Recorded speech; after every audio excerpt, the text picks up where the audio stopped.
stakeholders, I hope you have the folder pack that has our day's agenda, but has a lot of literature that the Ministry of Finance, Planning and Economic Development has been working on. So allow me mention that we would like to start, and it would be nice to first of all dedicate today to God.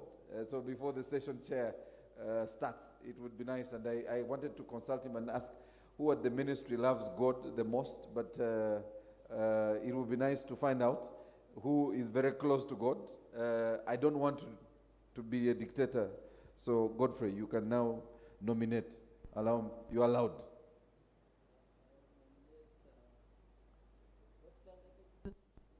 Very nice. Dr. Ngatejize, please come.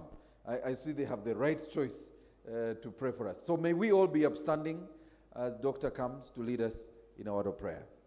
You're welcome, Doctor.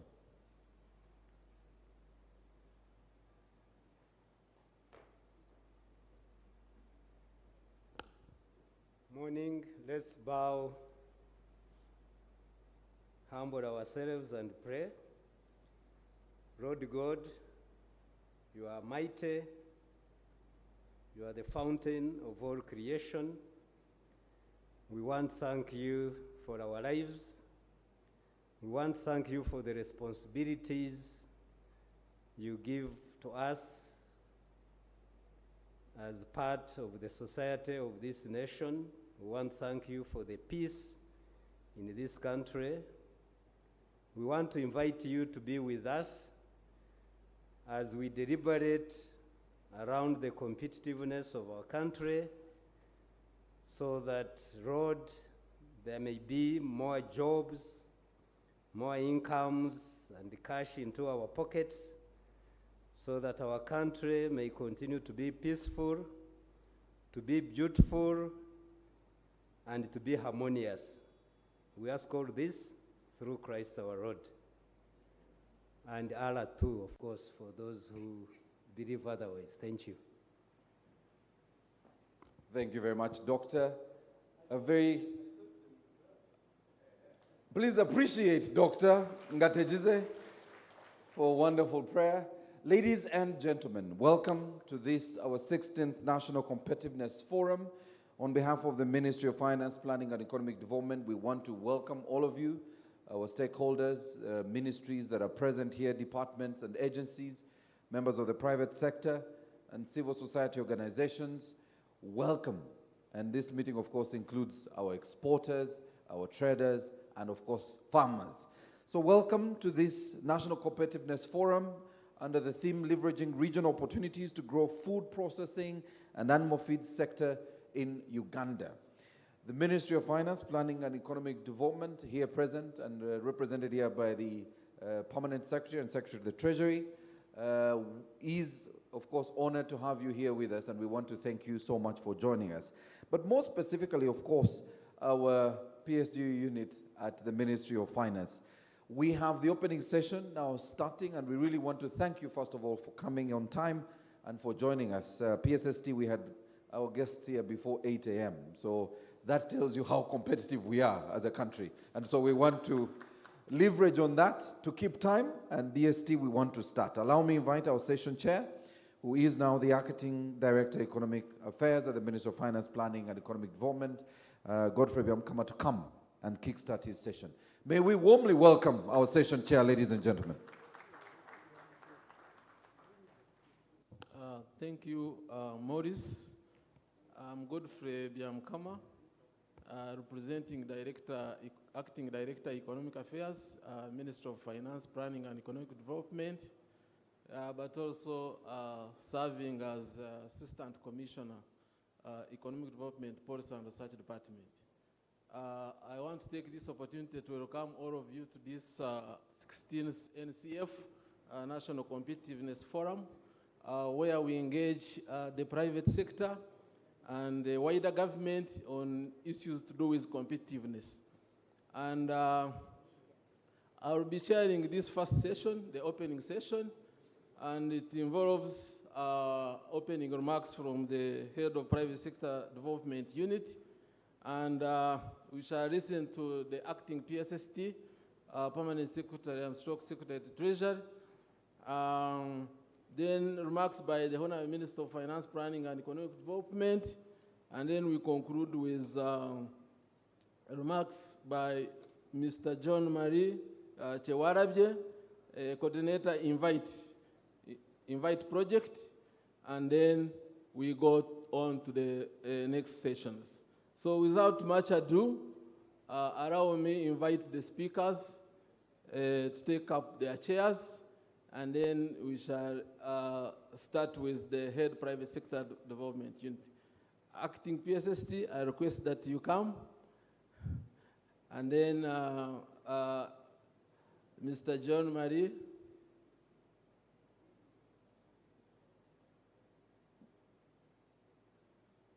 Do we have Dr. Tom in the house? Please also join the team. So we are now going to receive opening remarks from the head private sector development unit. She's going to take us through what we have done under the 15th NCF, and then that will take 10 minutes. Please.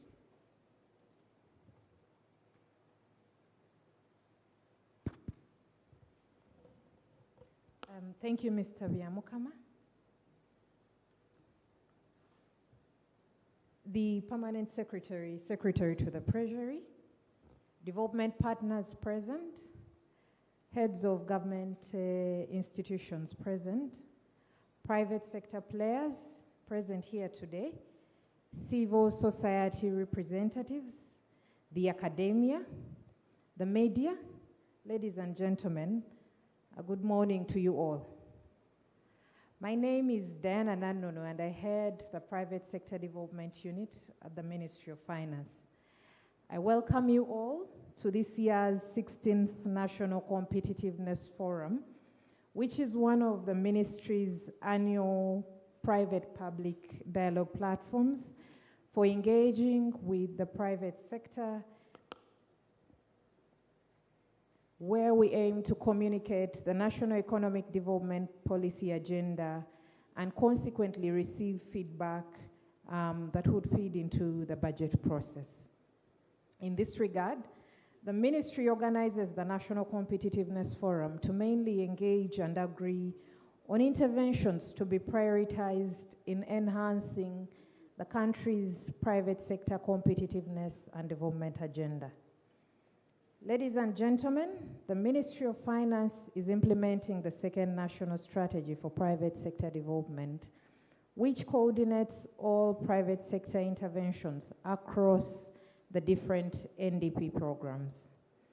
The interventions in this strategy happen at both the national and subnational levels and are cut across economy-wide issues at the macro level, which mainly looks at the business environment, the meso level that looks at the industry-specific issues, and the micro level that deals with farm-level competitiveness aspects.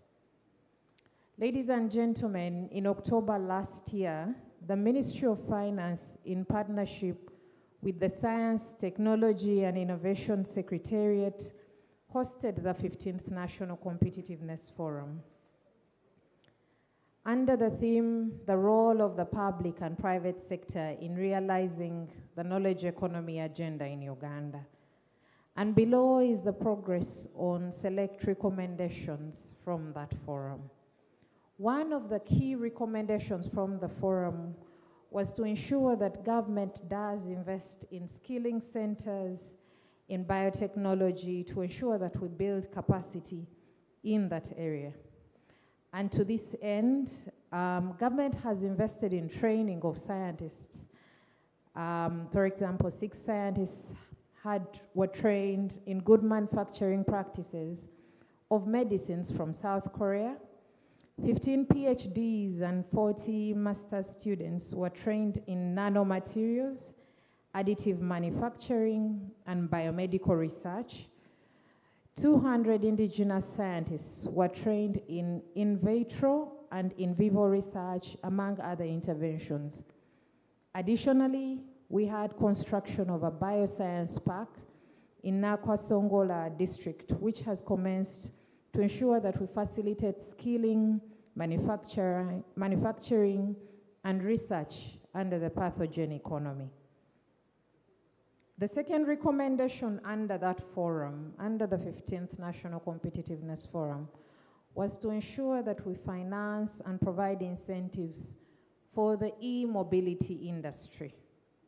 And to this end, ladies and gentlemen, government has put in place fiscal incentives to promote the adoption of e-mobility in line with the National E-Mobility Strategy priorities. To this end, we've seen a 10-year income tax exemption for manufacturers of electric vehicles, electric batteries, or electrical vehicle charging equipment, or fabricators of the frames and body of electric vehicles. We also saw reforms to the extent that we have VAT exemption for the supply of electric vehicles locally manufactured, or the supply of frame and body of electric vehicles locally fabricated. We also saw value-added tax exemptions for the supply of electric vehicle charging equipment or supply of charging services of an electric vehicle. Beef challenges, including inadequate regulatory guidelines and the limited investments in formal factory establishments, among others. To be able to harness the regional opportunities for food-grade processed products in the regional export markets, there is need to address the persistent challenges. And it is against this background that today's forum has been convened to deliberate on issues of food processing and animal feeds for an actionable reform agenda in line with the five-fold growth strategy of annual agro-industry exports by 2040. I once again thank you for honoring our invitation and for listening to me. And I welcome you to the 16th National Competitiveness Forum and wish us fruitful deliberations. Thank you.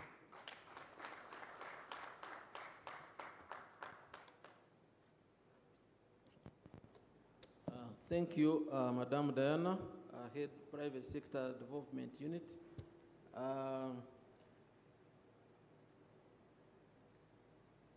Her main communication is that reforms under NCF are taken seriously and are implemented. And I hope that today we are going to generate a key number of reforms that will inform the budget process, which has already started for next financial year. So without wasting much time, I will invite the Acting Permanent Secretary, Secretary to Treasury, to give his remarks as we wait for the Honorable Minister, who will be joining us shortly, to also give us official opening remarks for this forum. Acting PSST, you are most welcome. Thank you very much, Chair, for organizing this wonderful forum.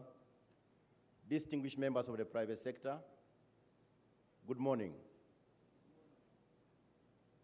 You are welcome to this important interaction, which will generate ideas that are necessary for us to have our journey on this ambitious program of growing the economy tenfold. Your sector equally might have to grow many more times than tenfold in order to contribute to the tenfold strategy. And we should be able to, out of this, be able to draw up a program of action. Lest I forget, I need to say it up front. We need to draw a program of action that will help us monitor our progress towards achievement of what we agreed to in this forum, but also strategically as a subsector in growing the economy or contributing to the growth of the economy over the period. We need to then measure that semi-annually so that we take corrective actions to ensure that no slippage takes place in the program that we are going to agree to in implementing what we are going to agree to in this forum. Lest I forget also, arising from the report that Madam Diana put forward, especially in the area of skilling, we realized from the Economic Growth Forum, which many of you attended, that most of the subsectors across all factors of production are operating suboptimally. We need to optimize the operations of these sectors and have a very good return of investment as a result of skilled labor in this economy. I'm happy to note the progress made in skilling, but I think in the area of the second area of e-mobility, there is a very big opportunity because our economy is an opportunity economy.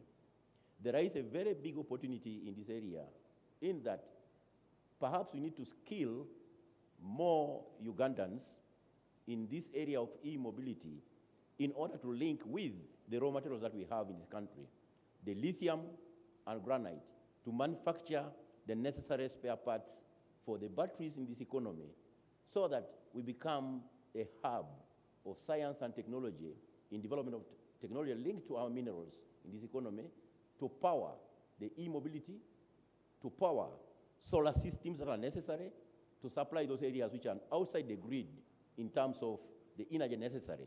And I think that's even more important also for you, the agro-processors. I thought I should do that before I make my statement, which has been ably prepared by the competent team in finance.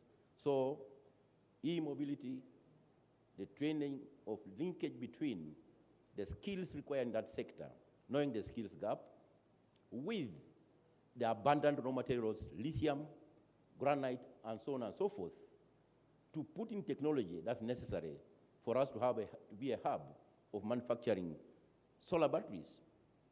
Research has shown that actually, if you manufacture the solar batteries domestically, using our labor, skilled labor, the cost and our raw materials, the cost of a battery will be more than 30% cheaper than China or US.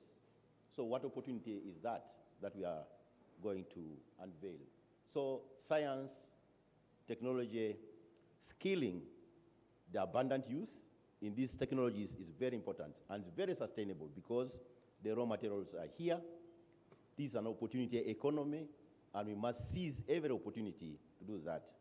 So as you draw the program for growing this subsector more than tenfold, which can happen even before 2040, I think these are some of the inputs that you need to think through very well and make it part of the cornerstone of your recommendations, because the battery capacity is very good for you also, especially in the abundant off-grid areas to handle the preservation of what your output is in this subsector. Back to the statement.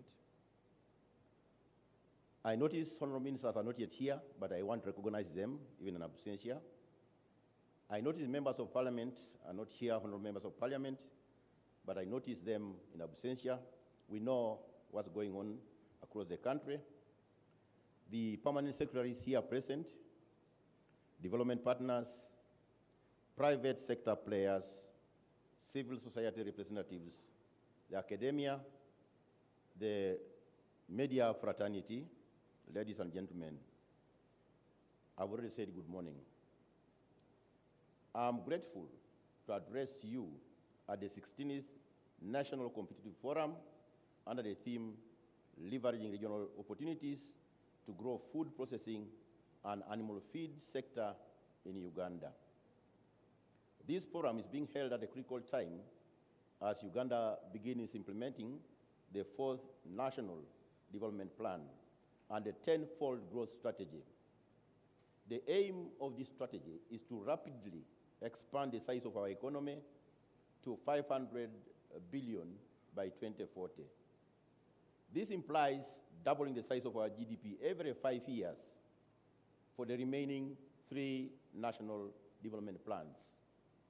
For example, this year, to give context, the size of the economy is estimated to be about $62 billion.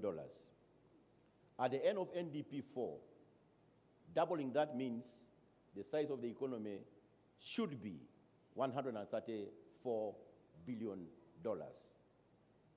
We are part of the players to do that. At the end of NDP 5, the economy then should double from 134 to 268 billion. We're going there. At the end of then NDP 5, the size of the economy should be 268 billion.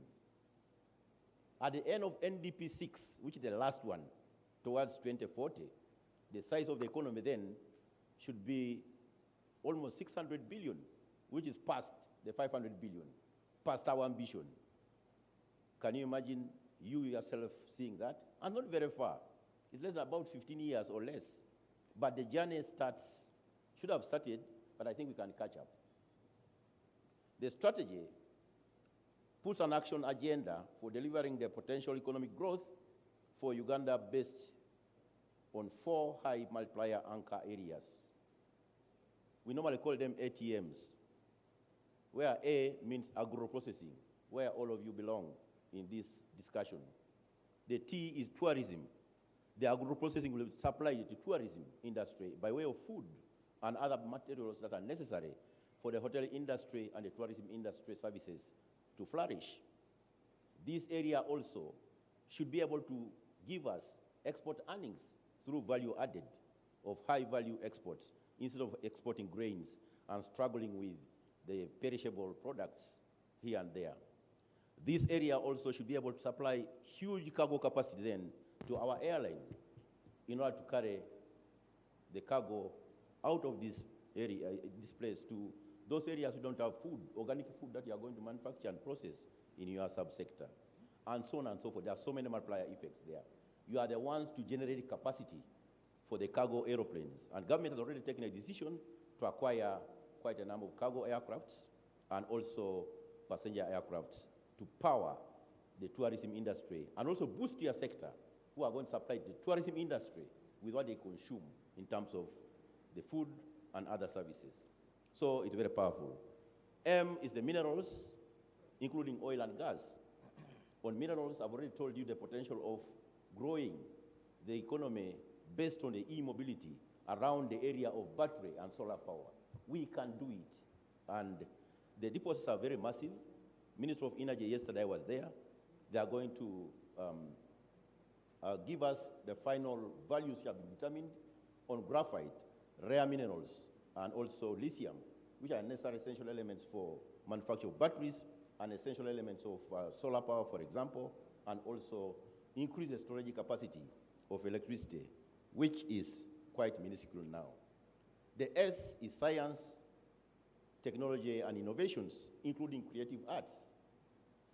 In this area also, we are doing a lot of things. So these 4 anchors, coupled with enablers, the enabling environment, peace and security, so that you can operate peacefully, the areas of generating electricity and supplying them, water and sanitation, education to skill the people in order to be absorbed in these sectors, and also be able to enter the industry and manufacture and be able to earn higher salary levels.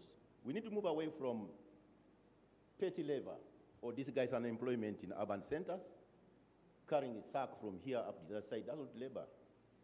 We need to go to a good grade, skilled labor in order to power the kind of growth that we want from the Ugandans themselves and demystify the continuous increase in unemployment in this economy. We can do it before the 15 years from now. We therefore, in this regard, intend to, 1, increase exports to GDP from 50% to 50% from a paltry 12% currently. And your role in participating in that is very important. We intend to increase manufactured goods in merchandise exports to 50% from a paltry 19%. We need to increase composition of medium and high-tech products manufactured in our manufactured goods to 50% from a paltry 21% currently. And 4, we need to increase the export of value of agro-industrial products, you who are here, by fivefold, from a baseline of $4 billion to $20 billion annually, to represent 4% of GDP by the year 2040. So you have a challenge on your hands, but that challenge is a very big opportunity for you, because government cannot do it. It can only give you a very good enabling environment and ensure the regulations are okay. We clean up the environment, you put in governance, which is very appropriate, and of course, give you peace with which to operate in this environment and manufacture, export, earn income, multiply that income, employ Ugandans in the more productive way, and so on and so forth. This is an opportunity economy, and your sector, subsector, provides a ready material for you to expand. It's up to you to get tired of the money which you are going to generate, if you do get tired of the money that you are going to generate. This strategy focuses on identifying and penetrating new markets, drive double-digit economic anchored growth anchored in strengthening manufacturing processes through technological upgrades to increase the share of high-tech goods in the national export market. People will continue eating food, and organic food is your premium. And beyond organic food, even if you had to add value through science and technology modifications, it's a better way to do it. Fertilizers are required in your sector, and I think there are other innovative actions besides the Tororo fertilizer factory, which had problems, but I think they're now trying to sort it out. There's another factory in Kampigiris, I think, which is going to be another big off-taker, using organic cow dung and other products which are abundant in this economy to manufacture fertilizers, and so on and so forth, to increase the per acre output of the products that you are going to agro-process. Achieving the long-term ambitious goals envisaged by this government would therefore require building a national consensus with stakeholders, including development partners and private sector, especially the entrepreneurial class, as the primary mobilizers, organizers of other factors of production, land, labor, capital, and technology, which, as I said at the beginning, we are assessed to be performing suboptimally. The effectiveness of these factors of production is really very low, and therein lies the opportunity for us to expand from a low base to a higher base. Any addition to the factor, any changes in the factors of production in terms of the technological advances is indeed a very good multiplier effect to your efficiency and also the growth of the economy. We therefore need to focus ideas that would transition Uganda into an economic frontier in order to meet the regional and global market requirements for high quality standards. This would require that priority be given to accelerator actions within the agro-industrial development anchor. I'm very sure accelerator actions that are necessary will be given at a later stage in this session. This is because agro-industrialization has been considered as the fastest route in the country to drive towards structural transformation. Agricultural manufacturing accounts for 65% of Uganda's manufacturing value added, and within the agro-manufacturing, food products account for the largest share of manufacturing value added, which is 61%, followed by beverages, 13%, apparel, 9.3%, tobacco, 4.3%, and textiles, 3.4%. Further, food processing is the fastest growing segment of manufacturing, as I said above, based on the annual growth rate of manufacturing value added of 19.1%. And then textiles come on, and I don't want to repeat the rest of the percentages. Clearly, therefore, there is room for expansion, and a big room, not even a small room, a big room for expansion. Set the ambition high, add technology that you want within your current operations, let government deal with the things that are disturbing you, we sort it out, and you are in and ready to go, right from production. Clearly, there is room for expansion of a product range within the agro-processing segment. Government, under the Public Investment Management for Agro-Industrialization, the PIMA, identified a number of commodities, but for a start, I think we concentrated on 9 of them for commercialization of agriculture and agro-processing. These include dairy, beef, fish, coffee, cassava, oil palm, maize, cotton, and tea. But so since then, quite a number have been added into the line. Citrus fruit processing, for example. The country has got abundant capacity in terms of production and also supplying industry for the citrus-based drinks in this economy and beyond. The PDM framework also identifies 9 additional commodities, including beans, bananas, cocoa, rice, sugarcane, poultry, Irish potatoes, macadamia nuts, shea nuts, making a total of almost 18 promotional materials. But as I said, the list is big. But even if you concentrated on these, which are now there, the opportunities were quite wide.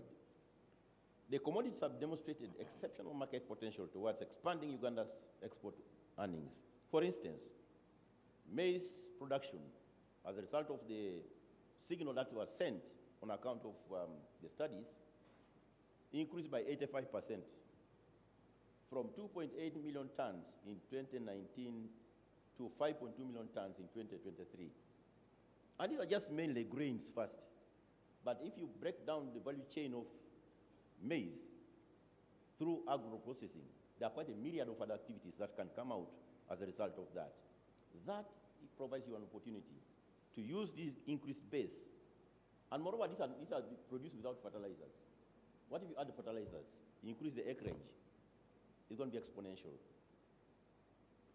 While the export value grew over 200% from $78 million to $244 million. That's according to Bank of Uganda report of 2024. The maize exports primarily go to Kenya, Sudan, Rwanda, and Burundi. We are exporting the whole value. But I think, let's think around doing what those people do, because when you export the maize, we import maize bran from these countries, especially Kenya. Why can't we do it, the processing here, using the abundant raw material, which is going to increase? These are the kind of thoughts that we put to you, the private people, for us to take on. Coffee production, on the other hand, also increased from 7.79 million bags, 60 kilogram bags, to 8.2 million 60 kilogram bags, while exports increased from 5.12 million kilogram bags, 60 kilogram bags, valued at 496 million, to 6.13 million 60 kilogram bags, valued at 1,144 million as of 2023-24. Milk output increased over the last 5 years from 2.5 billion liters to 5.4 billion liters, and the value of dairy products increased from exports, increased from USD 267 million as of, increased to 267 million from a paltry, non-existent known value of exports. So dairy products have checked into the export market with value added on exporting powdered milk, casein, and other products. The butter, I'm told a while ago there was a shortage of domestically produced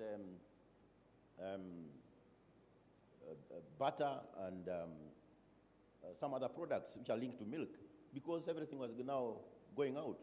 Over 7 trucks loads leave the country every day. That's very big kudos for us with respect to that new product entering the market.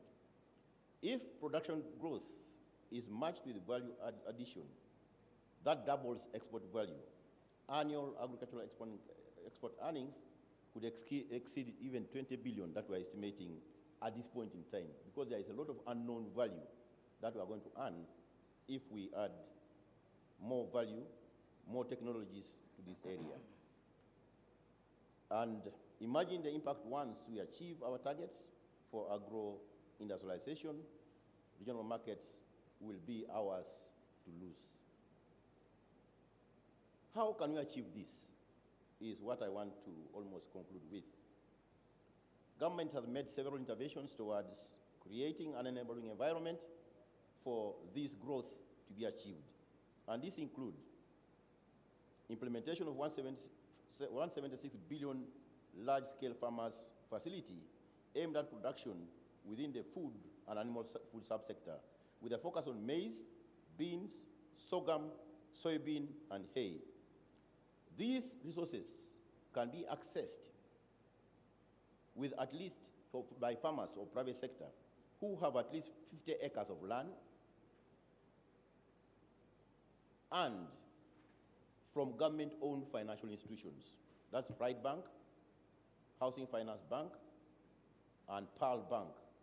This is the one which was what? Post Bank, okay. Those are the three government institutions. The facilities as follows. You go to the banks, borrow money if you have got more than 50 acres to grow those commodities. They assess you, you pass the test that yes, you can really grow 50 and above acres of these products in time, and you are going to apply the money for that purpose. When they checklist you, the interest rate will be paid by government. You only repay back the principal. Interest rate will be paid by government, but you pay the principal back. Isn't it a very good win-win situation? Go to these banks, so long as the season is good, you have 50 acres. This is how to commercialize agriculture rapidly, incentivize commercialization of agriculture. And what's the output of that? And with that, you buy maybe equipment for opening the land, you buy the fertilizer, you increase the per acre output, which I think you want. With that, you link up with, not just exports of the same product. You can continue exporting, but we want you to add the value here. So at the brand for animals as well as chicken and so on and so forth feeds into the other parts of the economy, also for domestic and export market. The agricultural credit facility is also still under Bank of Uganda. It's doing very well. And I think we need to get the statistics in this forum so that you feed them with accurate information about how exciting this too is. The enactment of the Animal Feeds Act 2024 to facilitate regulation of the animal feeds industry and ensure its streamlined growth has also been done. The launch of economic and commercial diplomacy strategy to deepen market penetration, exports, tourism, and foreign direct investment, another opportunity that you need to seize with respect to this area. The government also has borrowed about $96 million loan from the World Bank, concessional terms, and received $104 million as a grant and $18 million as part of the Multi-Donor Trust Fund through the INVITE program. The INVITE Trust Fund, therefore, is expected to provide and facilitate affordable financing for private sector investment and employment in the manufacturing and exporting sectors, as well as supporting new economic opportunities expected to drive the tenfold growth. I therefore take this opportunity to thank our development partners, the World Bank Group, and a consortium of donors under the Multi-Donor Trust Fund, composed of the United Kingdom government, the Kingdom of Netherlands, and Sweden, that have supported this initiative. Distinguished investors and wealth creators, there is a need to establish a competitive animal feeds industry to take advantage of the local available raw materials such as maize, soya beans, sunflower, cottonseed, cassava, sweet potatoes, and fish meal to produce high quality and affordable compounded animal feeds for the domestic market and as much as possible also to export market. Already, government through the parish development model has disbursed about 3.209 trillion as of October this month, to 3,251,000 beneficiaries. By end of last financial year, shillings 350 billion was allocated to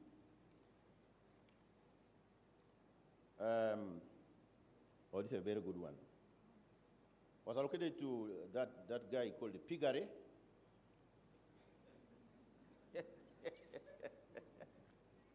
I took time because I know some of us. Okay, shillings 334.2 billion to coffee, 325.8 billion to poultry, 289 billion to goats, 247.9 billion to maize, 135 billion to beef and cattle, shillings 154 billion to banana production, shillings 134 billion to cassava production, among others. We have this data because it's not a lie. We now have the WND application from our government-owned banks. We know upon request which farmer in which parish has applied for what amount and for what activity. We can monitor this now through the Zaidi application developed between the partnership between ourselves and the ISO people, our intelligence agencies. The Zaidi application. You now drop a pin. I wish they were here, you could demonstrate it here. You can find out. I did it with the PSST when they demonstrated it. I said, I want a lady called Edisa next to me in the village. Then they said, Edisa who? Akia. Okay, then they zoomed to Katine in that parish called Omariai. Pinpoint, you see Edisa Akia with her identity card number, with her oxen which she bought from a PDM money. And when I went to the village to check, the oxen are there, helping her to open more acres. You know, in terms of use oxen as drought plows, they open more acres than a hand hoe, which some people want. So it opens bigger acres, and therefore she's able to now plant more acres and supply the rural markets as well as the urban markets. So we know these numbers from the WND application, which sent the money, and the Zaidi application, which monitors the exact use of that money in the parishes. So we have a degree of confidence beyond 99% on, there could be some leakages, but those are now minimized. What are the opportunities in the region? And I shut up. Rising incomes, rapid urbanization, and growing middle class across Africa are driving soaring demand for processed foods and animal proteins. By 2040, demand for processed foods is projected to increase more than 7-fold. Uganda already exports 58% of its products to Africa, with over half of animal feed destined for regional markets. The African Free Continental Trade Area further expands this opportunity, providing access to 1.4 billion people with a combined GDP of over $3 trillion as an opportunity. Uganda's widening trade deficit with the rest of the world, 20% in 2022, presents an opportunity to increase exports of agro-manufactured goods beyond the East African region under the Africa Free Trade Area. We therefore need to harness opportunities under the PDM and other initiatives, as I mentioned, commercial farming, value addition in these areas, and setting up industries in industrial parks, which government has established, which I didn't mention, but is one of the other enabling environments for us to expand this. By shifting focus from raw commodities to high-value processed foods and feeds for export, Uganda can position itself as a regional hub for agro-processing, strengthening trade balance, and also accelerating the transition from subsistence farming to commercial farming. In conclusion, therefore, distinguished participants, Uganda's future growth will be driven not by raw material commodity exports, but by value addition. It seems obvious, but I think we need to repeat it so that you, the practitioners in this area, smell that money and that opportunity, and seize that opportunity and incentives given by government to power that growth. It's all up to you. If you reject it, then don't say that we are poor. If you seize it and you become rich, we are happy because you employ more people. Your prosperity is the wealth of our corpus, so that don't go ahead and borrow. We now generate our little money necessary to power a growth, even before oil from your expansion.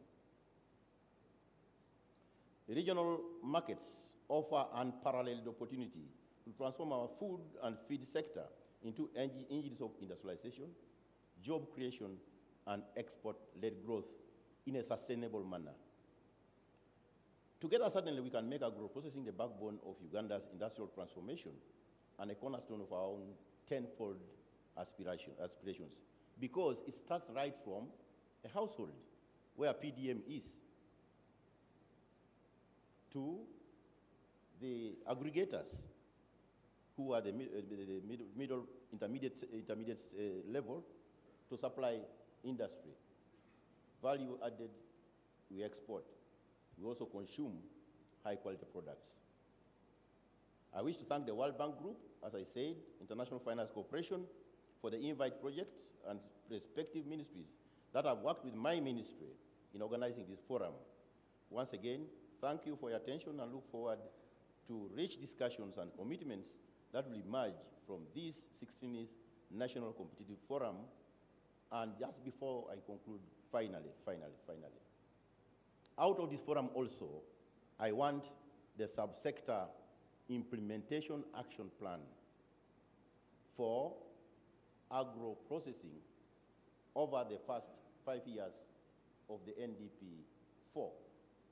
We shall later on come to plan for the subsequent forward plan for the subsequent NDP 5 and 6, so that we know the whole journey from now up to 2040, or just before 2040, of what we must do in which financial year within each of the NDP years in order to achieve what level of growth. A modeling action will take place out of the work plan that I think should emerge from here. So don't come back to office before we have those ingredients for the work plan for implementation of the ATMs and the enabler actions under the NDP 4 to guide and even to help us monitor what progress we are making, so that we don't remain paper tigers in terms of what we do better, that's writing and whatever. We should be able at half a year to pause and say, we agreed at the beginning of the financial year that we are going to do this, government is going to do this, and we shall do this as private sector, to invest in this area. And if we did that, the economy is expected to grow by this. So that when UBOS comes with a number of growth, you say, you don't go back and say, these numbers are cooked. No, you have evidence. It's evidence-based development agenda that I want you to put in place. So I want the implementation action plan for this subsector as you contribute to NDP 4 under the ATMs and enabling environment. With those very many words, I end my statement for God and my country.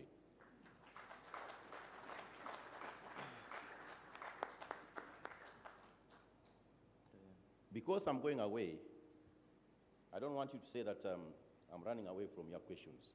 If you have observations, I'll stay in for about 10 minutes because I'm also holding the PSST's office and there's another assignment back in the office. But I don't want to go away because, as I said, you may accuse me of running away from after making the statement.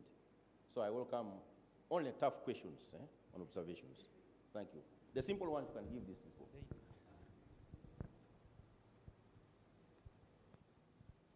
Thank you, PSST, for your keynote address. Let's appreciate him. And thank you, the audience, for listening so attentively. Let's appreciate ourselves for that. He has highlighted key and necessary ideas that we need to discuss today concerning what we are already producing. But of course, this has come with challenges because we are exporting commodities. We are not adding value. And he says if we add value, we shall be able to multiply fivefold our total exports from about $4 billion to $20 billion over the next 15 years of implementing the tenfold growth strategy. And that we also need to up our productivity levels and ensure that we maximize our labor and other factors of production. In addition to that, he has highlighted the opportunities within the region based on population, the need for food, and the interventions that government has already put in place, especially large-scale commercial farmers, including INVITE, ACF. These are financing modalities. You will note that one of the challenges that we are facing in Uganda is high cost of capital. So government has tried to put this initiative in place to reduce the cost of doing business, and therefore, the next session, as we wait for the Honorable Minister, will focus on invite to look at the details on how we can support our exporters to add more value on what we are producing. So a bit, I don't know whether DST or PSST could give us some more time and we listen to invite when you are around, but I know you are time bad. So with your permission, I got questions, or I invite the next speakers for 10 minutes to highlight the key, how they are doing it to support agro-industrialization and also jobs creation. Or you are so time bad, we ask you questions and then we excuse you. Okay, so acting PSST is time bad. So we are now going to allow a maximum of 4 questions. Then we shall excuse him, and before we delve into details of the invite project, and then we wait for the opening session by the Honorable Minister. So can we have the questions now? Wait, let's first choose. We shall have this one, the private sector. Any ladies? Those 2 gentlemen. This side? Manufacturing. Anybody from animal feeds? Processing? Okay, let's start from here. Let's start from here. Left, we shall move like this. All protocols observed. Good morning, ladies and gentlemen. My name is Amebo Mbarushimana. I'm the Operations Director of Murana Jupiter Stores. At the same time, I'm the chairman of the Ugandan Mood Feeds Manufacturers Association. Mr. PSST, this is not a question, but it's a thank you note. Because finally, after a good period of time, government is now waking up to understand that animal feeds is a sector that needs to work with government to improve. We are losing over 380 billion in money that is going out when we are buying concentrates and these animal feeds coming within the country. Additionally, we're losing another 100 billion Ugandan shillings when we are letting our raw materials leave without value addition. However, later on, I've been notified that I'm on a panel, so it's part of the conversation that we're going to be having. But I want to thank the ministry for really peeking in and understanding, because for over 8 years, I've been very vocal about this. We went to Parliament over this. We've put the Animal Feeds Act into action. I was a member of the people who are guiding the policy makers. So it's a thank you note I'm saying to the ministry and also to His Excellency for the good leadership. And I believe that if we all put our hands together and really focus, this is the right time to invest into ourselves and to make Uganda a better place. Thank you. Very much. Can we focus on this line? Just summary. Yes, very quickly. My name is Mukunda Julius, and I am the executive director at Civil Society Budget Advocacy Group. PS, thanks so much. One question. I have not had any strong statement on looking for markets. Because when you said we have more than 8 trucks of milk going out, it was not by accident. You deliberately put money in commercial diplomacy, looked for that market for almost 2 years, and you know the challenge problem. Now, could you please tell us what next? Where are the markets? And don't tell us about the strategy of commercial diplomacy. We know, but where else are you looking for the markets? And how much money are you going to put in to look for those particular markets? Thank you. Thank you, Julius. Next.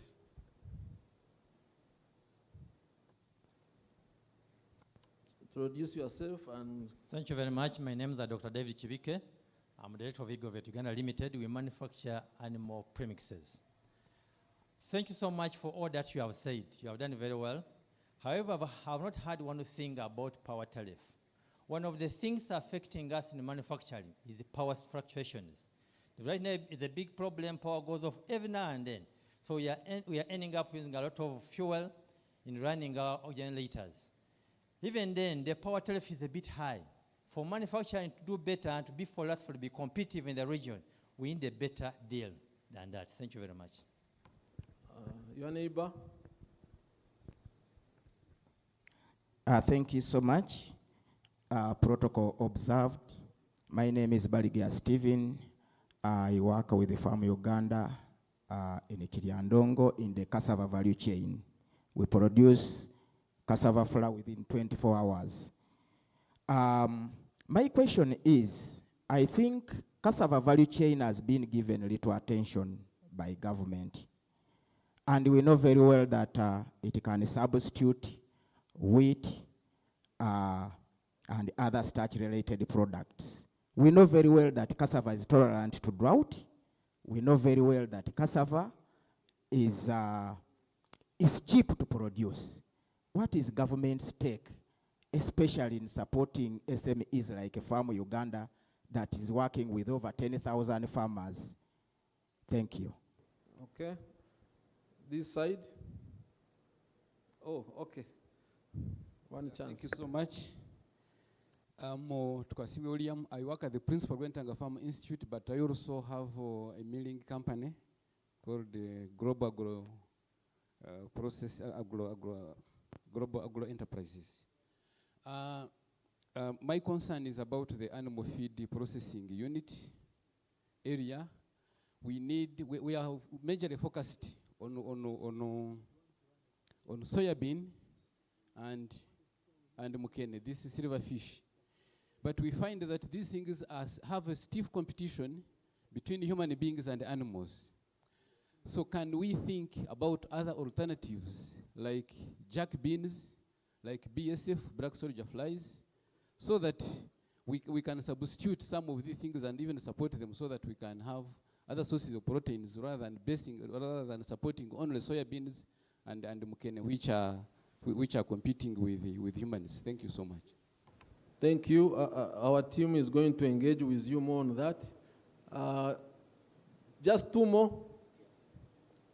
That one and then lastly this one here in front. Good morning, ladies and gentlemen. My name is Isaac Mukasa with the Binzika Enterprises.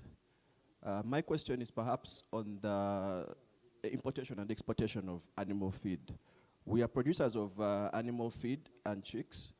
So the question would be if there is any incentive to protect the local producers from the export market.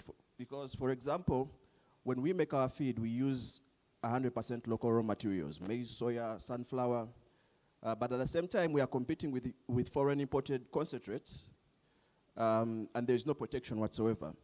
Now, I understand the biggest concern is if our quality is able to match the European quality.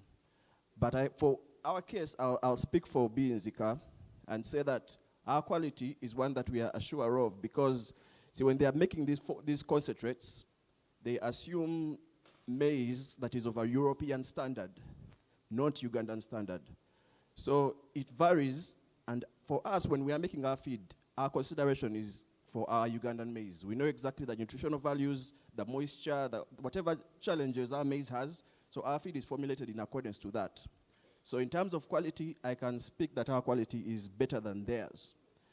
So my question is, if there is any market protection for producers, local producers, because as like someone said, the biggest cost is electricity. When you compare the cost of electricity in Europe, it's significantly less.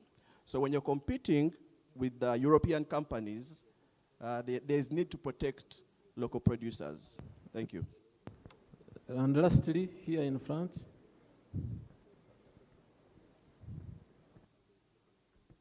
Thank you so much, PSST. Dennis Singabirano is my name.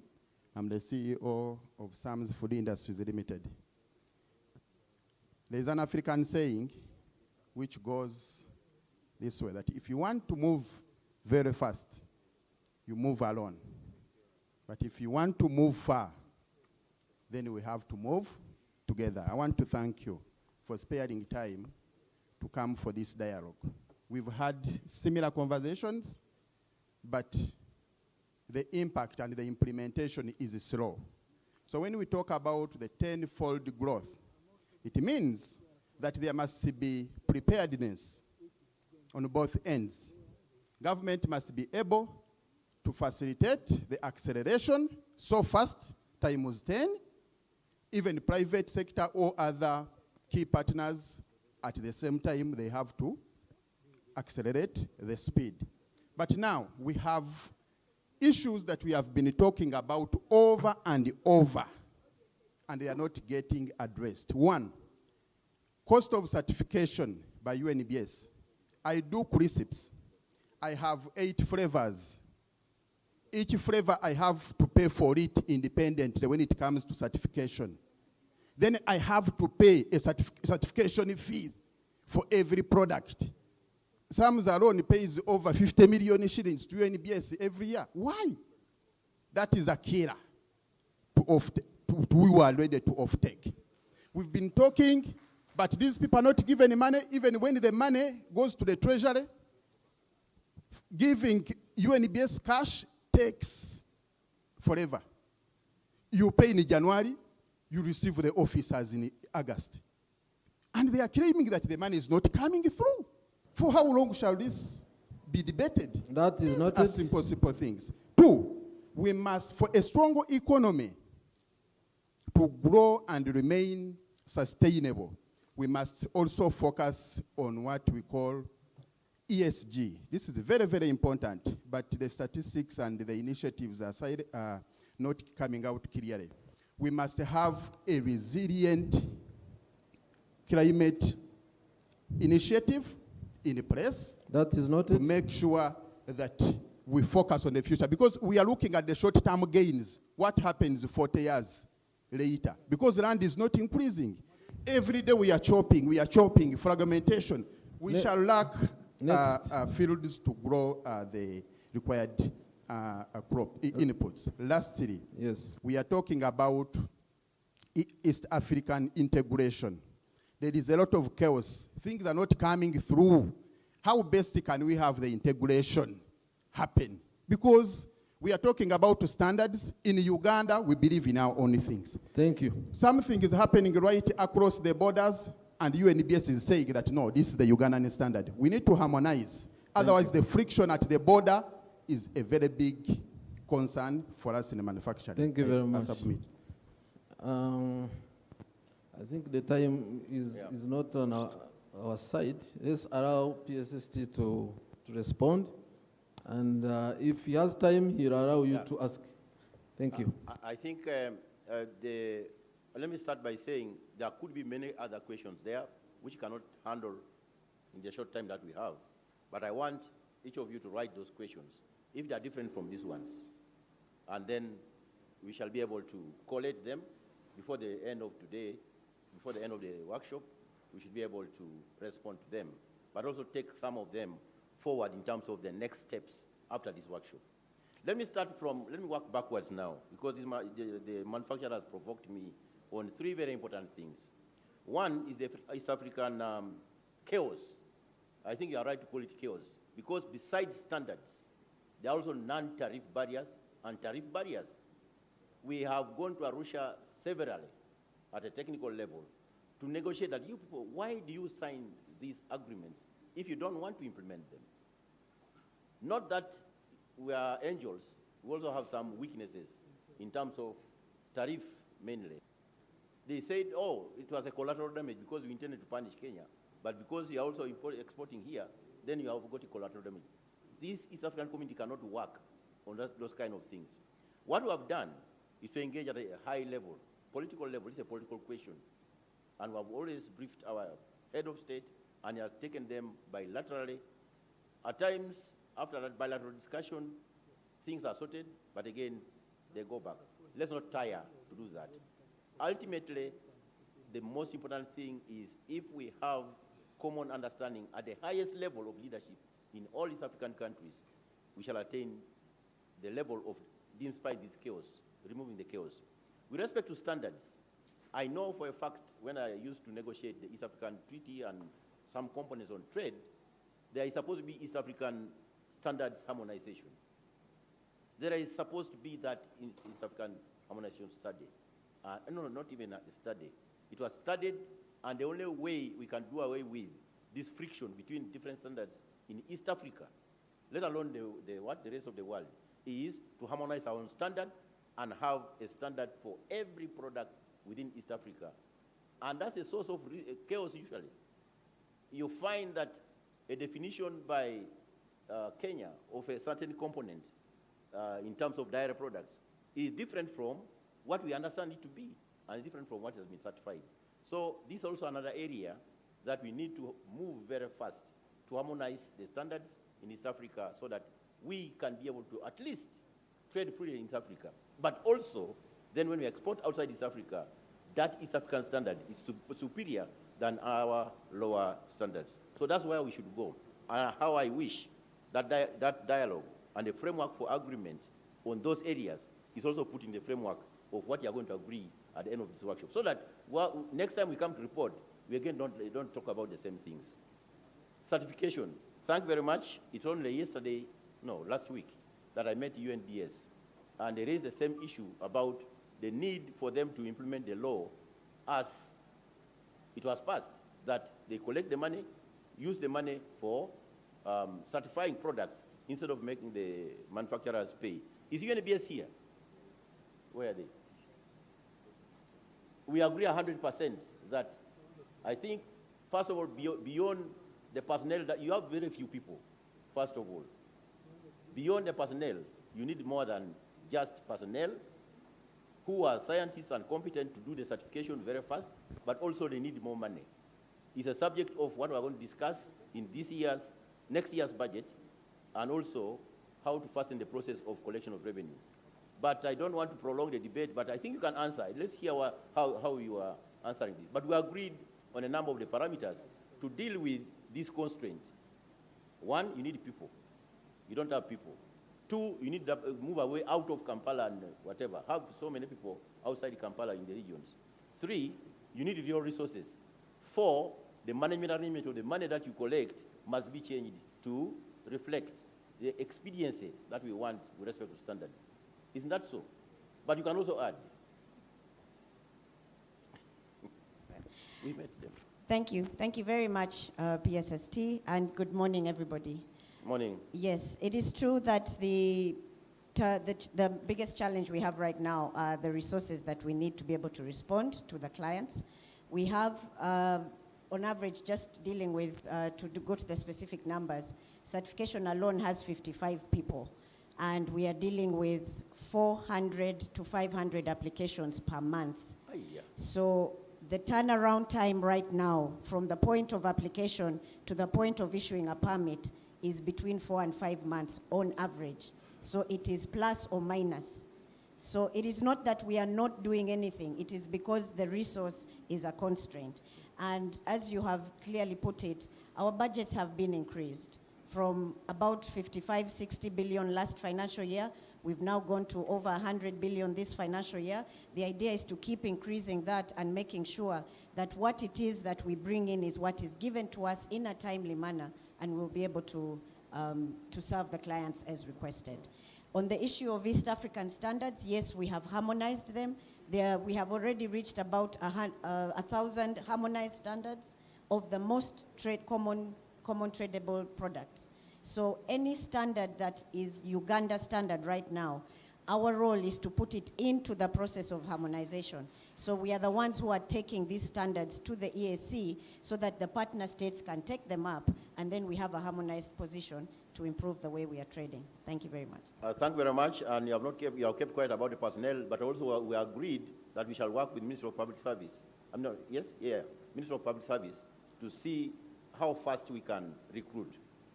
I challenge them whether they can recruit 1,000. You want 1,000 what? We are currently 650, and yet the number we need right now is 1,200. 1,200. Yes. I challenge them whether I can recruit 1,200 scientists. Yes. Because you are scientists mainly. We are all scientists, that's right, sir. They say there are very many in this country, but anyway, we shall see. Thank you very We much. shall deal with that actually in the framework for the budget for next financial year. But thank you very much for bringing it out. Monitor us on how far we have gone in that one in next year's forum like this one. That's why 6-month fora are necessary in this area. To do the tenfold growth, Honorable Mukunda, you must have markets. Me and you and these great people must smell the market. In the PIMA studies that we did for the 9 commodities and also the expanded PIMA commodities, we literally mapped where markets are internationally. We did it with the EPRC, and they are all out for us to circulate. We can put it on our website, and you pick it from there. But don't downplay the economic diplomacy. That is a very big eye for Uganda. And you can see the exponential growth of our exports. It's partly because we allowed now the diplomats and our people to be posted there in order to smell where the market is for these commodities. And I think I can assure you, don't underrate this private sector. They know where the money is. What they have been lacking is the capacity for them to produce those large volumes to export. The capacity for the cargo aircraft, capacity for us to just bulk carry those things are the things that we are going to deal with, the binding constraint to that export. But the markets, I think, are limited, one, by our capacity to produce mass quantities. Two, by petty competition on low standards or things that are not standardized.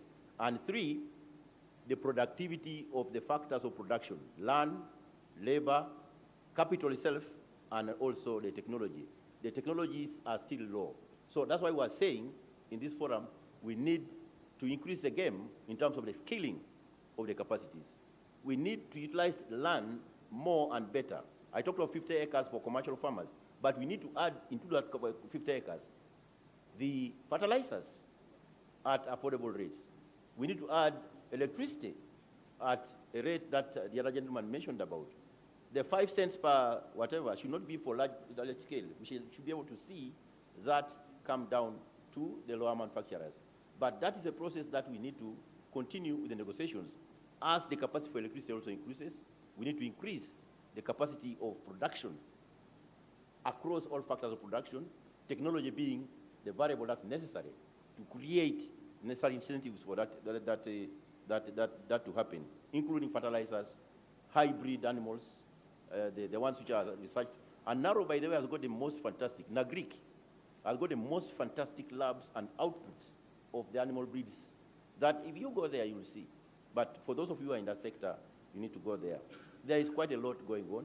We need to add value there. We need to add more resources there. And you will see the output coming out. But let's work on the markets together. Let's work on the standards with these people. Let's actually say that without these people being enabled, I think maybe money should not be given to any other area, but some of these areas that enable the private sector to work very well. I understand you. The problem of feeds being imported is maybe because of your lack of capacity to satisfy everybody in this market. And you saw from the data that we are getting a lot of money from soybean exports, soybeans exporting, maize going out, and all these things which are necessary. And then a competition between people and Mukene for the feeds and the people. These are the kind of things that we need to look at and see how best and how fast should we expand the production capacity. First of maize, it has expanded, but we now need to increase the capacity to process that maize into animal feed brand. That's the capacity we need to expand. I don't know how the bigger producers, the bigger producers of some of these items, how much they are producing. We need to know what capacity do we need to achieve in this country for a poultry section, animal feed section, fish, etc., etc. Those capacities must be established, and we shall work with the private sector to increase productivity right from the garden to productivity in terms of value addition to a combination of factors that lead to maximum capacity for the domestic market. You may not be able to satisfy the whole market. That's what I suspect. That's why some imports are coming in. I know your argument is you are superior than those other imported concentrates, but the issue is, if you are superior, why is it that the market is not taking it? Maybe your production costs are high maybe because of electricity or something like that. We need to understand all this. Let's discuss it in this framework and arrive at something which is optimal for us to proceed. And then let's set benchmarks for us to come back to. I'm about to finish. The cassava value chain, we take note of that, and the power tariff, take note of that. The subject of discussions and recommendations. I know the minister is going to come, and I hope he comes, so that he can answer some of the issues that are of a policy nature as we move forward. Cassava is going to replace wheat, or it's better than wheat? Yes, but the issue is the volumes of production and the various byproducts out of cassava that you need to process. And where is the market for that? The question Mukunda asked. We need to deal with those issues all together in this meeting. We may have to set up parallel meetings to concentrate on sub-sector issues so that we can have a very good appreciation of all this without distorting the overall macro planning framework. I thank you. Those are the few things that I picked, but I'm sorry I have to leave. The rest of the questions, please put them in writing. We shall answer them. Thank you, Acting PSST. Let's put our hands together and appreciate him. We don't take your time for granted. And as we see you off, I want to see the number of exporters who are here, just by show of hands. Exporters. Then those who are in manufacturing of animal feeds. Then who are in food processing. Thank you very much. Now, as Acting PSST leaves... Chair, before he leaves, can you have that photo? Because he's going to jump off the stage and yeah, the new that's vision, where I was going. Yes, the new vision may not have a front page. Let's have a photo with the Acting PSST, and then I'll tell you what next. Thank you.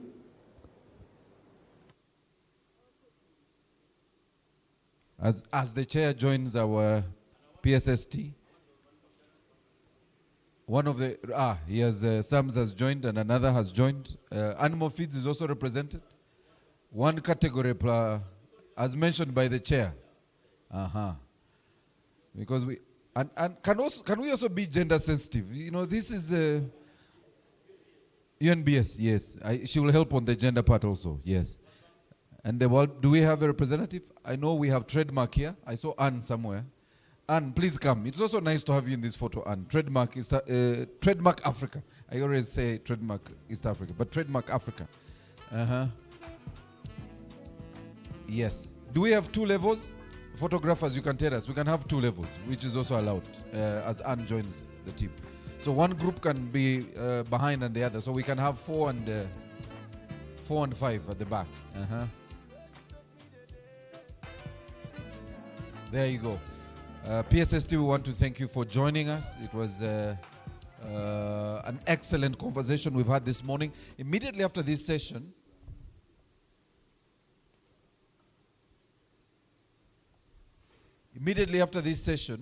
we will have a survey done, and the technical team will have a QR code on the screen. It would be nice, as the PSST mentioned, for you to share your questions, but also give us your feedback on this session. But that's after this session. Thank you very much, PSST. And I recommend Richard, as the PSST leaves, we go through the exhibition. Just let him see what our people have brought here, some of our manufacturers and exporters, what they have here. So Richard and team, if we can ensure that PSST sees some of these things on his way out before, so we can have a photo moment. Over to you, Chair. Thank you. Now we are going to go into details of the Invite project. That is meant for industrial transformation and employment. And we have here Mr. John Marie Chewarabye, the coordinator of Invite project, and then the chairman, Dr. Tom Bulinguriza, the chairperson of Invite Trust, which oversees the implementation and performance of the Invite project. These are opportunities that are available for exporters and therefore we need to pay keen interest on how we can benefit, and then we can be able to reduce our cost of doing business, and also be able to satisfy our projects and access the markets. One of the challenges that we are having is actually producing the products that the market needs, not the market. We actually need the product. Once we have the right products, for me, the market is not the problem. So allow me invite project, I think doctor, to come and take us through. Within 10 minutes, we want to have finished, because I'm sure the minister is about to arrive. Thank you. Thank you very much, Commissioner. And good morning, ladies and gentlemen. You'd allow me to stand on the protocol that has already been established. I'm delighted to be speaking on the opening of this 16th National Competitiveness Forum that is being held under the theme of leveraging regional opportunities for food processing and animal sector in Uganda. The investment for industrial transformation and employment, in brackets, INVITE project, is a government of Uganda initiative which is under the Ministry of Finance.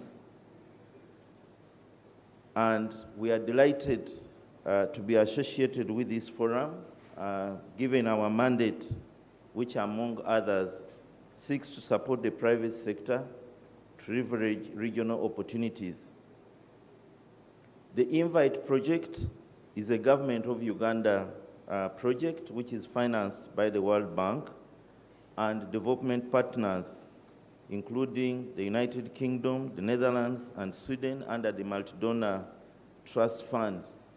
And the project is worth US dollars 218 million, which is about 800 billion Uganda shillings. And it is being implemented by the Private Sector Foundation Uganda and the INVITE Trust, which is a special purpose vehicle that has been created to provide and facilitate development financing to the manufacturing and exporting sectors. Whereas the project has a lifetime, the INVITE Trust initiative will continue beyond the life of the project and will be here to continue supporting the private sector. So the INVITE project will complement other Government of Uganda initiatives and programs that are focused on transforming and propelling Uganda's economic growth, which aligns with the Uganda Vision 2040 and the NDP4 priorities and the 10-fold growth strategy through increasing access to affordable finance. The project will contribute meaningfully to the achievement of desired results under NDP4 manufacturing program, which include the following: increasing manufacturing value add as a percentage of GDP from 16% in the financial year 2023-24 to 20%. 2, to increase production capacity and utilization of industries from 30%, still in the base year of 23-24, to 60%. 3 is to increase the ratio of value of manufactured products to the investment in manufacturing from 5% in 2023-24 to 15%. 4 is to increase market share of manufactured products from 26% in the financial year 2023-2024 to 40%. 5 is to increase the value of exports of manufactured products from 10.6% in the financial year 2023-24 to 13.5%. And the 6th is to increase the rate of entry into manufacturing sector from 1% to 4%. We are well aware and cognizant of the fact that participants in this forum are prospective beneficiaries of the project, and it's the reason that we are deeply involved and engaged to ensure that you receive all the information about this project and ensure that going forward you benefit from this initiative. So our team is in the room and will be here to ensure that this information is passed on today. And like I've already indicated, that the project is being implemented by the PSFU, which is handling the grant components of the project, which are geared towards enhancing capacity of manufacturing and enterprise and exporting enterprise. And then we have also the Invite Trust that is handling products that are dealing with affordable financing. So you'll permit me to allow Dr. Tom Bringuriza, who is the chairperson of the investment committee that oversees the Invite Trust, to come in and provide this information. So I take this opportunity to wish you a productive forum and thank you for listening, and stay blessed. Thank you.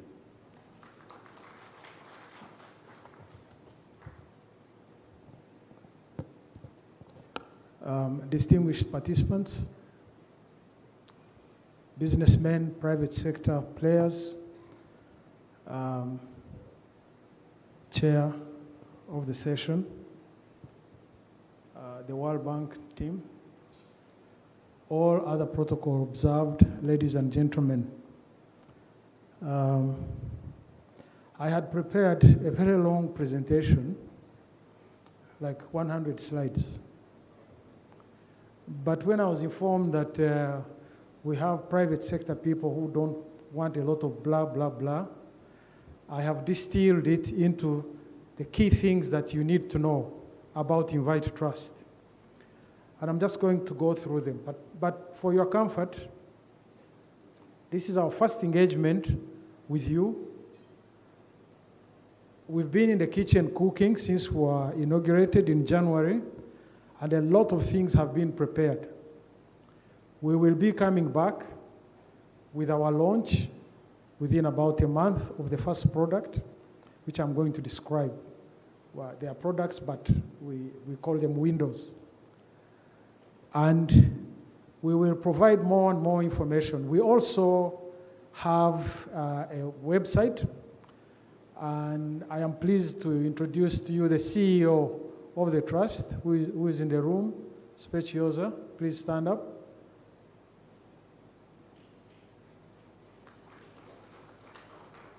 We also have the head of IT at the trust. We are going to leverage very much on the digital tools to reach out to the whole country about the products. Brian, please stand up. And then we have got the head of risk. As you know, lending money has got some risk in it. So we have a special focus on all the risks that we are associated with lending money. Ronnie, please stand up. Now, in particular for today, Ronnie will stay here. We have another meeting which we are going to after this presentation. But Ronnie will stay in the room. Ronnie and Brian will stay in the room, and they can demonstrate to you a lot more information that we have on the website, including how to access the funds and also how to apply if you're a financial institution to join and participate. Who are we? Invite Trust, as has been described, is the component of the project that will lend money affordably. So in a nutshell, that's what it is. In detail, it's a bit more complicated, but that's what it is in a nutshell. Why do we say affordably? Because government secured this money from the IDA, and we are thankful to the World Bank. And all we have to do as Invite Trust is to maintain that value. That means we'll disburse this money to you through a mechanism. When you return it, we disburse it to another group. In the meantime, we are working very hard with the World Bank to find more donors to augment our level of capital. That's who we are. The investment committee, if you compared it to a corporate governance structure, would be like the board. We are all private experts. We are 5 people. Myself, Dr. Bringuriza, I'm the chairman. I am also the chairman of Citibank, I also work in oil exploration. I'm not a government employee. So we do business. We do not blah, blah. My colleagues, we have Matthias Katamba, former MD of DFCU, current chairman of National Oil Company. We have Keith Kalyejira, former head of capital markets, current chairman of ABSA, board member Airtel. We have Dr. Martin Alike, Mr. Martin Alike, Philip Alike, sorry. Martin is the late. Philip Alike is a solicitor and is our legal expert. He lives in London, but he commutes here for our work. And we have an expert banker, a lady called Chipo Kunze, Zimbabwean. She was here with Standard Chartered, and she's on our committee. That's the 5 of us. We work independently, we work very hard. And since January, when we took over, we have been able to unravel a number of things. Number one, the project had been labeled unsatisfactory, and it was quickly spiraling into termination. As we speak today, it has been labeled moderately satisfactory. We are on the upward trend. Number two, we were able to fulfill the conditions that the World Bank gave government of Uganda for disbursement to happen. And I'm pleased to say that in July, we received the first tranche of $46.9 million, which will go into one of our products within less than a month. Number three, we were able to recruit a trust manager.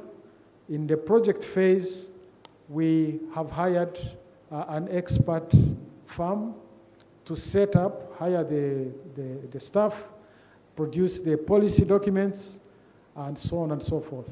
And we are working closely with KPMG to do that. So that's why you see Speciosa, Brian, Ronnie, and so on. Number three, we are acquiring space for our home. It will be at Rwenzori Towers. By December, you will be able to visit our office and see what we do. And number four, we are ready to launch our first product, which I'm going to now. We have majorly 4 products, potentially with one more, but which is still under discussion. Our first product is the working capital loans. Under this product, we... 2 minutes. Yeah, under this, I'm about to finish. Under this product, we are lending money through financial institutions well below the CBR rate, and we will expect them to lend money to you around 10%. Number two, we have a credit guarantee product. We will share part of the risk of lending to you. Ugandans are very highly risky to lend. In the banking sector, we know that the majority of Ugandan borrowers are likely not to pay, and that is one of the problems that raises the interest rate, because we have to show against that risk. But under Invite Trust, we will share the risk that financial institutions are taking by offering a credit guarantee in order to afford a comfortable pricing for you to afford the borrowing. Our third window is what we call factoring. It's the same as invoice discounting. Under this window, you, the exporters, will benefit from our money. If you export, for example, under a letter of credit, you will be expecting your money to come maybe in 120 days. But if you have all your shipping documents and all the documents in place, Invite Trust, through a mechanism we are still developing, will be able to pay you today at a very good rate. And then you can have more export cycles within that period. So that will be the factoring. Last year, we have the patient capital product. We also call it subordinated loans. Under this one, a bank may wish to lend you $1 billion. So they break it up into 2, a senior loan and a subordinated loan. The senior loan, you will take it. You'll work individually to pay that one first. The subordinated loan is what we contribute to that loan. It will be a much longer term with better terms and it will be convertible to equity at the end of the term. So those are our immediate 4 products. I have much more, but Chairman, we will have many occasions to share with you. In particular, please go to Brian, he's here, he's staying here. Have a look at the website, there's a lot more there. Who is eligible? What is it that you need to have? How will it work? How will you be monitored? And so on and so forth. I think in the interest of time, I'm going to stop here. Thank you. Thank you, Invite. We have now understood what Invite is all about in terms of the objectives and the targets. I was going to give you an opportunity to ask questions, but I'm now aware that in the next session, we have a presentation of Export Farm Support Facility, and that is exactly Invite. So we shall be able to look at the details on how you are going to access this, but most importantly, we want speed. One question came out that as we want to grow tenfold, have we thought about the speed at which we should deliver the services that we give to the private sector? So the one who's going to make that presentation should make it clear on how fast the exporters are going to start accessing this facility, because it is very important. The money is there, and we want now to start moving as we look towards growing the economy tenfold. So I'm now going to hand over to the moderator, to the MC, the next session, but I am aware we also have to go for a health break, but I will leave that one to him. And when the minister comes, I will also ask him to take charge and ensure that the opening session is handled at any time the minister arrives. So with those few remarks, I want to thank you very much for being a very good audience. I want to once again welcome you on behalf of the Ministry of Finance. By the time we started, there were chairs which were empty, but now I can see the room is very full, and we appreciate that.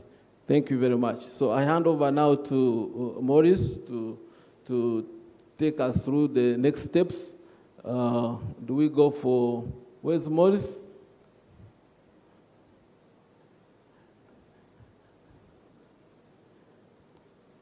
Maurice, I hope you listen to me. Okay, so we will now take over and guide us on the next steps. Do we go for a health break? But when the minister comes, you will manage and make sure that the forum is officially opened.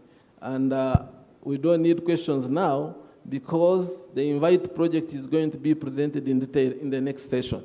That's where let people ask questions when they have a full picture of what we are talking about. Thank you very much. Can we appreciate the chairman and the session panel? As you take your seats, the technical team is going to raise the QR code. Let's, because this is going to be participatory, including those who are online. We would like you to join us, and I know you may post the questions in the link. So the QR code we have, there is already a QR code on your program. That QR code leads you to the program of the day, but also gives you a lot of literature, plus the survey for the conference itself. However, each session will have a separate survey because we want your feedback and your questions.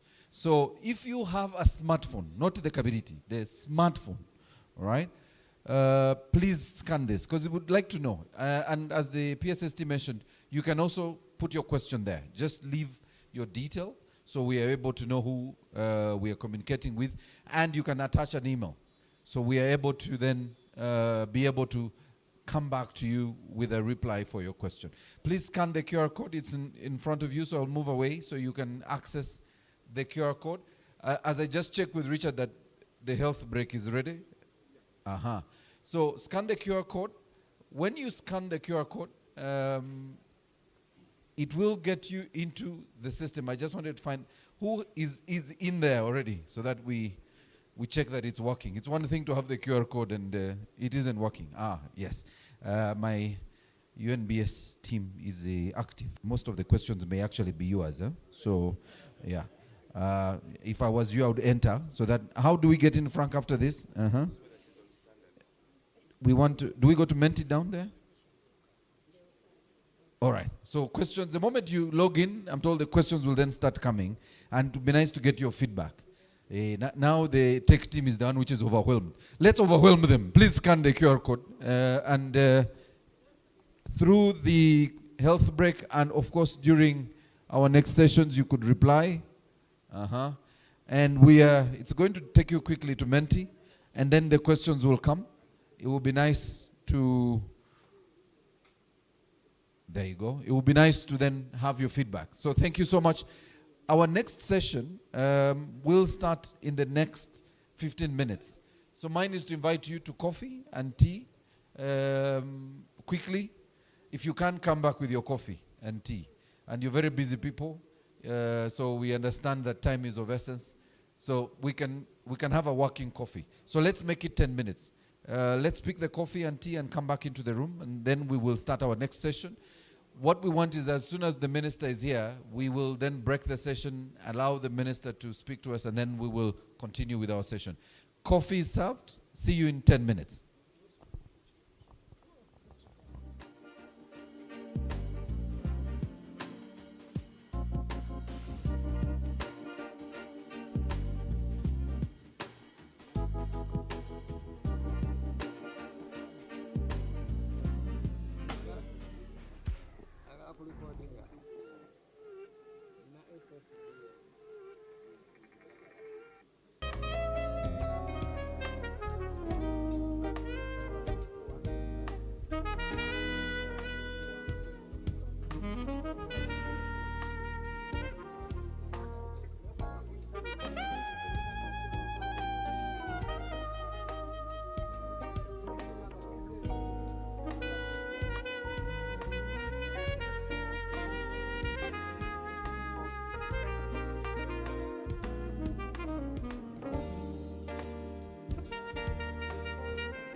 Ladies and gentlemen, we would like to start in the next 2 minutes. If you already have your coffee, please come back into the room with a coffee or tea. We would like to start our next session. We'll start in the next 5 minutes. And we will be introducing the session chair, who will then invite her panelists to join her. So we want to welcome all of you back. If you can, we'll ask our teams at the back. And if you have a question, as the PSST mentioned, if you have a question for the PSST, our secretariat at the back, where we are registering from, will be receiving those questions. So in case you have a question for the ministry, a question for the PSST, the secretariat at the back, where we were registering from, is ready to receive your questions. And these will be put together and shared with the team at the ministry. We would like to start the next session, but the tech team would like to, again, share that QR code, but also what you're able to see on your screen after you scan the QR code. All right? The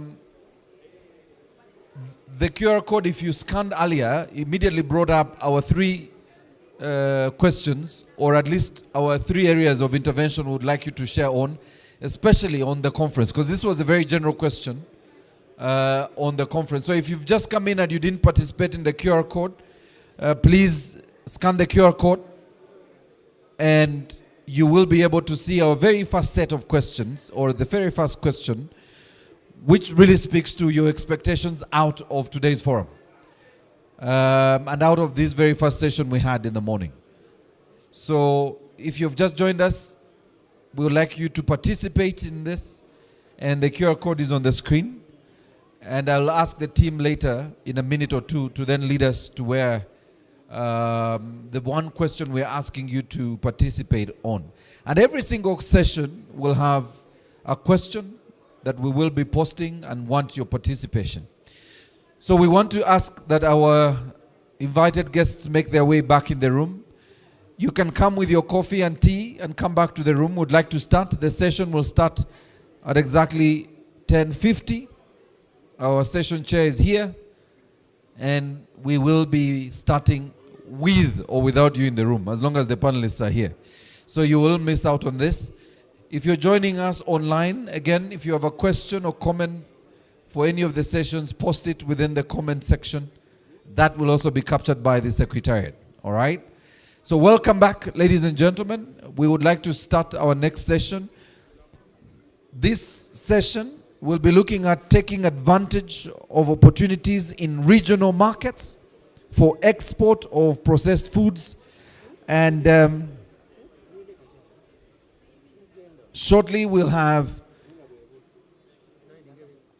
a presentation on this session topic, and thereafter we'll have our discussants as indicated on the program. We have the full program guide as a QR code on your program booklet, but also the QR code on your program guide provides you access to a lot of literature from the private sector unit at the Ministry of Finance. And all that literature is available for you. But we are speaking to leveraging regional opportunities to grow food processing and animal feeds sector here in Uganda. We welcome all of you back, and we really want to thank you for joining us this morning. We have several stakeholders in the room, and I will shortly be inviting or recognizing some of our stakeholders so you know that they're here. And if there's any specific questions for them, you can ask, and they will be able to provide some of your answers.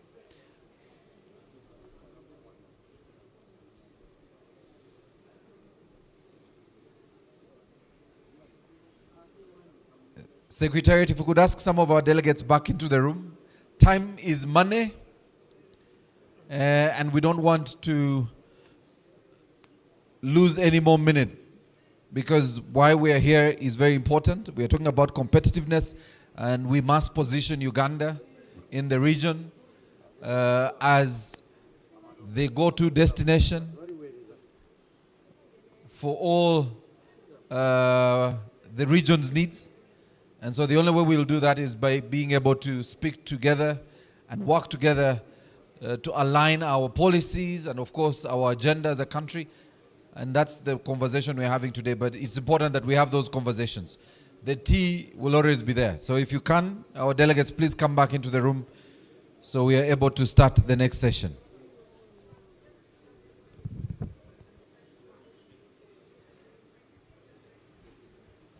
If you're just walking into the room, our QR code leads you to participate in a survey. We are taking feedback from you on your expectations, and later through the other sessions, we'll also be looking at the specifics of what you'd like government to do. So I'll ask, I think that if you're just walking in, so the QR code, you scan the QR code and it will lead you into menti.com, and then you will be able to participate in our survey. It will be happening throughout the day, so it'll be nice to get your feedback. So here's, and if the tech team can, the very first question we are asking, tech team, if you're able to post that, and that is why we want your feedback. So there is 3 options we asked, and the question we're asking, the very first question for this session was, what are your expectations of this forum? This is what we were asking. And this is your feedback. So far we have 53, is that 53 respondents? And we are more than 200 in this room, so this is really unfair. That only 53, and only 11 of 53, so 11 have responded, and yet 53 scanned the QR code. We can see you. So if you scanned the QR code and you didn't participate, I can also tell. And if I go back end, we may identify some of you. All right? So this is important. So this is the question we're asking, and it will pop up on your screen. So if you've just come back, the question is, what are your expectations of this forum? It's on your phone. You're able to give us your feedback. Can we go back to the QR code? Back to the QR code so that I get more people participating. And I didn't get your feedback. This is very important. So that's the QR code. So scan the QR code, because you could be one of the 53 that already has it on your phone, but you haven't given us feedback. So when you scan the QR code, the question will pop up on your screen, and we're asking for your feedback on the forum. We've given 3 options. Unfortunately, you can't give us more than 1 option. So you'll have to speak to what speaks to you most. So please scan the QR code and answer that question. It's just the first question of the day we would like you to participate in. And did you manage? Please ensure you have data. If you don't, there is Wi-Fi on your table. You can have Wi-Fi access. The password is on the table, or the access code is on your table. And the question, let's go now to the question, tech team. The question, so now they know what we are asking.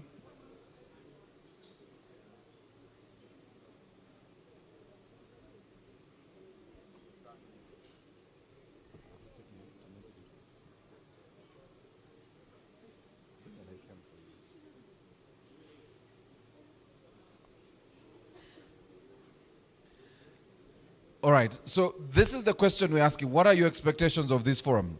So the 3 options you have on that question is networking, learning about existing investment opportunities, and learning about the ongoing government interventions. So we only have 3 respondents, so it would be really nice. 11 respondents of 53. It would be nice to get your feedback. But tech team, let's check that it's actually working, because I see people scan the QR code, and I'm surprised they are not giving us feedback. Back to the QR code, maybe. So we, and can we just check that the question pops up as soon as?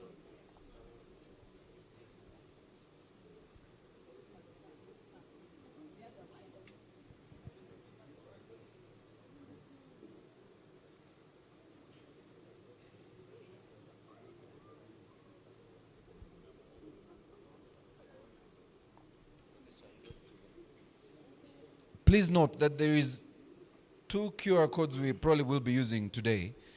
The one on the program takes you to the website, which brings you access to just more than Menti, because it will get you access to the program, gets you access to a lot of literature from the conference, but also then gets you to menti.com. But that will be you going and looking for Menti at the bottom. Is that at the bottom of, at the top? All right. So you could also scan the QR code on your program guide. If you have any of the programs here. So if you have your program with you, you can also scan that QR code on your program. That will take you to the website, but you will then see the menti.com highlight at the top of the website, right? Is that what happens? It was good. So you can scan that. It would be nice to get your feedback. Can I check how many are now in, now that it's a bit faster? We still have 11 or 53? Really? Really? 11 or 53. We are still doing badly. But let's the IT team is moving around, so it's good that we have some action. All right, so let's start our session. Welcome back, ladies and gentlemen. We'll try and make sure this is as interactive as possible. And again, to the session chair, just in case the minister arrives, we may make some adjustments in the program, and hopefully you will allow us that intervention. So we are now taking a look at the advantages and opportunities in regional markets for export and processed foods. Shortly, we'll have a presentation from the Economic Policy Research Center, and then our discussants will dig into this topic before we look at the presentation on the Export Farm Supporting Facility, EFS. So I want to welcome our session chair. Our session chair is none other than the Country Director for Trademark Africa. Ladies and gentlemen, welcome with me Miss Anna Namboze, ladies and gentlemen.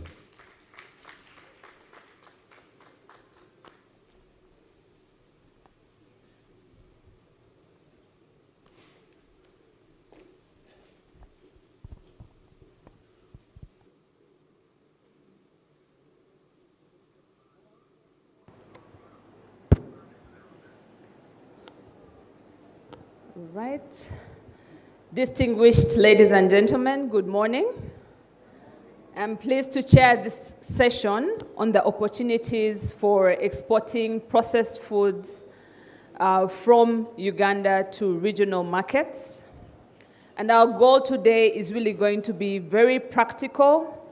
We have a stage setting by the Economic Policy Research Council, as has been mentioned, and we'll also have a spotlight coming in from the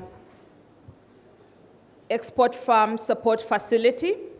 So we'll have those two first, and after which we'll be able to go into a detailed discussion that's going to have a mix of government, but largely private sector, to be able to discuss the two papers.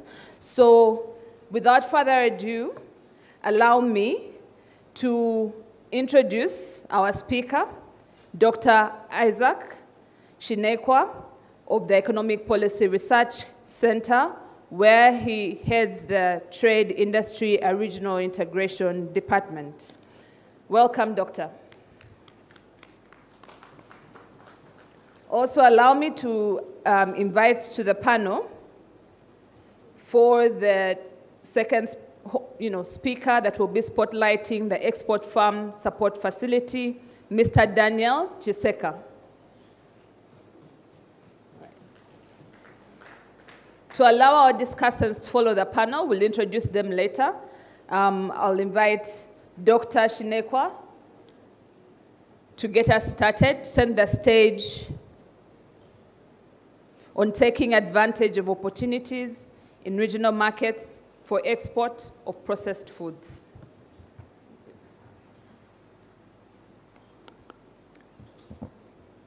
Thank you, the chair of the session.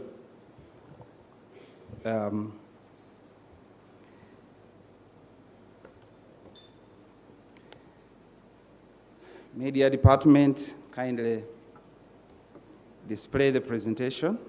Okay, this also this one. Okay, just leave it. All protocol observed. Good morning, ladies and gentlemen. Good morning, ladies and gentlemen. Yeah, we're going to talk about food, and we've just been eating food, so it should be reflected otherwise. Yeah. Okay. Just before I start with the presentation, I just want to make a commercial, though not paid. I think it was around the 2nd or 3rd of this month. The Indian High Commission and the Economic Policy Research Center organized a meeting. It was a dialogue in town. And in this meeting, we had manufacturers of all sorts of equipment and agro-processing, largely from India. So we have that information available in case you would wish to further the discussion with them to get equipment to continue processing. Chair, that was the commercial that I wanted to make for this group.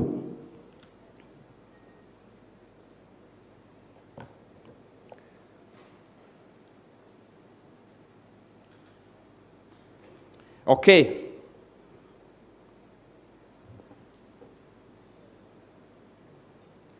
Taking advantage of opportunities in regional, if there's another microphone that would make me comfortable, I would ask for it. Okay. Yeah, so I'm going to take you through largely markets, because one of those questions came up in the early morning. All right, yeah, this is better. Yeah, about the markets that you would wish to sell your products. That's what I'm going to do in this presentation. Number one, this is not a study in a sense that we did a study, but we put this information from different sources. So I also want you to just speak that before I start rolling. Okay. These statistics, we know them very well about the contribution of agriculture to GDP, the number of people employed, and exports. I'll not waste time on that. But Uganda exports about 80% of farm output unprocessed, capturing 30% of what would be the final retail value. That's a very big loss. We must go into agro-processing. Regional demand for ready-to-eat staples, juices, snacks is growing. Annually, while the supply gap is widening, leaving a very big estimate of 1.2 billion annual opportunity untapped. I'm trying to drive you into agro-processing, processing foods by showing the opportunities they're in. Now, when it comes to our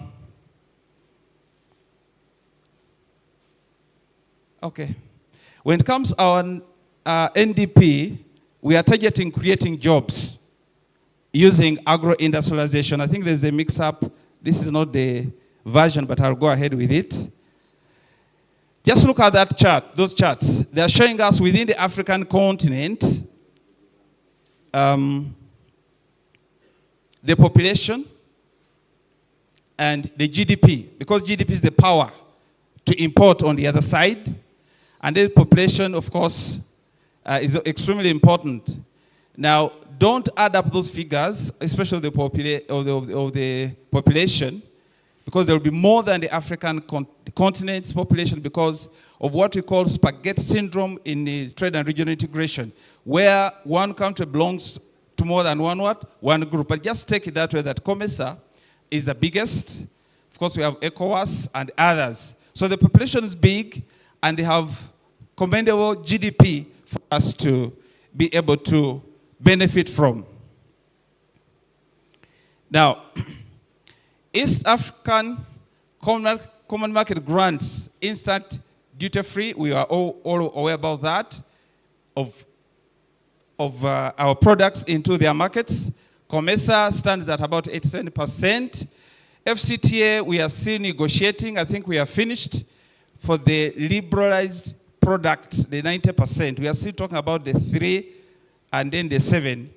which are the non-touchables, if you may borrow, or the sensitive, but that gives us room within other markets.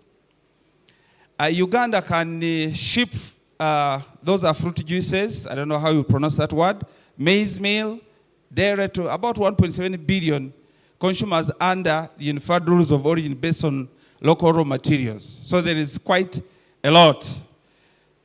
Uganda harvests quite a lot of mangoes, pineapples. You can walk along Wandegea or any place in Kampala here, and you find somebody running with about 6 pineapples, only at 10,000 shillings. It's very despicable. If this were processed, I think the value would be higher and returns for the... So we have a problem we are losing. That's the picture I'm trying to paint. Dried slices, juices, and all these in Kenya, DRC, Rwanda, could offer us higher margins if we really took that on. Now, milk powder, UHT had faces about 12% supply deficit within the ESC alone. Okay, maize has now jumped higher. Now, that's why I said this may not be the presentation, but it's okay. That figure is not actually 2, it is 5. We have a lot of milk, and this one is 5 for maize as well. But we need to process this to sell. Then, of course, government has done quite something. It's not in a vacuum. We have agro-industrial parks in Kapeka. I was in Kapeka about 1.5 weeks ago, or a week ago. We toured around and saw what is being produced there in some of those places. Packing of different fruits and foods, so to say. Okay. But we have challenges. This chart here is showing us that manufacturing capacity utilization in Uganda is still low. And I want to direct you to the top, the total. We are doing 54% only. This was a study that was done for Private Sector Foundation, for manufacturers, and submitted, I think, 2023 or 2024. There is a problem, very big problem. In other words, our capacities are there, unutilized. We did a study sometime on cotton processing, and we discovered that generators are operating at only 10%. In other words, you could grow cotton in Uganda 10 times what we grow now, and you don't need a new generator. So capacity utilization is a problem. Now, let's delve more into this. Edible oils, capacity utilization is less than 10%. How about if we only made 50? What will happen in terms of our agro-processing that area? And then agricultural production in group together is about 34%. Then there is foods and beverages, 38%. Our dairy is about 52%. So the capacities are really huge, but they're not being utilized. And before I move on to that, there are quite a number of reasons why this is happening. But it has to do with inputs, it has to do with technology, it has to do with electricity, it has to do with all sorts of infrastructure. That's why we are operating at this level and not a higher level. Now, let's move into the markets. Somebody asked, but where are the markets? I've taken diligence really to make an analysis just to understand where the markets are. And there are many. It's data intensive. I must warn you as we go along, but I will avoid some of the slides that can be requested before afterwards to do further analysis. This is what we call untapped, unused, unutilized, whatever you call it, export potential in millions of dollars. All right? When you look at this, first of all, I'll draw your attention to this side. Within the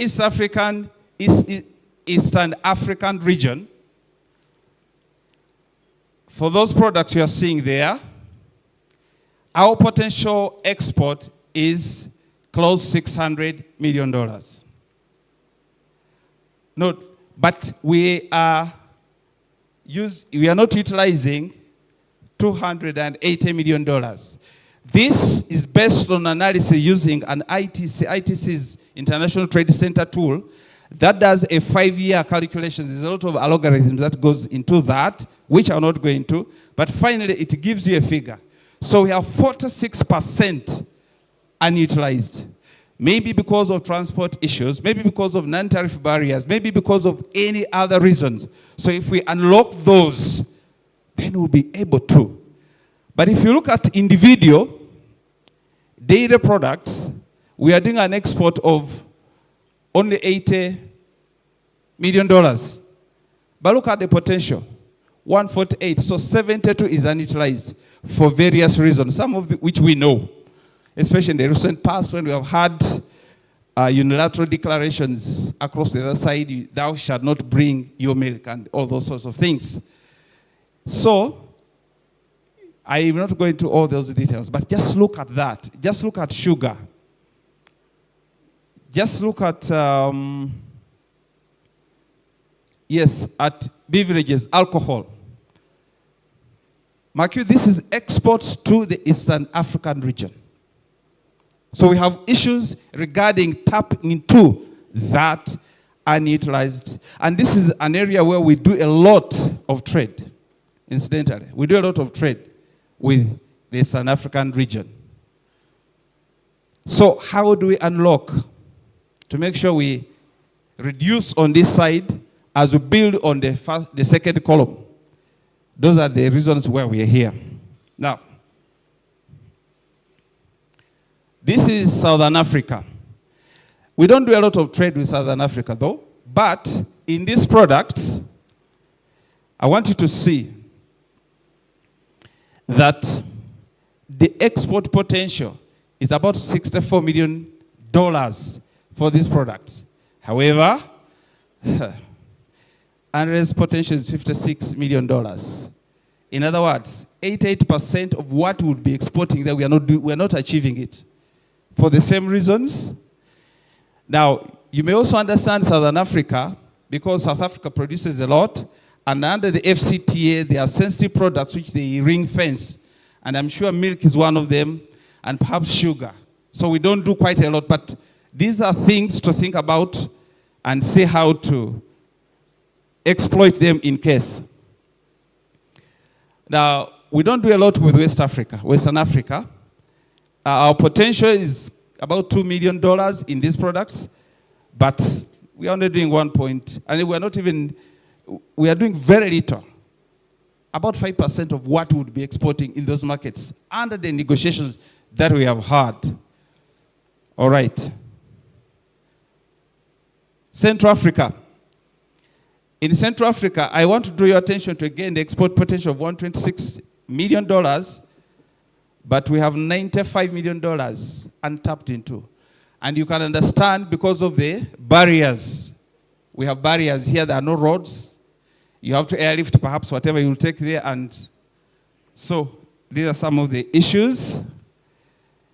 Northern Africa, we can quite do a lot in terms of dairy products, in terms of coffee, but we still have to penetrate those markets. Market access is good, is the necessary condition.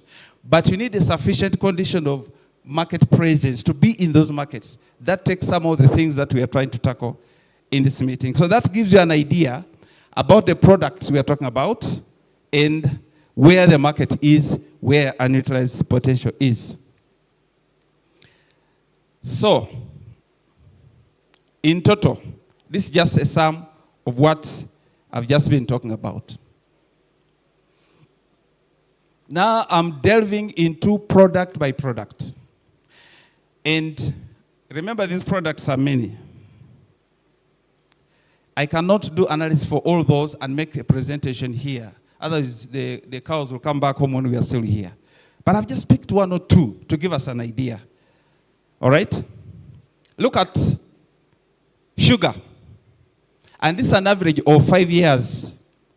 It's not the exact spot-on current. When you look at that, Africa's imports from the world in green on the other side is about $8.6 billion. in terms of what we buy from everywhere. Uganda does about $113 million only. So how do we eat into that green is the question. Because that's the potential. That's what the market is within Africa. And I'll take you to the countries that are on this other side. The chart is showing you our exports to the world, to Africa. Largely we export to Africa. And then within Africa, South Sudan, Kenya, Rwanda, these are the countries and the amounts on average for those years that we are doing. Now we are going to go to at least 2 or 3 countries to see who are the competitors in those countries. Market intelligence is what I'm doing. Okay. All right, that one must be DRC, where you see X's. Now, within DRC, you see where Uganda is? Uganda is number 4. But Mauritius does best, Brazil, a market outside Africa, Egypt, and then the others. So those are your competitors. If you're going to those markets, you need to know who your competitors are. We can do this for all products if we can sit at a round table and agree on what you want. I'm just giving an example of sugar. South Sudan, again, we are the one on top. We're the leading exporter of South Sudan, but they also get from India, Saudi Arabia, and then Kenya. Then another product. You will notice that, I think this is, on the other side, you see what we export the world and then to Africa. And then Kenya is our leading in terms of our exports, all right, to that country. So if we were to go into that market, we need to know who we are. The first chart is showing us where we export, where we are going. The second one is showing us who are the competitors, like in the Kenyan market. All right. Dairy products. Where are we? In Kenya, we are number 1, as I said. And also in South Sudan, we are number 1. But these are the competitors, and those are the amounts. In terms of, mark you, we are multiplying whatever figure you're seeing there by 3 zeros. So this market intelligence awards us an ability to understand where we want to go, who is in that market, and then we work backwards. Why are we not increasing our portion in that market? Is it because of our challenges related to non-tariff barriers? Is it because transport or otherwise? All right. Fish products, again, you note those are the countries we export to. And then within Africa, Africa imports fish worth about $5 billion. Uganda, we have a small niche of only that. I'll move fast so that we can, And then here, you can see in the DRC we do export, but there are other countries that are doing better. Namibia, Norway, and others. Those are our competitors in that market. In Rwanda, again, we are doing very well, but still we have our other competitors, some outside Africa. Beverages. Now, here, we aggregated all beverages, all beers, all whisks, all whatever they are. When you aggregate that, you'll see that that's how our exports are. To Africa, about $100 million. And then DRC is the top in terms of imports. But when you come here, Africa imports about $3.6 billion worth of those drinks. So the market is still what? Big, that we can think about and benefit from. I'll move faster, Chair. Then here, these are the countries that were on top and who we are competing with. You can see DRC, after Eswatini is when we come in. And in South Sudan, we are on top in terms of regional markets. I gave more attention to this, I think. There are others where we are competing, but you can see these countries in the second chart. All this, it shows that outsiders outside Africa are really dominating the what? The market. Okay. When it comes to cereals, you'll notice that our exports, now cereals, we've decided to again aggregate. Again, Kenya is on top from the other chart and the other countries. But here, if you combine all cereals, Uganda is exporting in the average of those 5 years to Africa, $106 million. But when it comes to maize, you can see the maize down at the bottom here. We import in Africa about 6 billion worth of maize and maize products from outside. So why can't we take advantage of those markets? That's very, very important. And those are cereal exports now in those countries and where we are. I'll move faster, Chair. Vegetables and oils, the one that we saw capacity utilization of about 8.1%. You can see the leading importers, South Sudan, then DRC, blah, blah. Then on this side, you'll notice that Uganda's exports to Africa, about 75%, rather $75 million. And then Uganda's exports to the world is about 85. But Africa imports 13 billion worth of those oils, fats, and etc. So the market is big if we can do market intelligence and reach those markets. This one is showing the competitors in those markets. One thing about this is that mainly Indonesia, Malaysia, and other countries compete in those markets of ours. So, having given us a flavor of the markets, because somebody asked, where are the markets? Having given us that flavor where the markets are, which can be done for each product of all those listed 12 or so, the challenges. Chair, we have issues of unpredictable weather patterns, and you can see that in the harvest of what? Of maize. When the weather is against us for that season, then we have challenges harvesting. So there are issues there. Land fragmentation, somebody mentioned it. We are splitting and splitting and splitting. So you cannot go and benefit from the 50-acre loan that is available, because since your grandfather, you have been dividing and dividing. Inputs, they are still a very big problem. I know government is doing something, but our utilization of fertilizer in Uganda is only 3, I think per acre or per hectare, only 3 kilograms. Africa talks about do some 20. Other places, they do 8 and others. Standards, I think this was belabored in the morning, and we know the problems there. I'll not go there.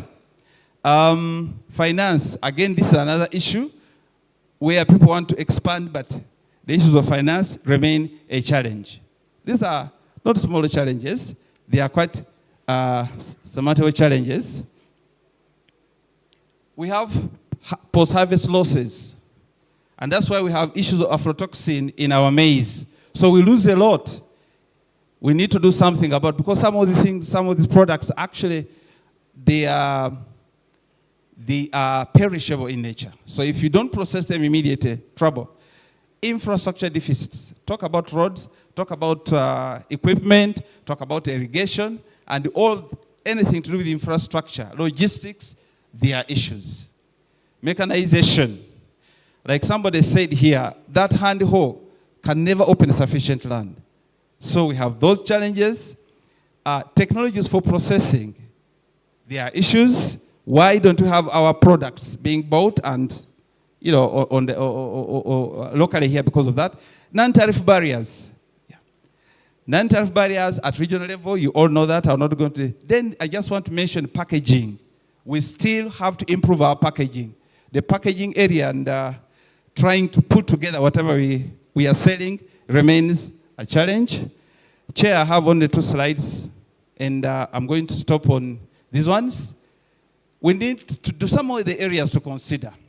We need to continue. We're not saying government is not doing anything. Even the private sector, we need to develop our infrastructure in all those areas. Okay? Finance, we need to do something about it to make sure that people get affordable finance.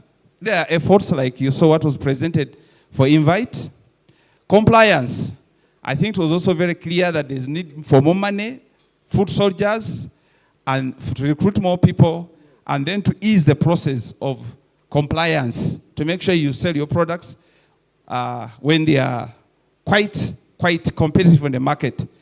We need to build the capacities of the SMEs to be able to take advantage of this. We need to strengthen the dispute resolution mechanism. In the European Union, when you buy a product from another country, they take you to a court. You sort it out there. If you fail, then you pay. But here, we just talk. So we need, in the review of the treaty and all those protocols, there is a need for addressing that issue. That nobody just wakes up one morning and says, you are not going to bring your products here. If they do that, we go to court, you lose, you pay. There has to be some punitive action. Then e-commerce could be leveraged. Mainstreaming climate adaptation and mitigation, which we are trying to do. This dialogue here has the private and public partnership, and I think under EXIM or Ministry of Finance, EXIM Forum, these are all enabling the private sector to interface with the public sector to be able to iron out issues. Then continue with our advancing regional integration of the South-South, removing all those barriers, okay? Then enforce existing NTB countermeasures frameworks. We have the monitoring committees, we have the law that was passed. There are issues regarding this. It's like we talk, but we don't what? Act. These are not exhaustive, Chair. There are more, and I know in this room more are going to come out, but I would like to stop there. Thank you for listening.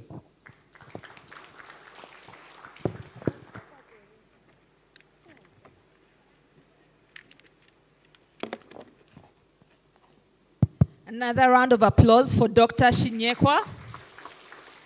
Thank you, Doctor. You have highlighted the great opportunity for Uganda to export within the ESC, the tripartite, and also the AFCFTA.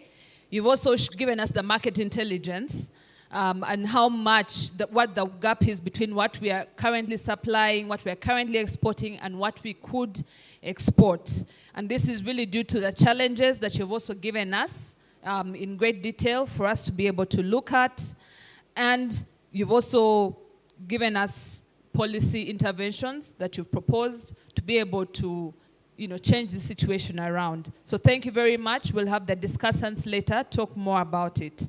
Without further ado, because we're looking forward to the discussions and the Q&A, allow me to invite Mr. Daniel Chiseka to give us a presentation on the Export Farm Support Facility.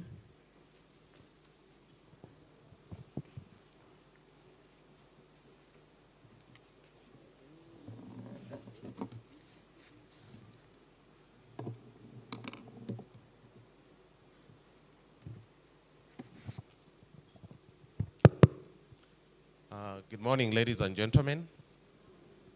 I want to observe all protocol. My name is Daniel Chiseka.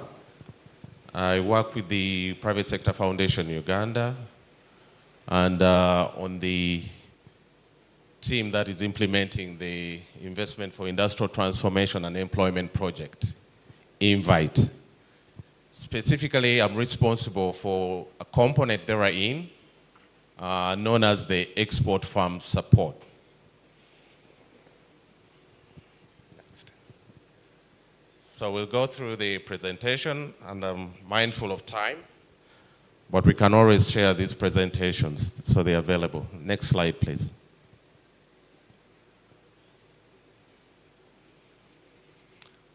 Okay. The export farm support, like the name says, we are basically looking at how we can boost exports through supporting especially the manufacturing and semi-manufacturing farms that are actually exporting. I picked up some figures there to show what our exports revenue were in 2024. And that statistic is picked from the UN Core Trade. So we did 8.04 billion as revenue for export. What drove those exports especially were commodities, including coffee, tea, spices, pearls, precious stones, and cocoa. For coffee, which was about 30% contribution to the overall, we received about $2.5 billion in that financial year. But I just want to undermark the returns on coffee, the 2.5. This is based on the MAIF report on the International Coffee Day, where they talked about this return, 2.5 billion. But remember, we reached about 909 million bags of green bean exports. So we are not talking about substantial transformation in terms of value addition at that point. But still, we are able to do that. I want to reflect on what was said earlier in the morning in terms of by the PSST, where we are looking at boosting this 5 times fold. So you can imagine what would happen. As we are doing the exports, we note that we still have a trade deficit of about 5.79 billion, where we are doing a lot more inputs, and we would want to see how we can best change that narrative. Next. So, as we try to implement this project, we try also to contextualize what it takes. Why do we think that exports really are needful? Of course, we are talking of generating foreign exchange for the country. We are looking at the issue of creation of jobs and improving national incomes, livelihoods. When you look at the 10-fold growth strategy, export is factored in there as a major driver. We believe that also exports helps to improve the country's balance of payment position. Next. The other thing is basically the markets, and we've been just talking about markets. We also are able to brand our country as we have our products go out onto the different export markets. Clearly, we are talking of improvement in the economic growth, GDP, and industrial growth. But ultimately,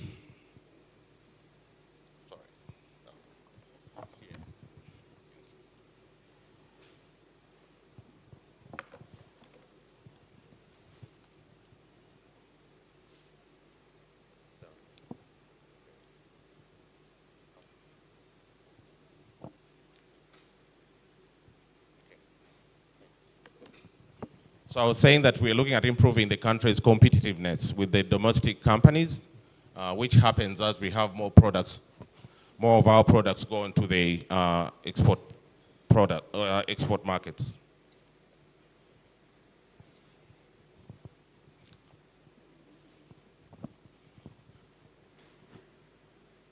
So, and this is repetition of some of the things that we've already talked about in the discussion that just happened.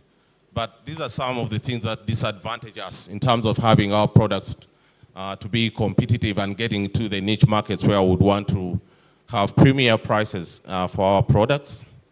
We are looking at the low value addition production, the low productivity.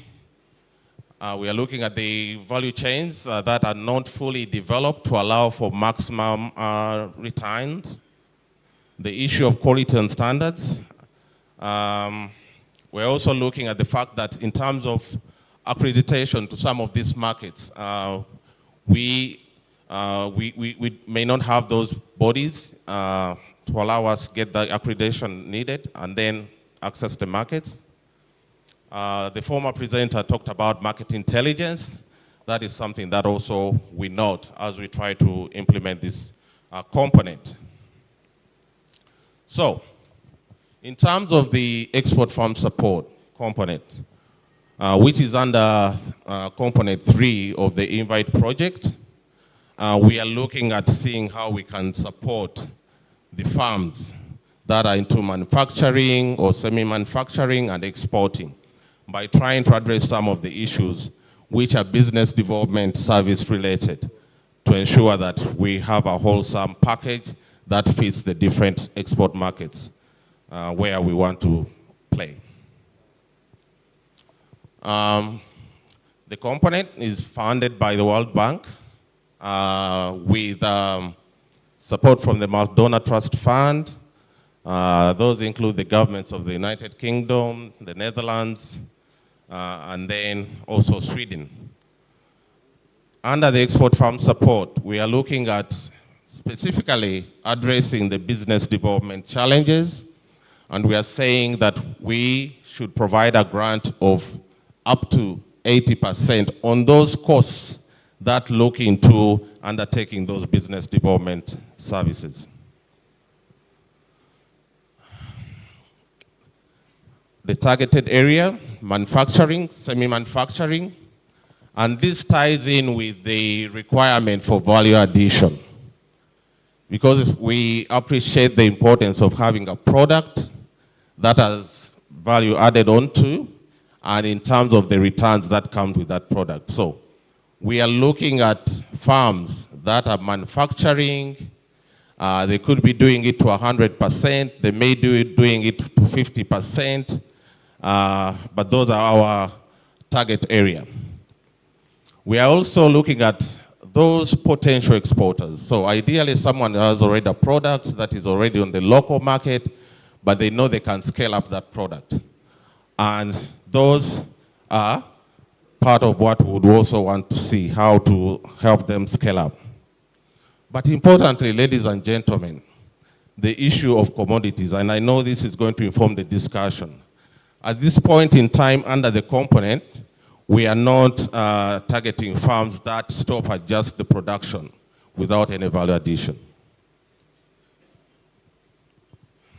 So, in terms of activities, and I said these are business development service related activities, we have a whole array of activities that we are looking at supporting.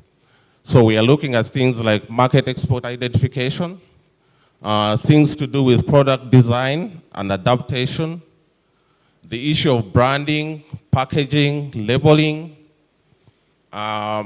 production-related activities.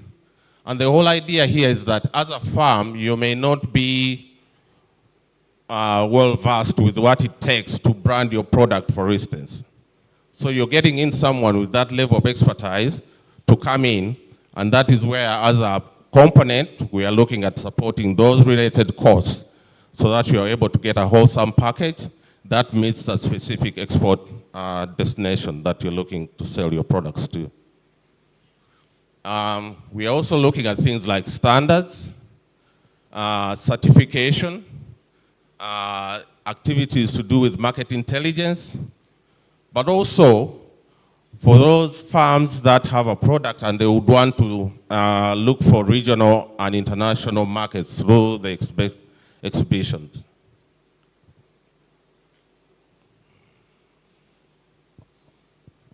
So we've defined a methodology for selection of companies.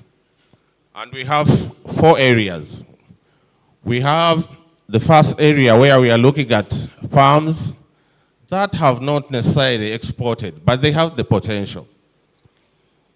Under here, the EFS will support them to participate in boot camp related activities where they can get knowledge on management of critical areas in order to succeed in export.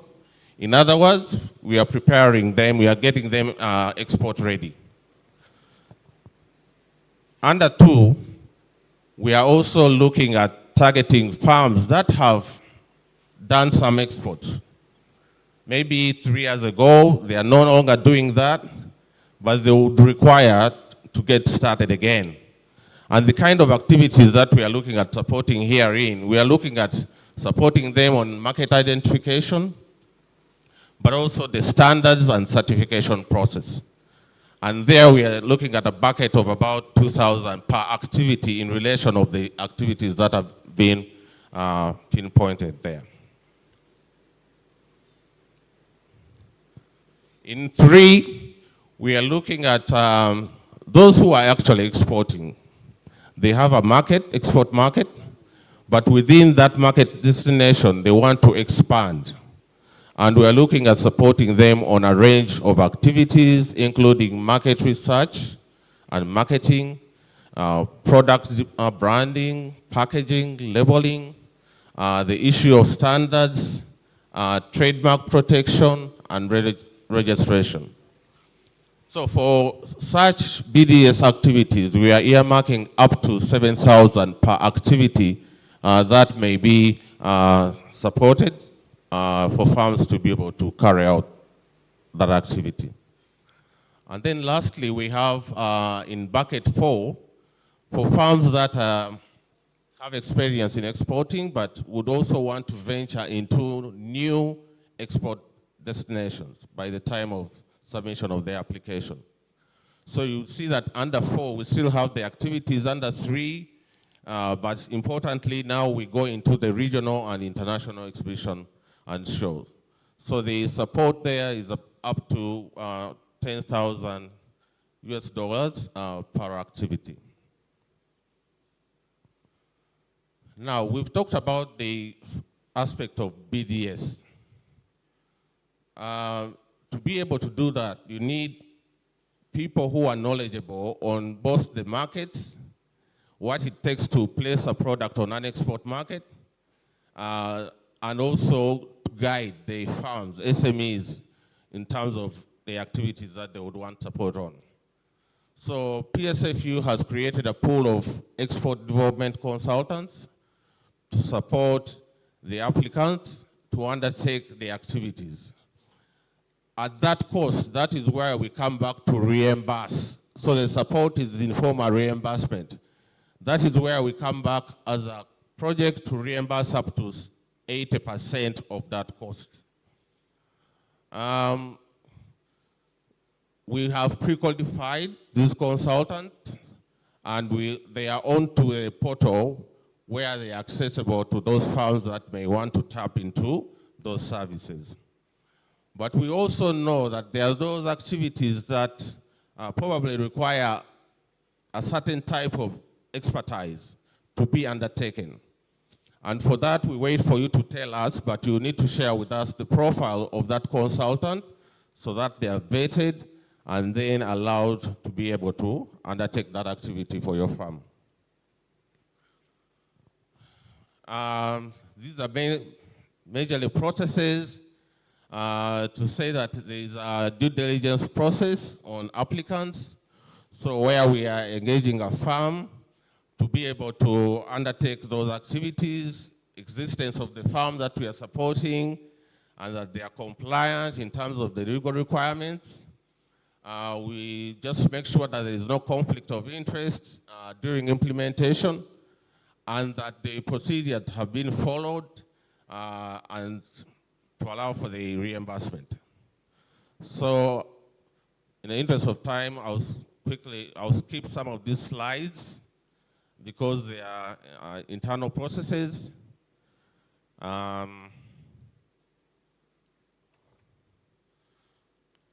Our performance to date, we've had 2 calls go out, ladies and gentlemen. So in the first call, we received 150 applicants. And in terms of our target, we targeted the same number. But those who were selected were 91. And the second call, we received another 118 were selected. In total to date, we are working with 209 farms to support them on different export-related engagements. So still the statistics here under the buckets that I talked about, those who are in bucket 1, bucket 2, bucket 3, but the overall number that we are working with is 209 companies. Now, this is important because it shows the categories, those sectors where the 209 farms fall. So you would see that actually agro-processing, most of the farms that we are working with and they are exporting are into the agro-processing sector. We have some into the manufacturing and construction, and then followed by food processing, crafts and trade, and then some to do with in the energy sectors. These will be some of the reasons why we didn't select some of the applicants. I said commodities for now are not included. In some cases, you have incomplete applications where they don't provide for domestic sales figures, or whether they lack some legal documents, or where some of them had already been applied in call one, but still put in a call in the second call. In terms of gender participation, we have, those are the numbers that we have. Overall, we have about 58 female-run businesses versus the male, which is at 80 overall. But in terms of business ownership, sometimes they are co-joint businesses, so that number is also reflected in the co-owned. So this is how much we've been able to commit to date. So we've had 2 calls, and in both calls we have a total of about 2.6 billion committed, and of which agreements have been signed. Just like any other project, we have expectations. We are looking at supporting at least 900 farms to increase their exports. We want to be able to create jobs under this initiative, so we are looking at about 1,800 jobs created. And then deliberately, we would want to see that we have about 25 new women-owned exporting farms. Ladies and gentlemen, thank you so much for listening. That ends the presentation. Thank you.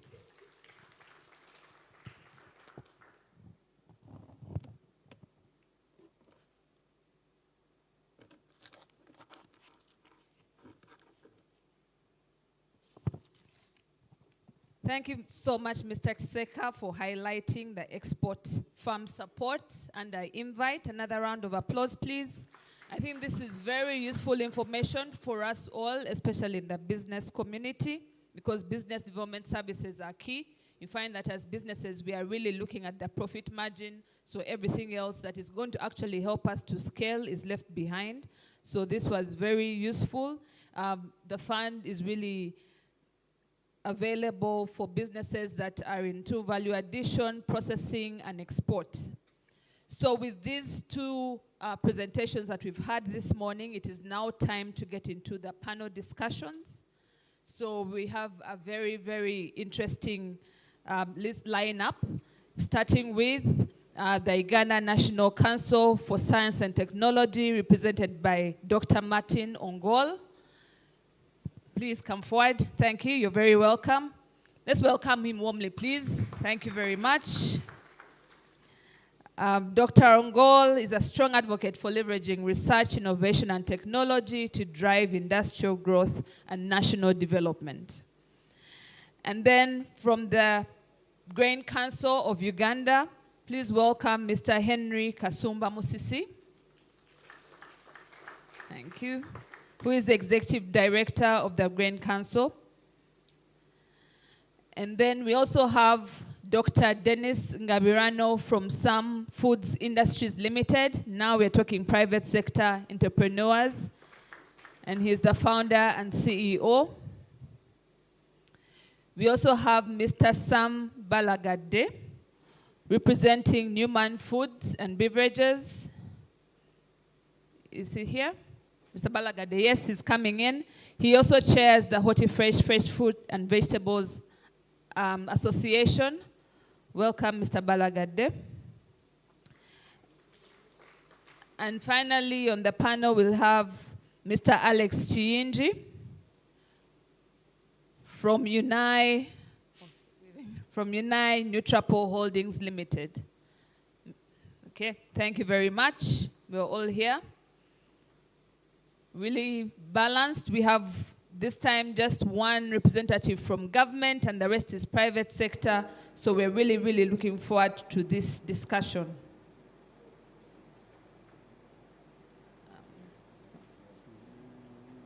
So to our panelists, we'll probably start with the government entity from the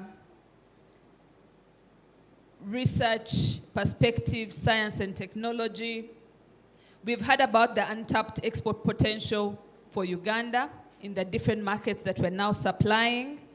So, Doctor, could you please let us know what opportunities exist in the food processing sector that Uganda can leverage through science, technology, and innovation? Thanks a lot, and it's good to be in this panel and surrounded by the private sector.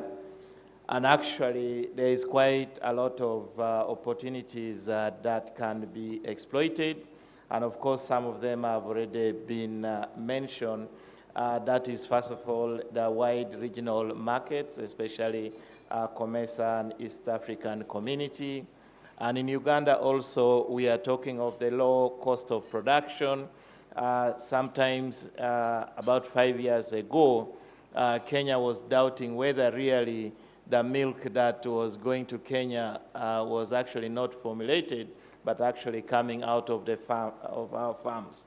And when they did that research, they realized that actually the milk was coming directly from the cows, and that was due to our low cost of production that gave us that competitive advantage. And then, of course, there is still a lot of potential, as you have heard from the presenters. That is the potential for enhancing agricultural productivity. We have not yet reached the total factor productivity level, and of course, there is a growing industrial base for agro-processed foods in Uganda.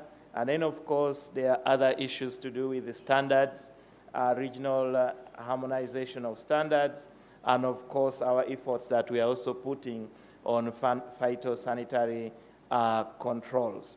So all these are key opportunities, but there are also other opportunities that have already been mentioned that we have not yet exploited, and that is in terms of like branding and making sure that we define our products. We export coffee, but we still don't know how coffee from the various regions of Uganda tastes, and that could also like define the market price and value that needs to be added.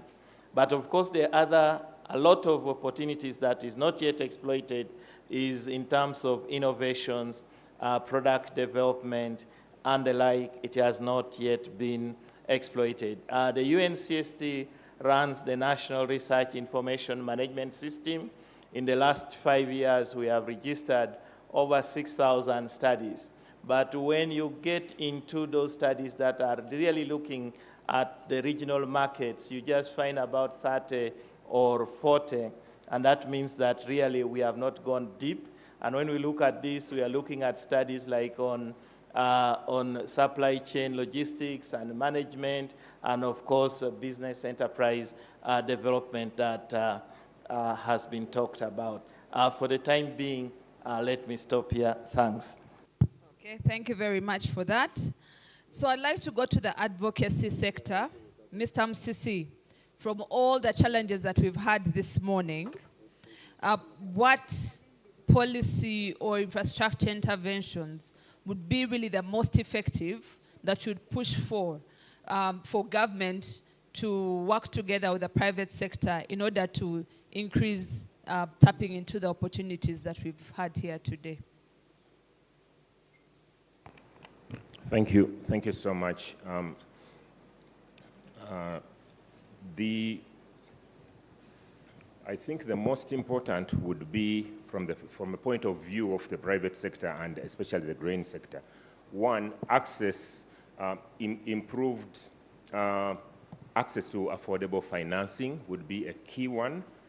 In spite of the fact that there have been many financing vehicles with lower and lower rates of interest, if you look at our competitiveness as far as agricultural and agro-processing financing is concerned, to the region, countries like Kenya and Rwanda, and the kind of support that these governments have been offering, we still lag a little behind, and that negatively taps into our competitiveness, because these are the regions into which we need to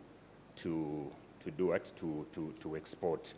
The other is, again, advocacy towards the lowering of electricity tariffs. First of all, the availability, the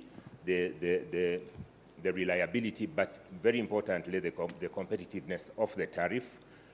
If you look at countries around us in the region, we do not fall in the top, the best 10 as far as the tariffs that are being charged are concerned, and that negatively, in fact, impacts on our competitiveness as a country.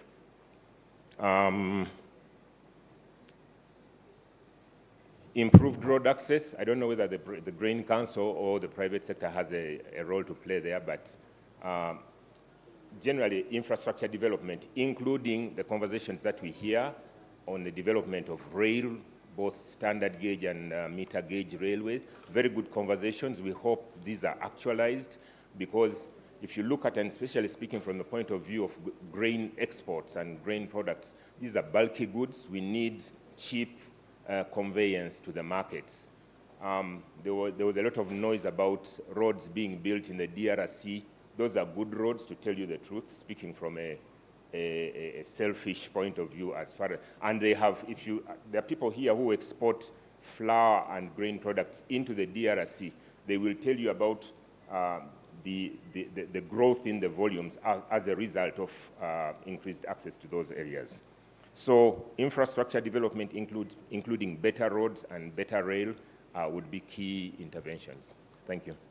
All right, thank you. So you've highlighted financing as one of the key issues where we did support from government, and also the development of infrastructure, road, rail, and others. I would like to go to the private sector.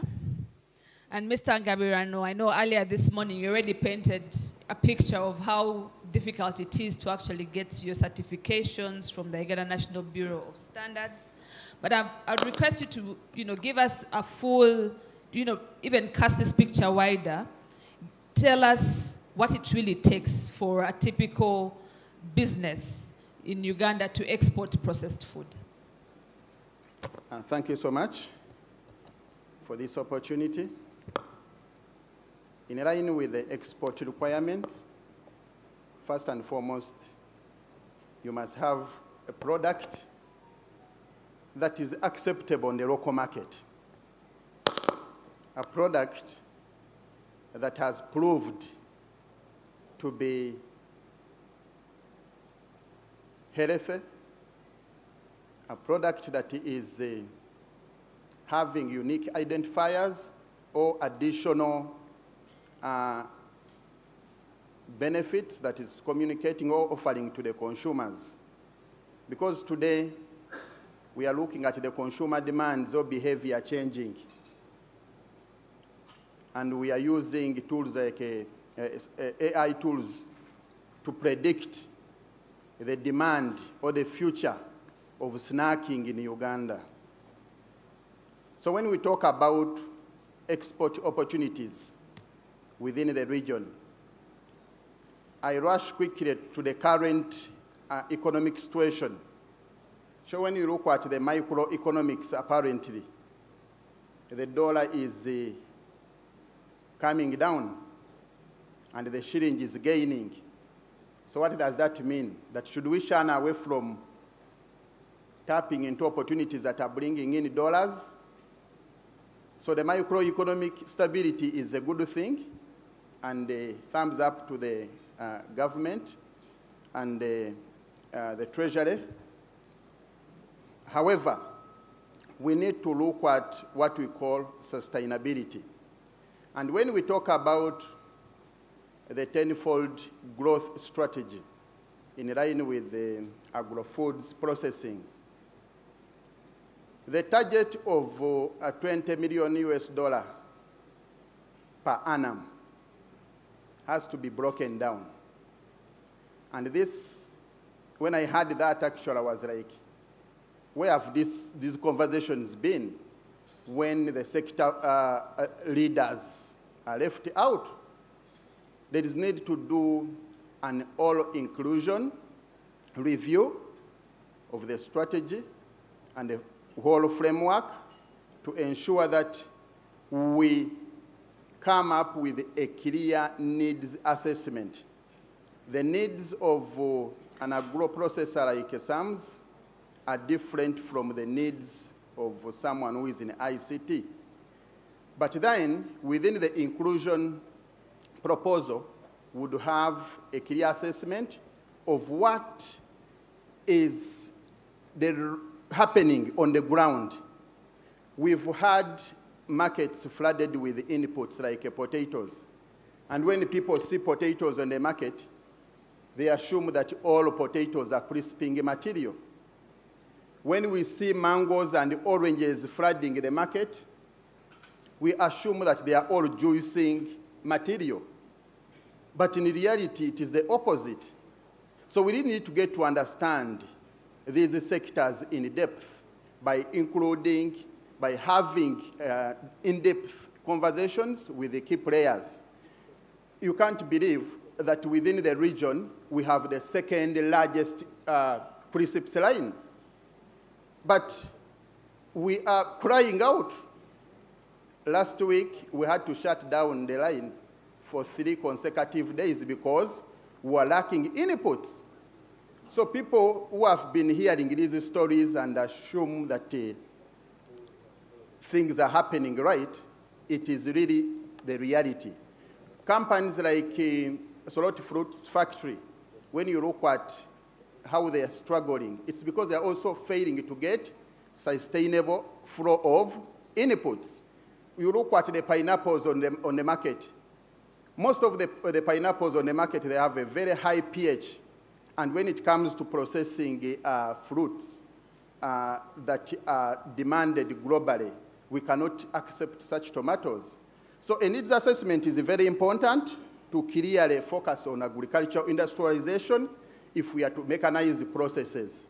We have an automated line which we had to dismantle to make it semi-automated because the material is not accepting the automation to happen. The potatoes have so many eyes, they have very high sugar levels, they are burning, and when we sort and resort and resort, we send out what we really feel is fair to the market. Consumers are complaining that we are offering solace because they don't know the pains that we are going through. Because you can't believe that processing a kilo of potatoes and you get 150 grams out of it. That sounds unbelievable, but it is the reality. So we need to look at the inputs, make sure that the demands of feedstock agriculture are very clear, and also food stock agriculture are very clearly described. Otherwise, when it comes to sustainability, we are going to have issues because we will not remain competitive. Our friends across the border, most especially in Kenya, they have invested in R&D. The other side is given sufficient funding. And the KBS, Kenya Bureau of Standards, is given sufficient funding. And they are fast-tracking most of the needs that are required by the processors. So some of the new emerging value chains, like gonja, we are importing 93% of the gonja in Uganda from DRC.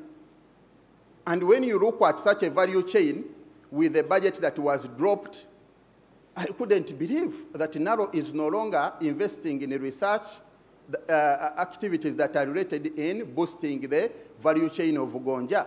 Yet there are so many processors in Uganda, hundreds, hotels, restaurants, roadside roasters, all those are opportunities. But then, how do we scale up? We must have a sustainable inflow of inputs.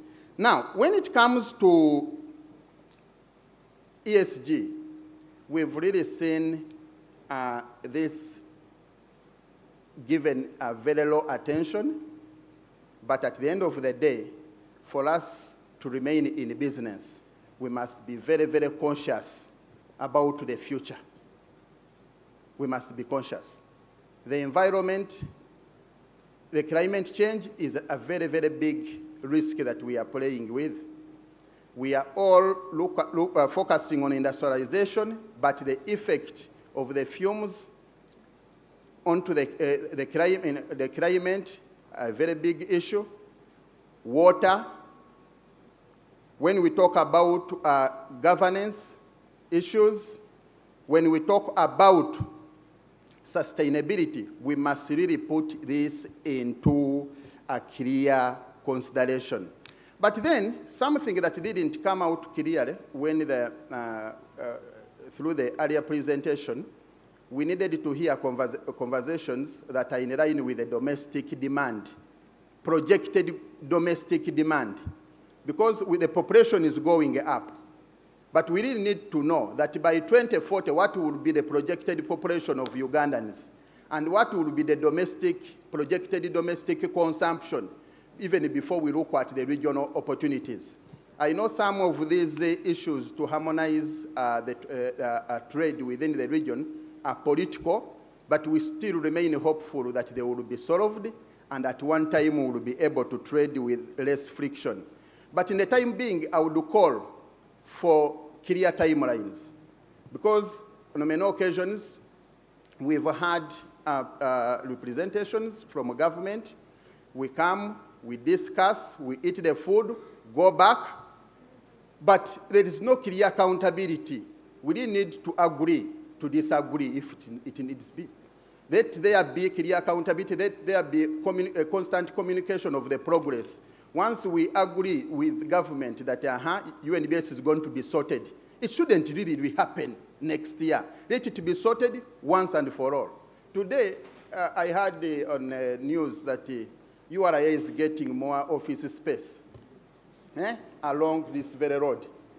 And their expectations are addressed 100%, because they have 3,000 employees, 1,700 are lacking office space, and they have been allocated space. Now, there is a very big mismatch, because the input versus the output, we must strike a balance. If the needs of the manufacturers are not addressed, then we will not have the tax base widened. I strongly believe that today's small businesses are tomorrow's titans, but we need to focus on growing them sustainably. Because for us now, we are doing our crisps and roasting peanuts, gonja, but we are in LTO, 15 years down the road. So we can change really the economy of this country once things are happening right, most especially when it comes to such dialogues. We must always close certain things and get to know that we've gained the value out of such conversations. I submit. Thank you so much, Mr. Ngabirano. Thank you. You have left some cliffhangers here. We have to see how we can sustain the flow of inputs. We'll get back to that. And also the issue of standards of our raw material that we'll also get back into. You did mention an issue of governance, so allow me on that issue to also welcome Mr. Charles Ochichi, the Executive Director of Enterprise Uganda, to also join the panel. This will be very insightful. Your views will be insightful on some of the matters highlighted for businesses. You're welcome. All right, moving on to Mr. Balagadde. We would like you to also pick up the conversation for Mr. Ngabirano. What has it taken for Newman Foods to be able to export processed foods? And also at the same time, can you reflect on how SMEs in the food processing space can meet the export market requirements? Thank you very much. Yes. I would like also to thank Dr. Ngabirano his submission. He has hinted really on the issues that matter. But in addition to that, I'll add something which most people normally neglect. I've discovered over the years that there is a knowledge gap when it comes to most of the things we are talking about. And indeed, what he mentioned, that there is a mismatch when it comes to policy and actual investment to boost the private sector.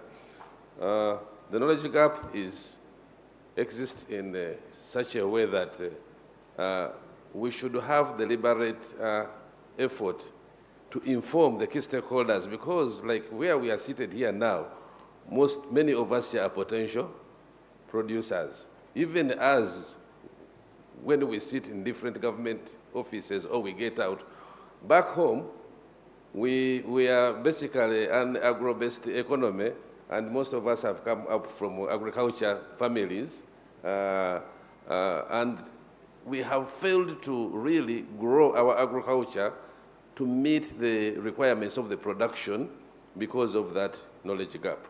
Mr. Gabiran has mentioned that you see so many Irish potatoes on the market, yes. And I know that the home area for one of my colleagues here produces a lot of Irish potatoes. And I know, but are they aware of that variety which is required? And how is it going to be produced? What is the actual demand for the industry? So such business cases for specific products should be well articulated and communicated to the key stakeholders. We have a problem with the production. I've seen that exporters are also suffering, looking for what to export, the right quality, the right quantities, the right variety as demanded by the markets because of that knowledge gap. And also I see that there are so many people, local investors with money, but not knowing where to put it. So for me, that knowledge gap is very, very crucial if we were to really grow our sector of exports and of value-added products. I know of a product which when I was growing up, it was a simple thing. It was called banana juice, mubisi.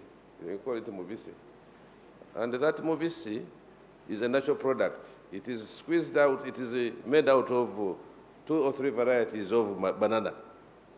There is what they call chisubi. I don't know, Dr. Gabiran, I think you do it. There is also musa and another one. I don't know.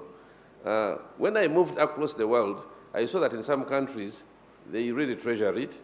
And I did some tests of the product in South Africa, in Nigeria, and I found that it has a high demand. So, such a thing, if you identify such products which are highly demanded, and we inform our players very well, give them the right information, give them the technology, give them the finance, I think we can be able to grow our manufacturing sector for the food, for the agro-based foods. That juice is one of them. Another one, you know, cashew nuts. Doctor, you know it very well. We have scarcity of cashew nuts, but they move, even at a high price on the local market. They really move. And they go to South Sudan, to Congo, to everywhere they go. So our researchers, they should be able to help us to do more research on such products that have a high moving market so that we can produce them locally. Because at one time, I think Tanzania stopped exports of cashew nuts. I think even now. But however, they still come, I think, through certain routes which I don't know. But we have opportunities, a lot of opportunities lying idle if we address the issue of production. And also, we created awareness, that we bridge the knowledge gap within our own people, policymakers and the others, and the private sector. Of course, Doctor mentioned something, because you're in the same industry, which is, I would like also to a little bit expound on. This culture, you need to address the market first from your home. because the markets are not so much different. In Uganda here, you see the snacks are selling from the roadside. People are selling groundnuts, roasted, and so forth. And you have those ones. Then you also have those ones who who package and they put them in the supermarkets and they go for certification. Those ones who are selling locally in the baskets along the roads, they don't care about food safety. Sometimes I see the groundnuts falling, and then I see them picking them very quickly from the ground. So who protects the consumers? I've seen it in the traffic jam. The basket falls down. You don't know where they store them. You don't know. So that awareness and regulation, and it has to be in order to protect the growth of these industries. Because if you traded the product very well on the local market, then you can experiment and also take it to other markets. Branding has been mentioned. Packaging has been mentioned. Packaging even affects us who are in fresh fruits and vegetables for export. Packaging is the silent salesman. I think ladies know very well. They are the best shoppers in the supermarkets. They go for those good-looking packaging material and user-friendly. User-friendly, you don't have to struggle so much to open. It is not the product is well displayed, and the product is well displayed. And so we need to address that issue of packaging critically. And I don't want to waste a lot of time, but I would like to say that this has been a very good opportunity for us to come here. Most of the issues have actually been articulated. The issue of standards starts with all of us. Yeah, if we say certification, Uganda National Bureau of Standards, but we our own selves, we have also to be cautious of the standards so that we can help them to do their work. We demand for their services when we are also aware, and we take this across from our own homes to our children, to the schools, and everywhere, so that we demand standards and safety, and we are able to demand for such good products which are certified. Thank you very much. Thank you very much, Mr. Balagade. Again, we've highlighted on a lot of issues. One on the knowledge gap, which we'll come back to Mr. Ochichi about. The issue of standards is really talked about here. I admit not all of it has to do with Patricia's office at UNBS. Some of it has to do with really good agronomical practices. The issue of packaging, branding is also very key. I know POA made a decision to take one brand of mineral water over another just because it's difficult to open. One is so difficult, so nobody will take it. Or mostly when you're looking at the shelf, of course for ladies, if you're picking anything that has to do with cosmetics, the better looking one is the one that wins the day. But quickly moving on to Mr. Kiyinji. We'll continue. It's really the same question. We just need to see your highlights. What does it take for an SME to export? And also, where, in your perspective, would you need practical interventions as an SME, or you're not an SME anymore, but as an exporter, to be able to ensure consistent supply of raw materials? Because this is what is coming out from the previous speakers. Thank you. Thank you very much. The most challenging part of it is the value chain efficiency. Anyone in this room or in this economy would like to do the export. But when you do the agro-processing, for example, I process functional foods. I add value to mushrooms to make functional porridge flour. In the beginning, I thought it was easy than mere mixing flour and putting on market. But after realizing and looking for various market opportunities, I realized that I do not have enough supply of raw materials to produce the porridge to put on market. So what does it call for is looking into the entire value chain. If we do not do enough of research and development to know, to map different areas on how we can raise different raw materials for our production, we shall end up even not fulfilling the demand for the local market. I give an example. I was interacting with Tanzanians. They wanted to import mushrooms from here, but they wanted 400 metric tons every after 2 weeks. I just laughed off. And I was asking them, why do you want to import mushrooms from Uganda?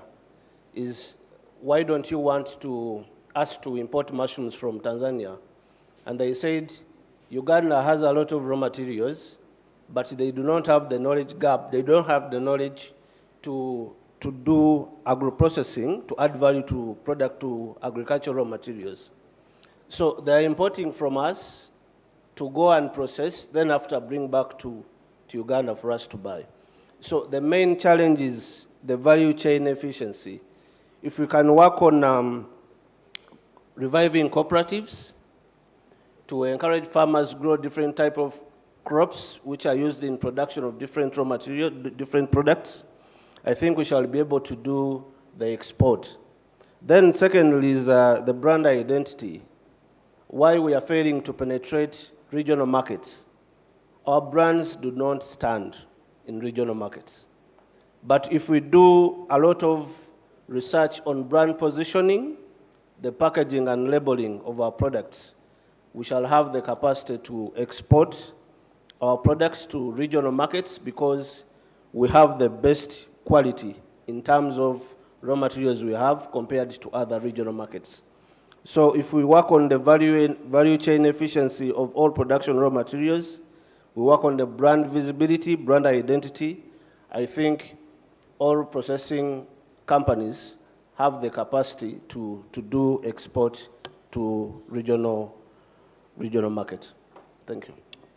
Thank you so much, Mr. Kiinji, for those highlights. Now, coming back on some of the matters that have been highlighted here, Mr. Ochichi, I would like you to focus on one, the issue of knowledge gap. Because Uganda, we are going through our 10 times growth strategy, where we're going to multiply our GDP over the next few years. And this really requires that everybody is on board. Now, I'm aware, in my understanding, most farmers don't even think they're in business. They're just farmers. If you tell them what you do, me, I'm not in business, I'm a farmer.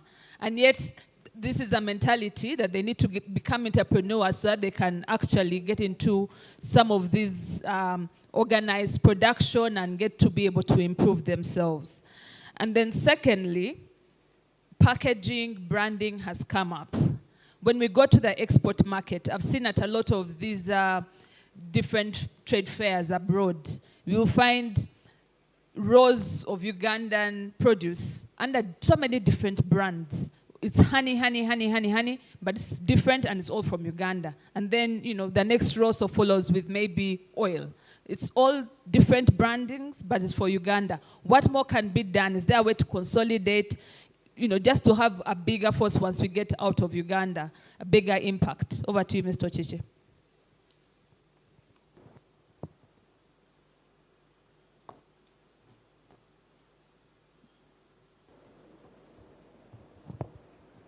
Thank you so much, moderator. I had an organization called Enterprise Uganda, and for the last 24 years, we have been championing the creation of entrepreneurs that play ball within the country, within the East African region, and across the East African region. And I will highlight two things that anybody talking about the export market must be recognizing. If you don't address those two things, you'll talk about export market, you talk about cheap finance, you talk about all the things of even standardization, certification. Because somebody can even get a UNBS certification and do a wrong thing when you're exporting. But on the paper and on the packaging, it's UNBS.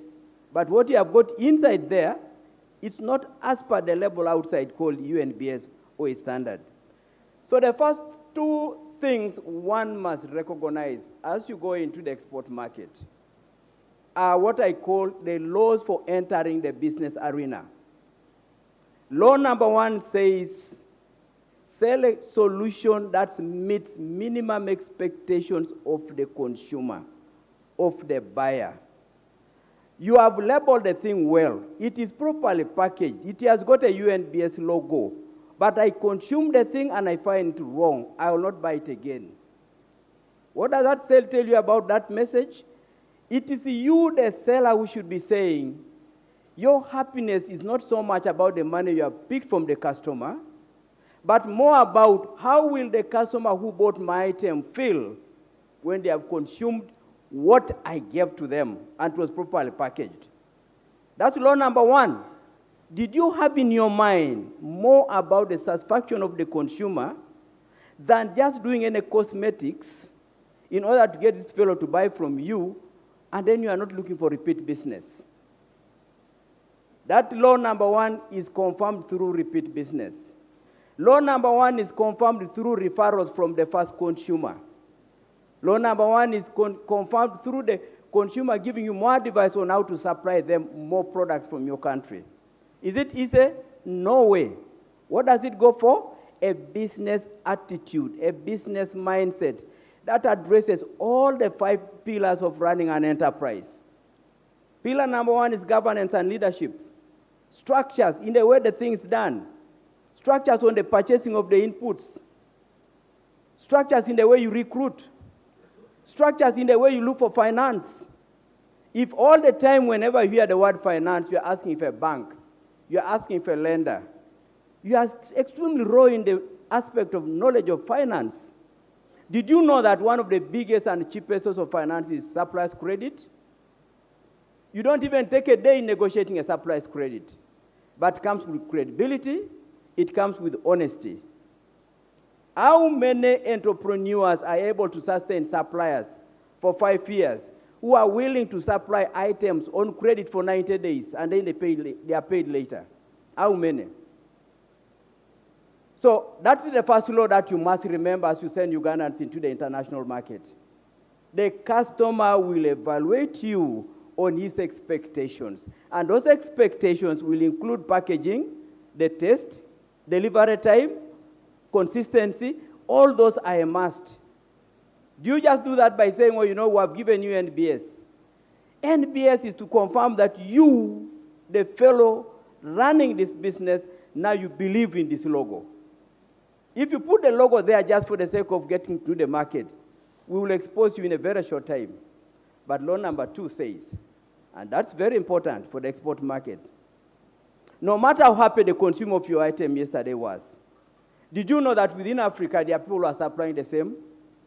Did you know that within the Asian continent, there are suppliers of the same?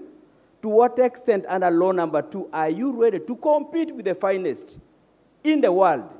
And the finest in the world will have the right HR, the right governance systems, the right supervision systems, the right market analysis systems, the right strategy systems. All these elements will determine your continuity and compete in the arena.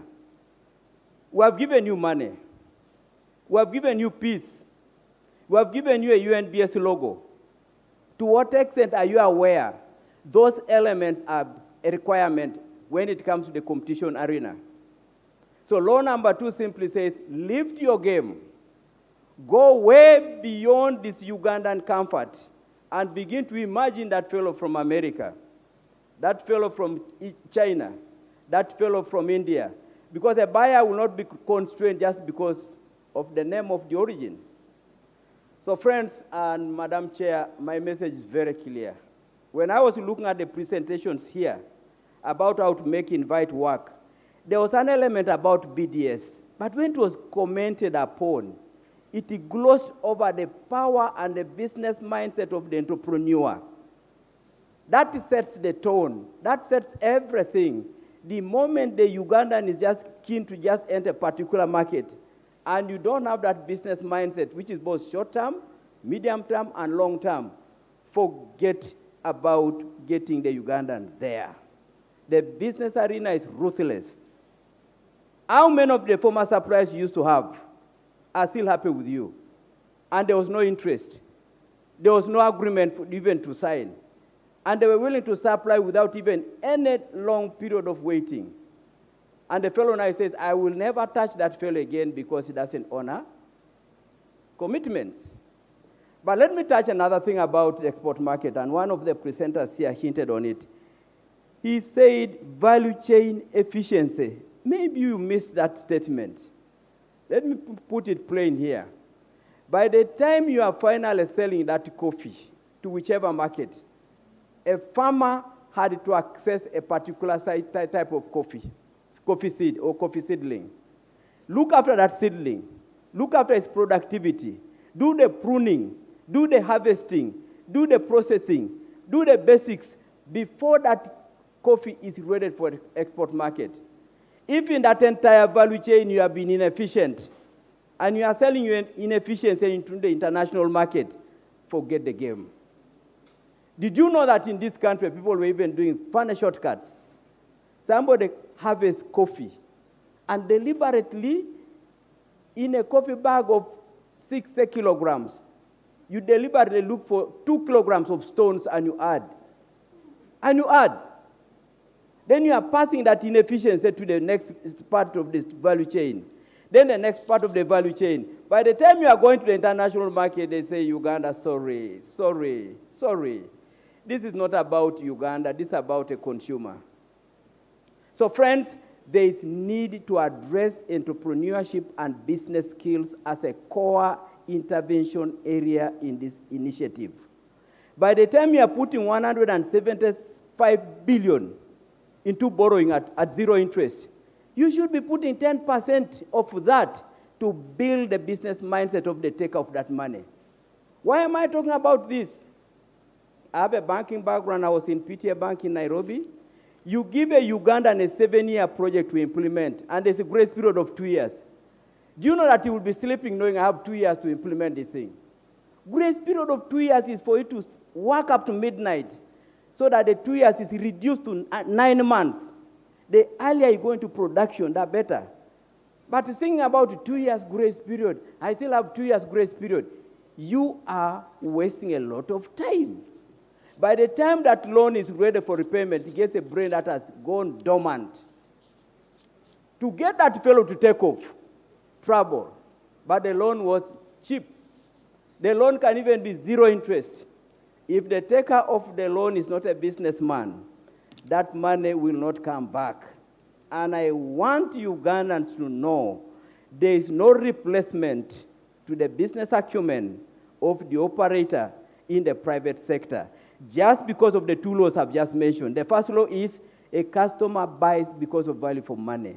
Law number 2, there will always be competition, and competition that has no regard for your source of finance, for your source of technology, for your source of inputs. You must be ready for that.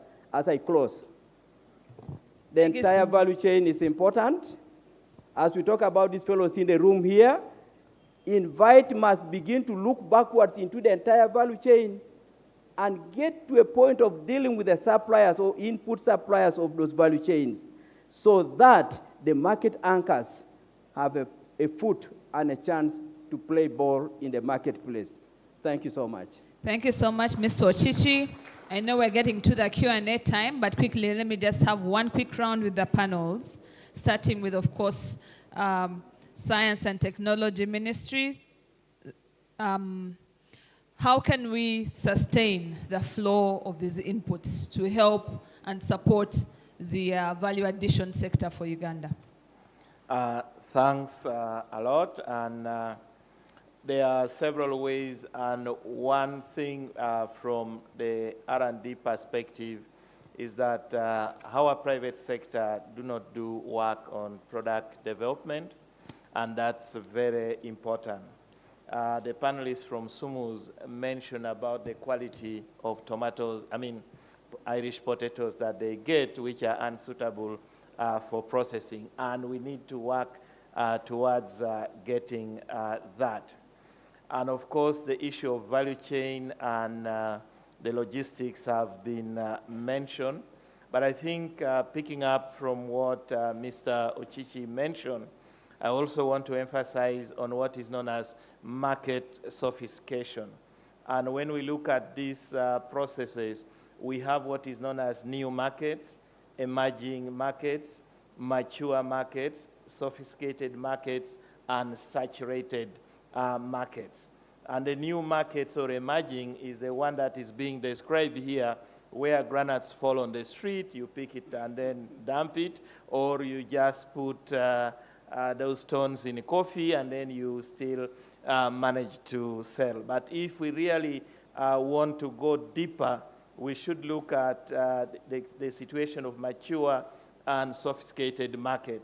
And what Ochichi is talking about is what is known as saturated markets, where now you're looking at eliciting emotions. When you get a packet of Cafe Javas on your desk, the emotions that come is different probably from a product that you have gotten somewhere, and that's where money comes on.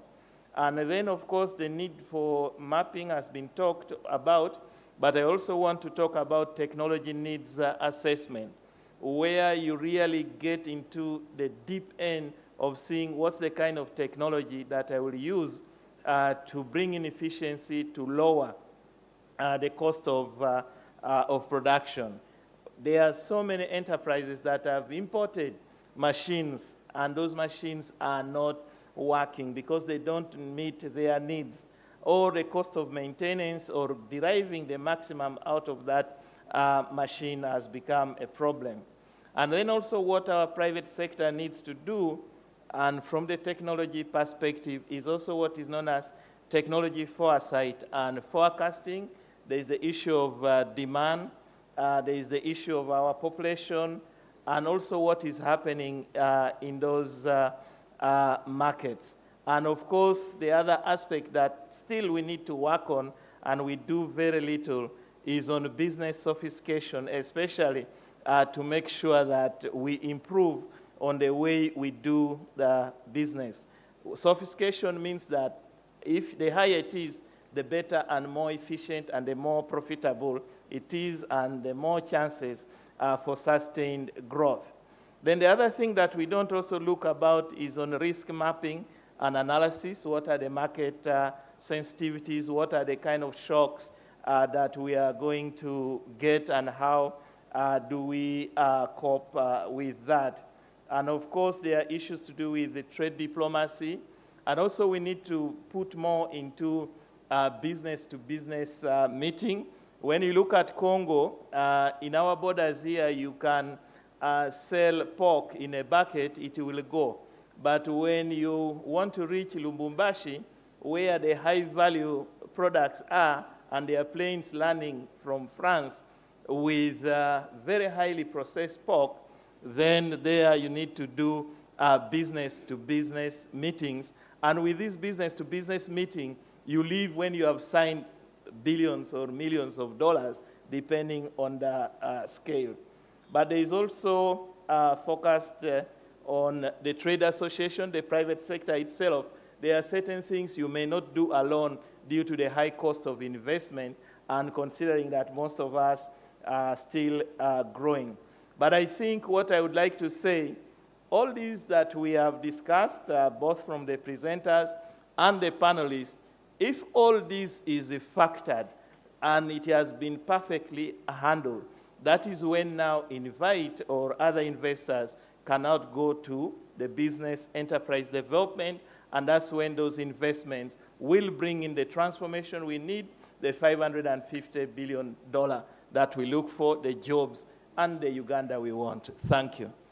Thank you so much. Maybe just to go to the private sector, I just want to throw back so that we can get something concrete from you as well, just so that you can hold it onto the organizers, to the Ministry of Finance next year.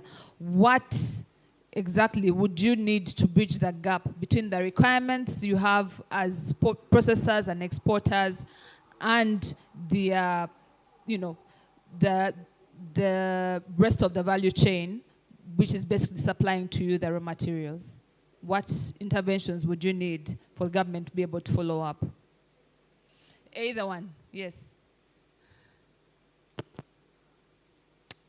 Much. We need to, I've heard about agricultural zones. Has anyone heard about the same agricultural zones? Where are they in Uganda? In Kapeka, agricultural zones. Okay, we need to know where the agricultural zones are. And after knowing where they are, we need to know the opportunities, because there are so many smart farming initiatives that have come on board. And there is what we call de-risking. So we need to do the de-risking, identify the de-risking across the value chain so that the banks get to risk their investment, well knowing that they're investing in farmers who are organized. Banks looking at the presence of the market, assured by the buyers. So we need to have the three, the farmers, the buyers, and then we'll the processors. So the moment we link the three, we'll be able to assure market opportunities. Can't believe that in a single day we wake up and we have a capacity of 20 metric tons of whey potatoes, and we are having 5. So there is a lot of potential. There is demand which is not communicated. Okay. Because within the region, we cannot compete on price, apparently, but we can on other. Okay. The taste of Ugandan foods is extremely great. So if apparently we cannot compete along with that parameter, then we need to come up with clear strategies that can enable us to export. We have Uganda Airlines. I've been talking about it. We need incentives to be able to put our goods on the national airlines, to take them in Tanzania, Kenya, Burundi, Rwanda. But such opportunities are not communicated because the standard gauge railway is not about to be commissioned soon. Okay. So we need to have a win-win if we business. Thank you so much. Thank you, Mr. Ngavirano. Mr. Balagadde. Yeah, thank you so much. Yes. To add on to that, I would like to say that we need to be very, very strategic in whatever we are doing. Let us identify 1, 2, 3, 4, 5 products with the potential in our regional markets. And I mentioned one of them already, and that was banana juice. If you packed it well in Tetra Packs, you have a very high demand in Nigeria, in Kenya, in Congo, in South Africa as a natural product. Let us list them, 1, 2, 3, 4, 5. One person in this room told me that you don't have to gross over so many things. Just start with a few and get focused on those ones and make sure they succeed. Then you move on to the what? To the next. So identify them, go to those value chains, and solve all the issues from production to processing and onto into the markets. And then work with those people who are already there. There is already a certain company which is doing juices, but it is still small, yet it has the potential. Then for me, I think that is the message I'd like to send. Thank you. Thank you, Mr. Balagadde. Mr. Kiyinji. I think we need to enhance coordination among value chain actors. We might create multi-stakeholder platforms involving farmers, processors, transporters, traders, and policymakers to coordinate information and solve bottlenecks jointly. Then if we could develop digital value chain platforms for market information, price sharing, and logistic coordination. I think for better planning, fair pricing, and reduced delays in supply and distribution, we can make it there. Thank you very much. And then lastly, the Grain Council of Uganda, as a representative of a whole sector here of the private sector, kindly, your proposals. Thank you. Thank you so much. I just wanted to go back to a word that has been mentioned, a phrase that has been mentioned twice, focusing on value chain efficiency. What does this mean? It would answer many of the challenges that impact the sector and impact food processing as a node. When we talk about value chain efficiency, what are we talking about? We're talking about a value chain that ensures the right inputs, ensures timely volumes of both inputs, supplying and eventually leading up to the volumes of output that are required by the market, delivers the right price because of that efficiency. An example to give is that Ugandan maize, in spite of the big surpluses that we produce, is very, very highly priced because of the way it is produced. It is produced by smallholders. The aggregation is done in such a way that you get a motorcycle that picks it from the farm, one bag at a time, semi-aggregates in a small store. From there, it goes to a larger store in the big village, and subsequently it comes to processors like our members. And there are profit margins on each of those nodes, meaning that that value chain is very, very inefficient. It's very difficult to, it negatively impacts quality because of the time taken, but at the same time, it's terrible with price. You find that by the time the grain gets to the processor who turns it into it's so expensive. So, value chain activities and engagements and discussions that lead to the improvement of value chain efficiency are so important. It impacts timing of supply. When does these raw materials made available? Subsequently, which will also determine how quickly you can turn them into processed. So that would be a very key, and those are some of the interventions that we as a Grain Council try to look at such that our members become better and better players in these sectors. Thank you. Thank you so much. Thank you. Kindly help me appreciate the panel. Thank you very much. We're going to go through a quick Q&A session with the help of Amos. But just as Amos tries and gets hands from the audience, I just want to highlight one of the critical issues, especially if you're in Kampala lately. And I'm glad the panelists did not mention it, because it looks like finance, which is usually mentioned, is not the key pain point. And then the other one going around is now electricity. It's either the cost is too high, it is unstable, and we've seen that a lot of processors now are going to generators. So allow me to just request Engineer Ziria Tibalwa from the Executive Director of Electricity Regulatory Authority to just give us some affirmation in regard to this high cost of production. Thank you. Good afternoon. Allow me to ride on the protocol already established, and thank you, the coordinator of the panel, for giving me an opportunity to respond to some of the questions that have been raised.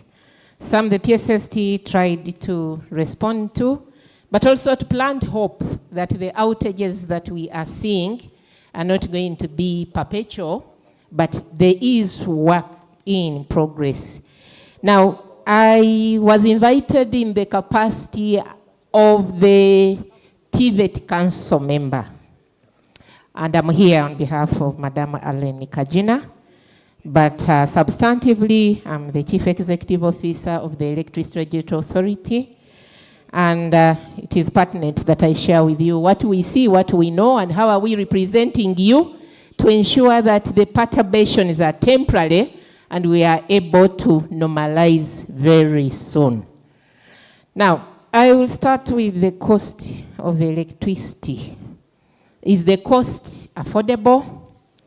Is the cost where we want it to be?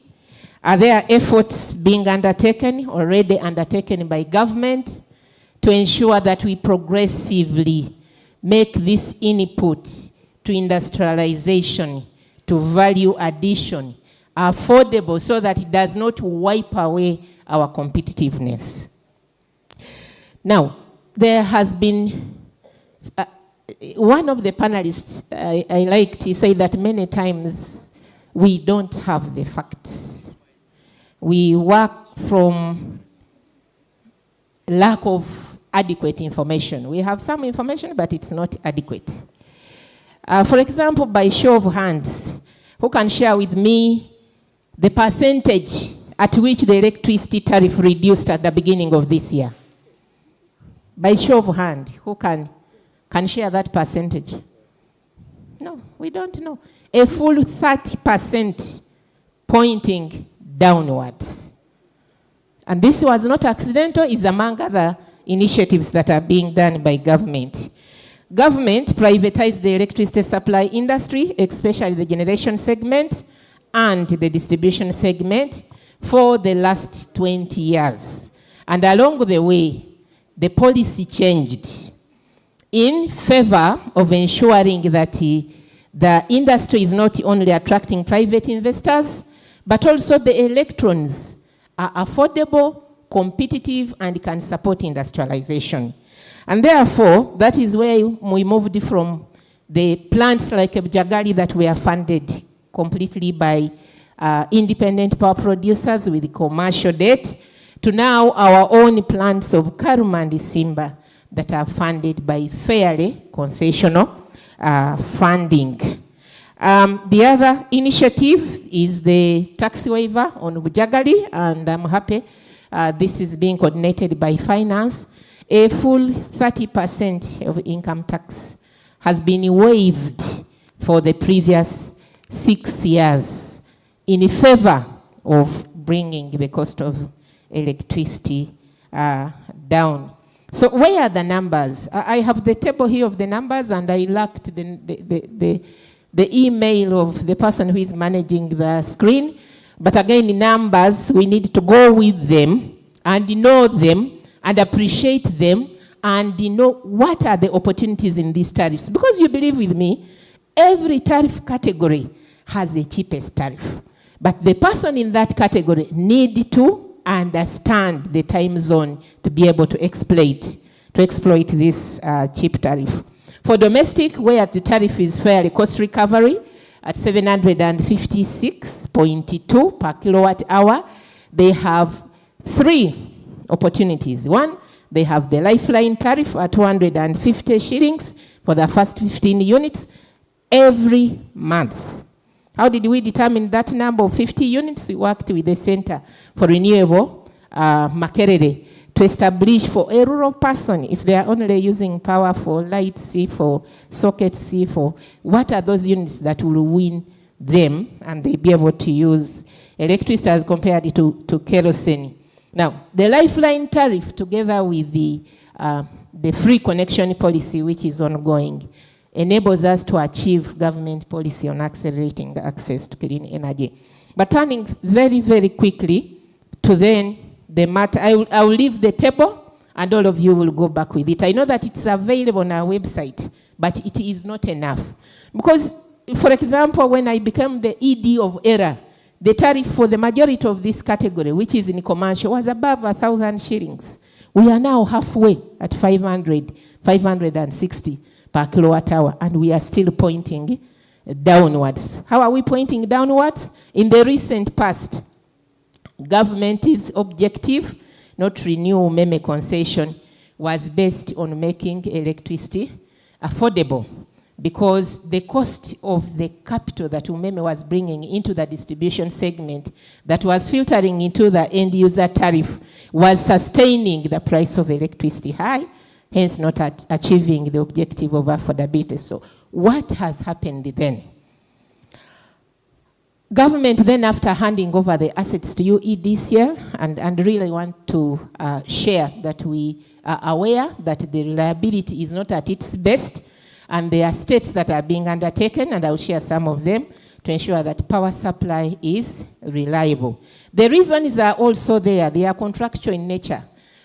These territories, once an agreement is signed, a concession agreement is signed, people have exclusive rights until the agreement ends.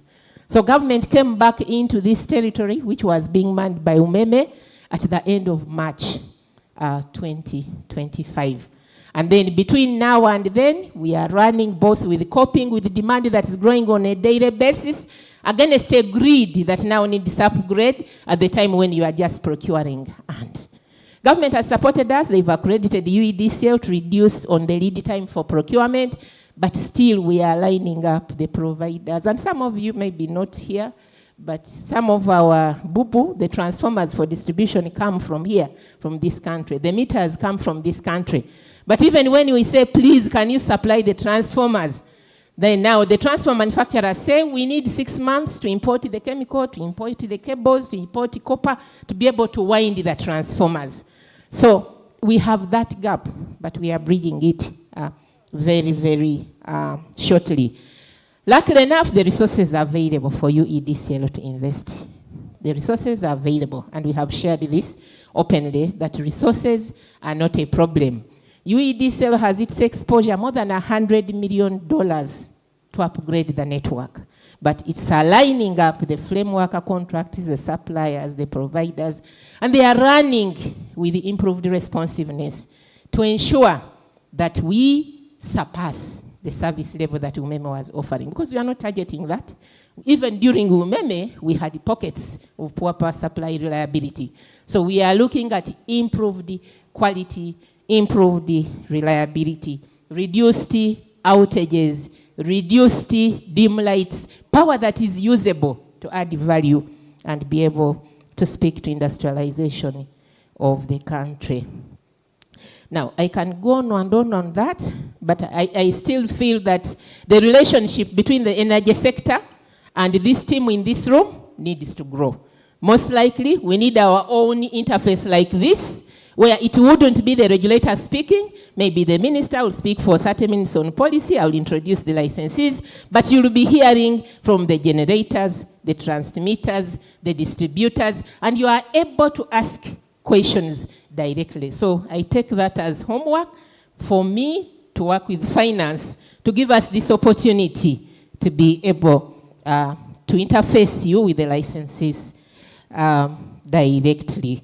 I'll not go in the details of the chart, but the off-peak, which I know that it is not, may not be very popular to some of you because of your economies of scale or levels of industry, the cost associated with keeping workers at night, securing them, transporting them at night. But I want to share that this period between midnight and morning, when the descendants of Adam and Eve are busy snoring, the power is very cheap, 200 shillings and below.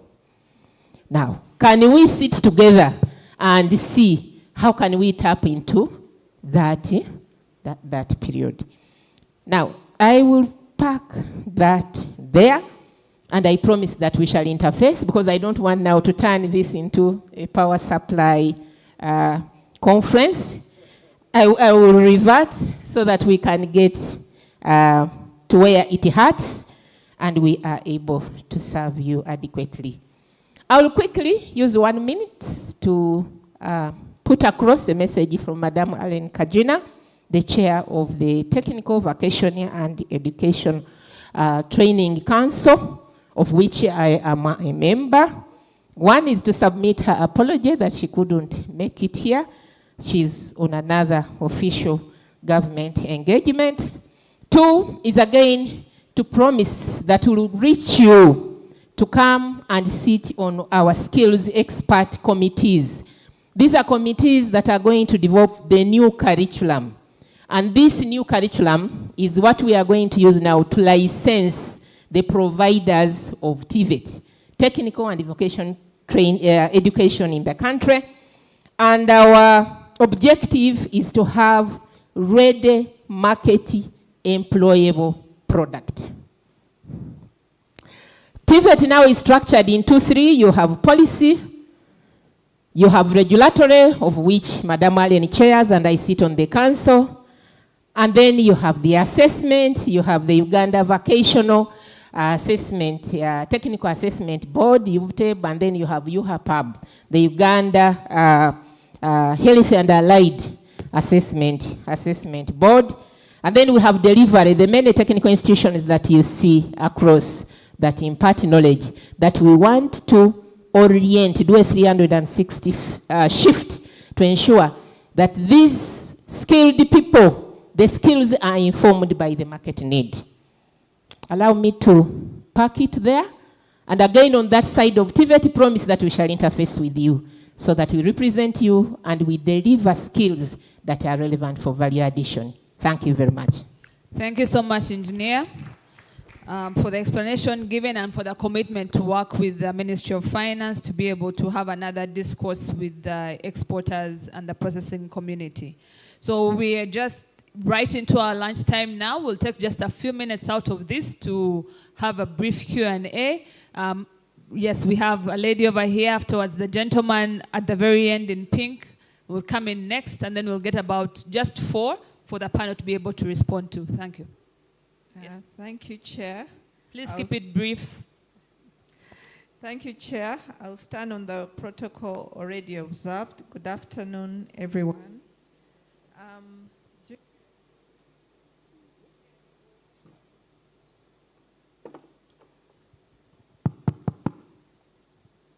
Thank you.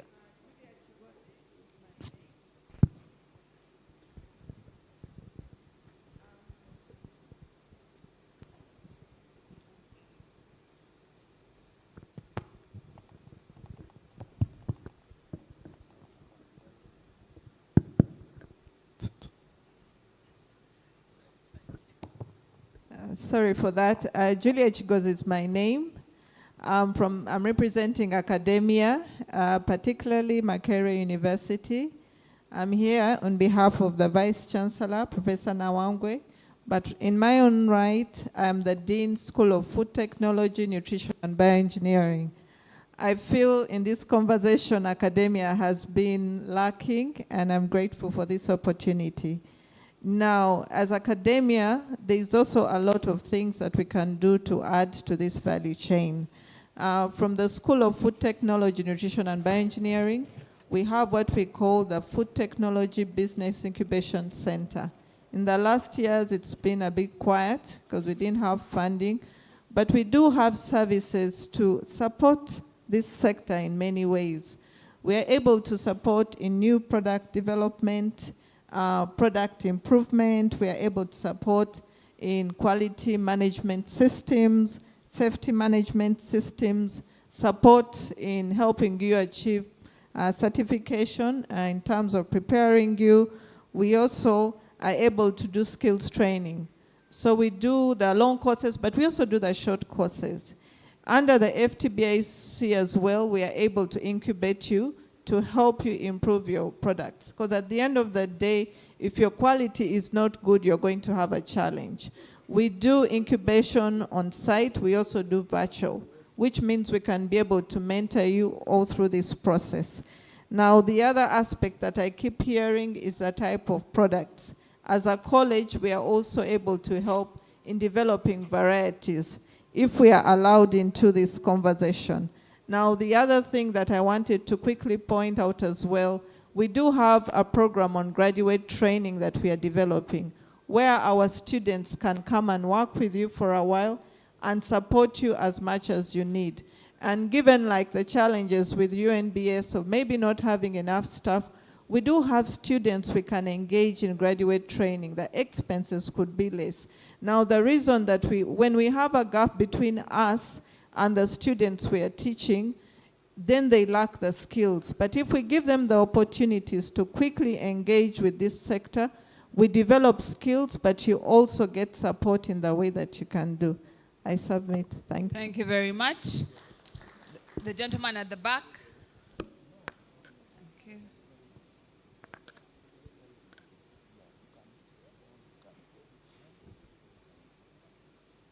Thank you very much. My name is Sonko Peter. I'm a researcher. I'm a nutrition specialist and a trainer of food value addition. I'm thankful for the project, but I'm happy to react that I'm more confident that it will be hard to achieve the project objectives for the invite because of the setup, the way where you started from. Like the way panelists have made it, you wanted to export what? Where is it? You see, when you find pineapples on the street, and you yourself has not gone with the pineapple home, don't claim that we have a lot of pineapples. We literally do not have enough. Even what we currently have, much of it is not safe. If if the issue is about improving export, Uganda would have two major products. First is the human resource that we are not native speakers of English or other languages, but at least compared to the rest of the countries, we can do better. So if we could polish that, 6 months you can have results. But in food, where we have 18 food groups, more than 6,000 species in their natural form, you expect on the value chain to have more than 1 million products if you happen to begin processing them. My friends have been echoing banana juice. For you are talking of the juice, but if we happen to make a wine from that juice, it is another product. The juice people will not have what to consume. So the issue is, can we have human resource to polish the would-be producers of this food? We call them extension? Yes, extension workers. Beginning from the field, of all of the 18 food groups, at least each food group, each species, to have people who can do that coaching. Because the population we have here, they are just gambling with production at the field. They do not know what to do, most of them. We are very few who know what to do, and we cannot do everything. Okay. But we can easily polish. So after training the human resource, after getting the human resource to train the farmers, then you will produce everything. And it is very easy, because the person who laughed at the people who were demanding mushrooms from Tanzania, it is very easy. The coach, the trainer, my coach is there, Dr. Matov from Naro. Those things are very easy. For us who do handle these chains, the food value chains, the things are very easy. But the prerequisite is one: enroll human resource. Biribe mwade mugambe byokutonda simanya mugenda kutondawo emirimu 123. No, mukwata abantu nti extensionists bameka, nti extensionists emitwalo 6. Employ them, have agreements with them for them to be result oriented. What echo kigwe, you will have them and they will produce. Then after production, mutandiko okwegezaamu. From regional hubs, a Kampala tulirake, we can produce from Makerere, from Churadi, from Kapeka, e Masaka Jemva tewali. Fecha tugobye chuma cha Coca-Cola ekiri embalala kuba kyasooka Masaka tibyasa n'akigoba yali meya. Tife Masaka tuli mamwanyi nanansi na butunda, Coca-Cola agenda ku processing kikwebyo nti tiwali nti titulaba value mu kitwali. So bino ebintu akasente abakatuwa bwe babanga tibagenda kumera kasajja tukyuseemu. Thank you, Mr. Sonko. The point has been very well elaborated. Honorable, please come in. Thank you. Thank you so much. The 16th National Competitive Forum, distinguished participants, on behalf of the National Planning Authority Board, chaired by Professor Pamela, I bring our apologies, and on management. We are really happy that the forum keeps us alert. It's an early warning, and the testimonies I'm hearing here, including the EPRC presentation, that the 10-fold growth strategy is achievable, but we cannot do business as usual. There are serious paradigm shifts and ways of doing business we have to do, including the cost of doing business.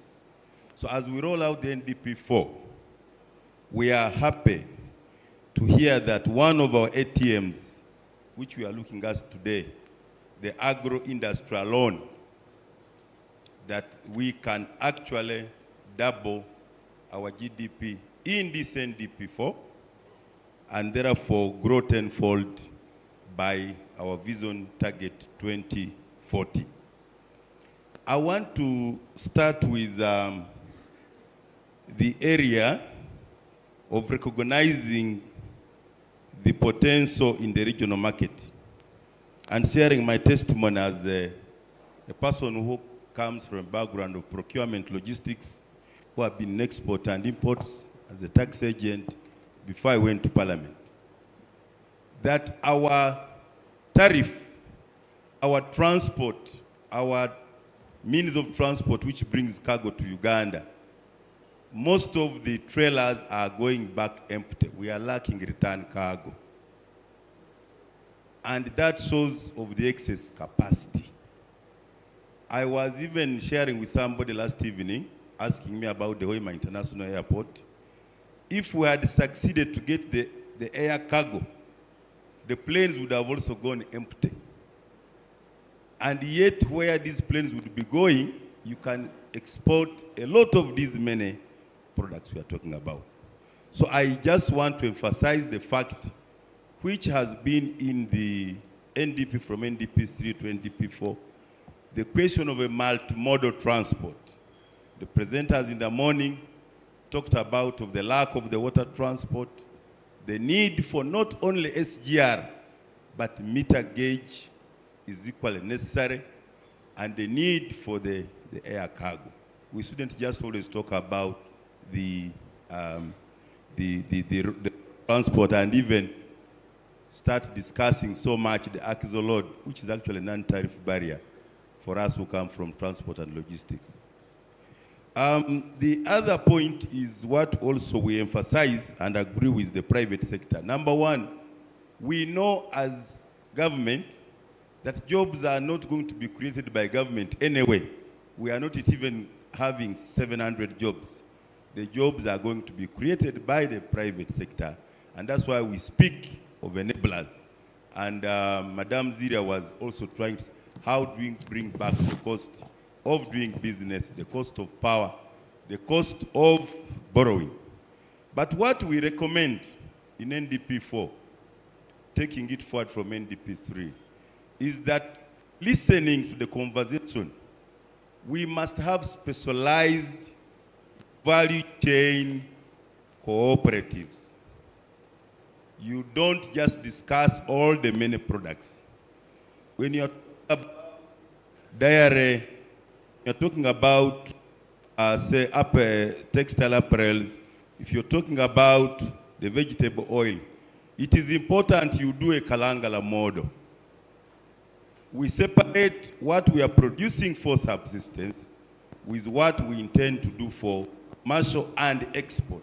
That if you're talking of the input, the advisor at the extension, you start from the right input to avoid the Soroti factory mistake. So it's true that not every juice, not fruit is a juice factory. So it's important we have the specialized value chain cooperative, and it is to be regional. Uganda by nature is zoned. We have different, about 12 climatic zones, and we can use those very zones to make sure that in that region of a highland, if they do highland tea, if you're doing Robusta coffee, if another region is doing well in some value chain, they must execute it properly, right from inputs, the extension, the advisory, the crop finance, the value addition machinery, agro machinery, up to the marketing. And for me, I think we are seeing that this is very possible. We want to appreciate this and hope that in the afternoon, when NPA will also be speaking, and Minister of Finance, on the budget and the tenfold growth strategy, more will be submitted. We really appreciate. Thank you for always keeping us alert and giving us early warning. Thank you so much, Honorable. Ladies and gentlemen, allow me to respectfully close this session for lunch. We're promised that if we can catch up on time and return here after lunch in time, we may be able to have a Q&A session after that next panel. So thank you very much for your attention. Thank you so much to the panelists who have been here the last 2 hours for their insight, and also from the insight we've received from all of you. Thank you. Back to you, Morris. Ladies and gentlemen, please, panelists, don't rush. We have a small photo. First of all, we have to have a photo. You could be on the Ministry of Finance calendar for February. So, and I've picked the month, February. That's when, Diana said that's when it will be raining. So since we are discussing agriculture. But photographer, that's the first phase. Then I know Helen from SAMS. I think the boss was on the panel, and so Helen discovered she must give a small hamper to all our panelists and the moderator. So we'll have this photo, and thereafter I'll invite our dear friend at IFC. She's the country director. Is Anita still here? Anita Mwanda? Yes. Anita, you will do the honors of handing over. So, Helen, what you do, you pick one from Ministry of Finance and one from SAMS for each of our speakers there. Anita, please do the honors and hand each of our panelists and the chair and the speaker a small token. The other one from SAMS goes home. It's not for eating here. It is going home. Yeah.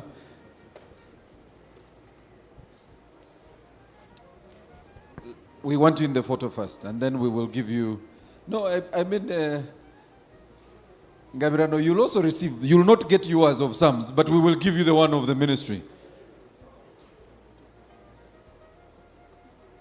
And the two presenters, please join. Yes, I like that. APRC was reminding me that. Prof. Yes, Engineer Ziria. Richard, I need to make sure the packages are enough. You know that you have filled the. All right. So, as they manage that, Helen and the team will then move for each of our presenters. Let's wait for the photo first. So, ladies and gentlemen, this is what's going to happen, and I'm glad Anna mentioned this. When we return from lunch, if you're early, we will try and take as many other questions as we can, and we'll have them captured by our team. Most importantly, for the ministry to provide feedback in the 16th NCF document that will be highlighting the key takeaways. That is important. So if you had an intervention you wanted to make, please stay. Each of you will get a small hamper from Anita, engineer, even yourself, we are giving you. Yes. One at a time. Helen, you'll stay, and then each of you will take away one of each, except in Gabirano. Gabirano doesn't take the one of SAMS. He takes the other one. So, So Gabirano, you'll be the last to receive. He receives only that one. He's the owner of the other package. He has enough at home. We want to appreciate you. So ladies and gentlemen, can we once again appreciate our panelists? Apologies, great panel. And I know my brother was mentioning this, Rabogo, that you had a great panel, limited time to take as many questions as we can. So please ensure next time we have a lot of time for this panel. We want to appreciate our moderator and the panel for a job well done. The interventions by Engineer Ziria, and of course our presenters, the two presenters. We want to appreciate you. Thank you so much. Lunch on your way out, there will be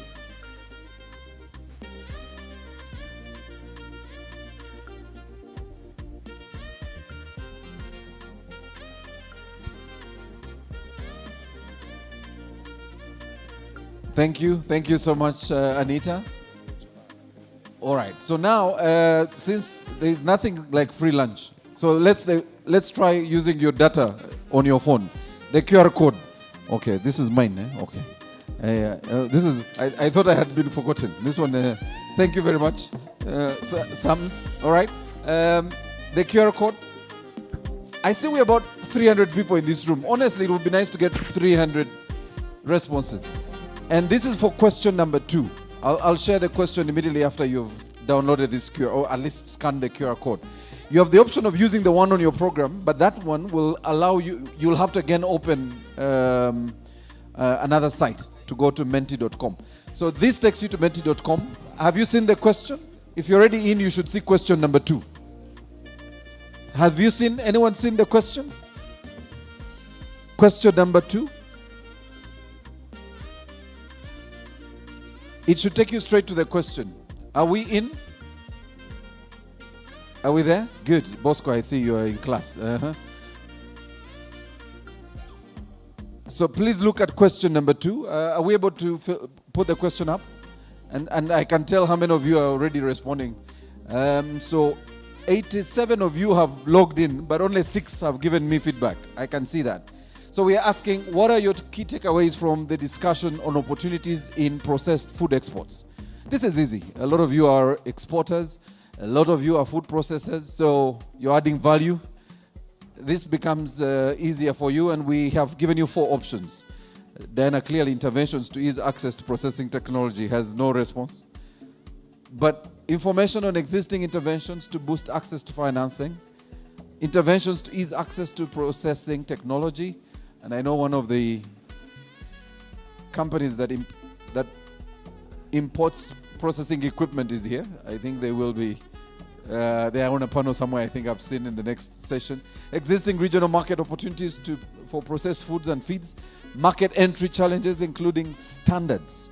All right, 13 of you, I only have 31 responses of 90. So what has happened to the other 60 who are logged in, and 33 responses? Are you still thinking about your answer? Which of the other is 36?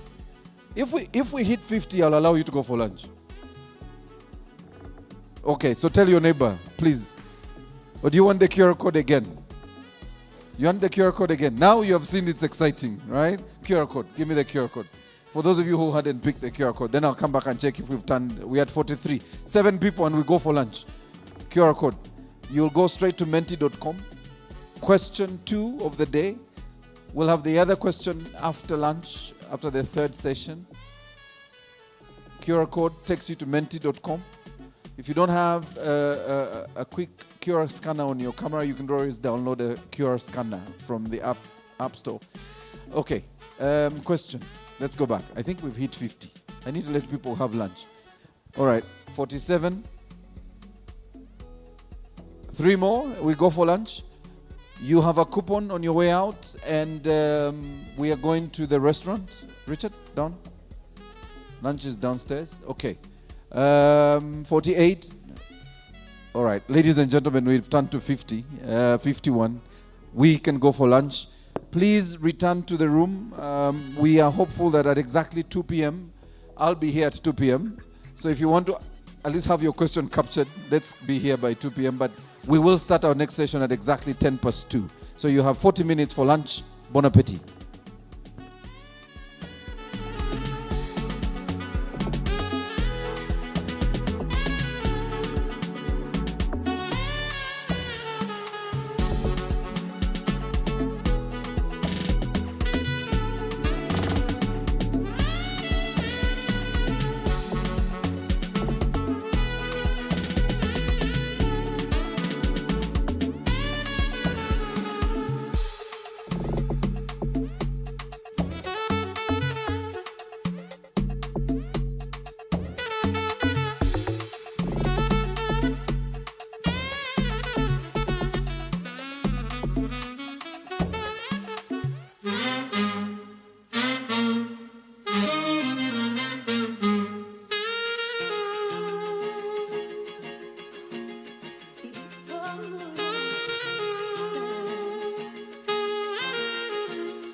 Such a rush, my baby, slow down, come find your love.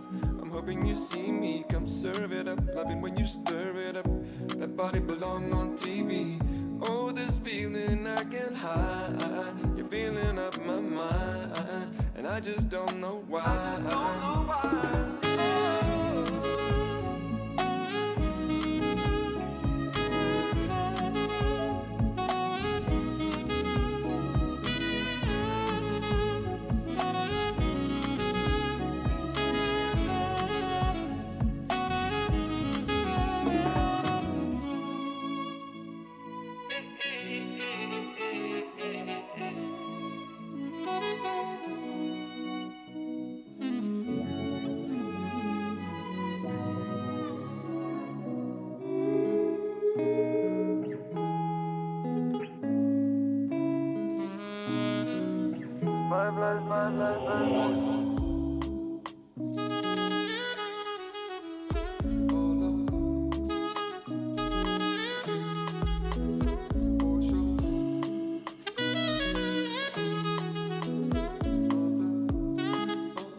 If I broke, never business. I'm a shana, you go fly too. Full again.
they smoke cannabis.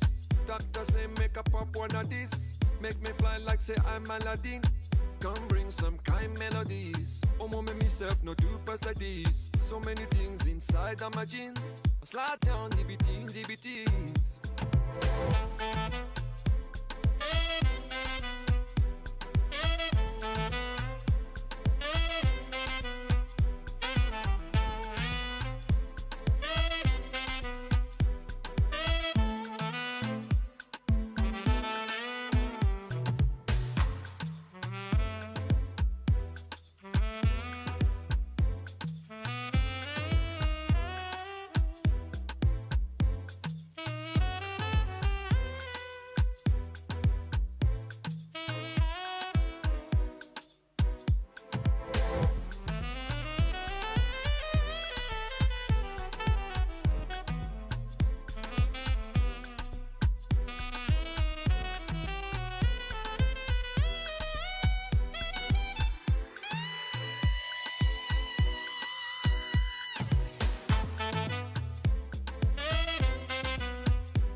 Ladies and gentlemen, welcome back.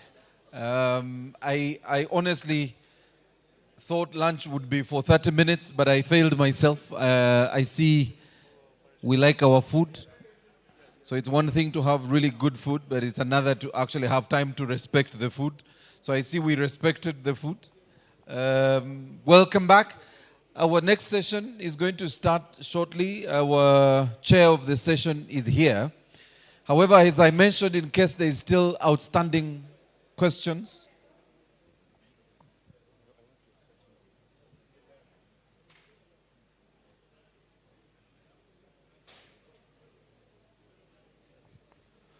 so we want to welcome you back. And in case, we have the technical team from the ministry present. And I see the chairman, Uma, has also come. Chair, welcome, Karibu.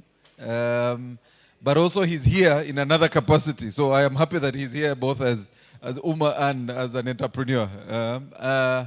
So we want to welcome all of you back. Usually this session is the most difficult. And I don't envy the chairpersons of the sessions after lunch.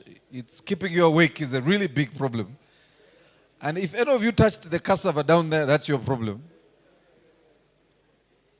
Hopefully we find a solution for you. We've asked that they increase the AC in the room. Maybe that might be helpful. But also, we wanted to see that we ensure you're awake for this particular session because the crux of the discussion from the morning speak to the next conversation we are going to have shortly and to the very last session when we will be looking at the way forward. All right? So, again, I don't know if the tech team is ready with this. Menti, yes, we are? Not yet. All right. But if you hadn't logged into our platform earlier for our second question, you still can. You can scan the QR code in front of us, but also the QR code on your program. That's available. And you can just share with us, based on our second question, what you feel was addressed for you in that session and whether it speaks to your areas of interest. I know there were some gaps and I know the question around technology, but we're going to speak to it in this session. So that, of course, will come up in the next question we shall be asking. So question 3 will come after our next session, which is going to start shortly, but we wanted to ensure as many of our panelists are here, and at least all our panelists are here. And shortly, we should be able to start. However,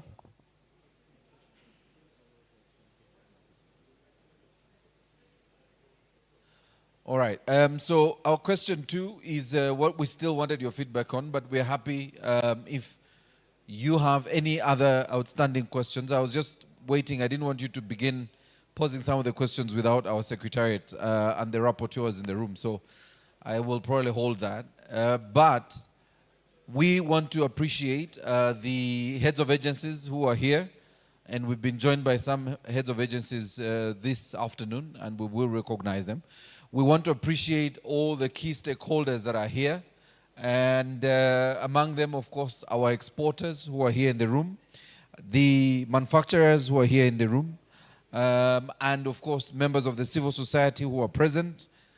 We really want to appreciate all of you, the key players who are part of Uganda's transformation journey when we are talking about competitiveness, but more specifically, the conversation on the tenfold growth that the ministry is currently championing with the ATMs.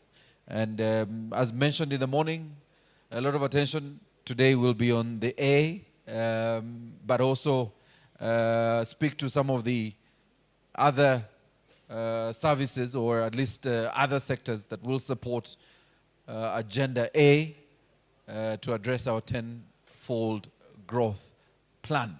All right.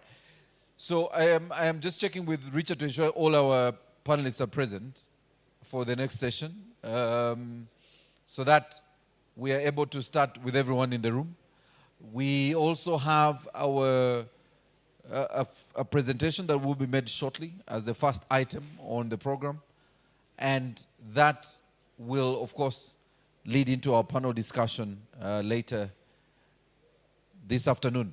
We also have some of our invited guests with the display tables at the back.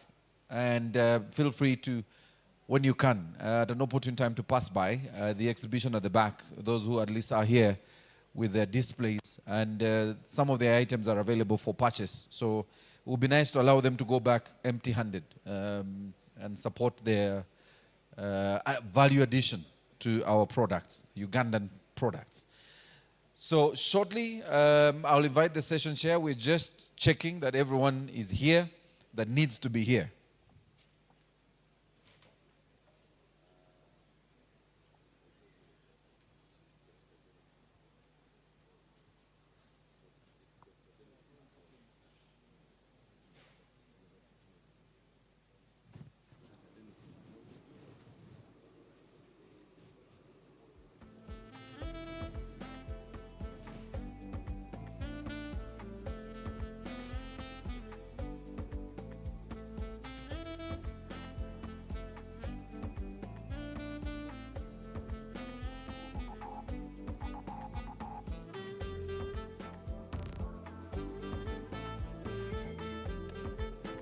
All right, so we will make a bit of adjustments so that we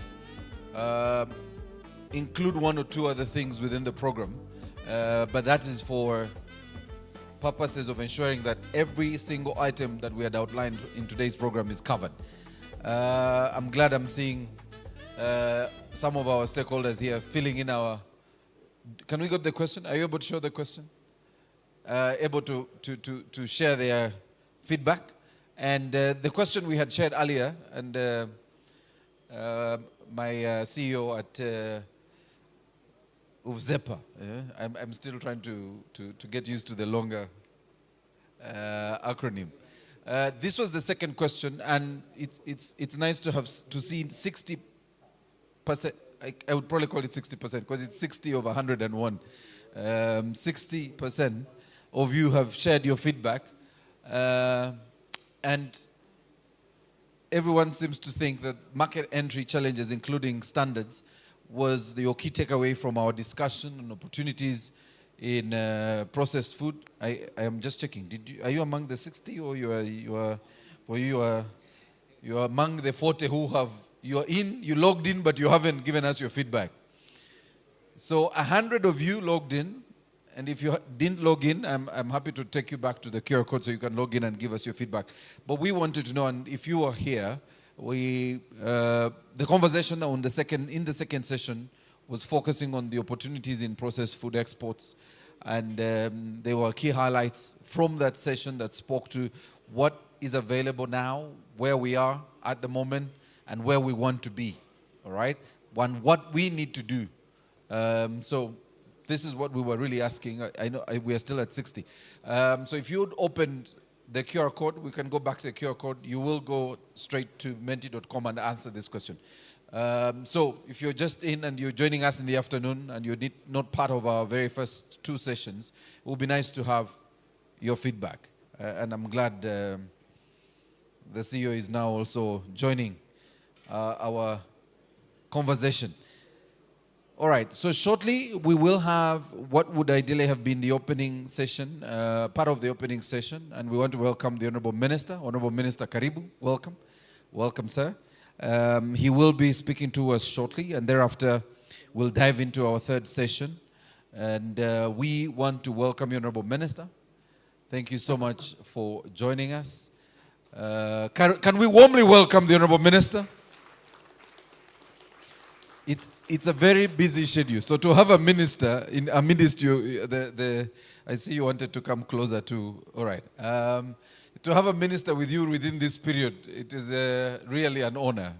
But we are glad that he has been nominated and he's here with us. So thank you. Can we appreciate the Honorable Minister? Karibu, Honorable Minister. Honorable Minister, we are happy you're here to formally open our forum. And in this room, Honorable Minister, we have, of course, heads of government agencies, but also the private sector, which is well represented. You have the manufacturers, and their chair is here. So the Uganda Manufacturers Association chairperson. But also we have exporters here in this room. We have several stakeholders, including some of our members of the private sector, and they are all present because today we are talking about competitiveness. And I know it's one of the areas you keep speaking to. How can we promote competitiveness as a country? But I am not the one who will invite you to speak, so allow me on behalf of the Director, Economic Affairs, so our Acting Director, Economic Affairs, Godfrey, will do the honors and take to the mic and formally invite you so that you can address us and speak to us. Can we appreciate our Director who is going to invite the Honorable Minister to address us?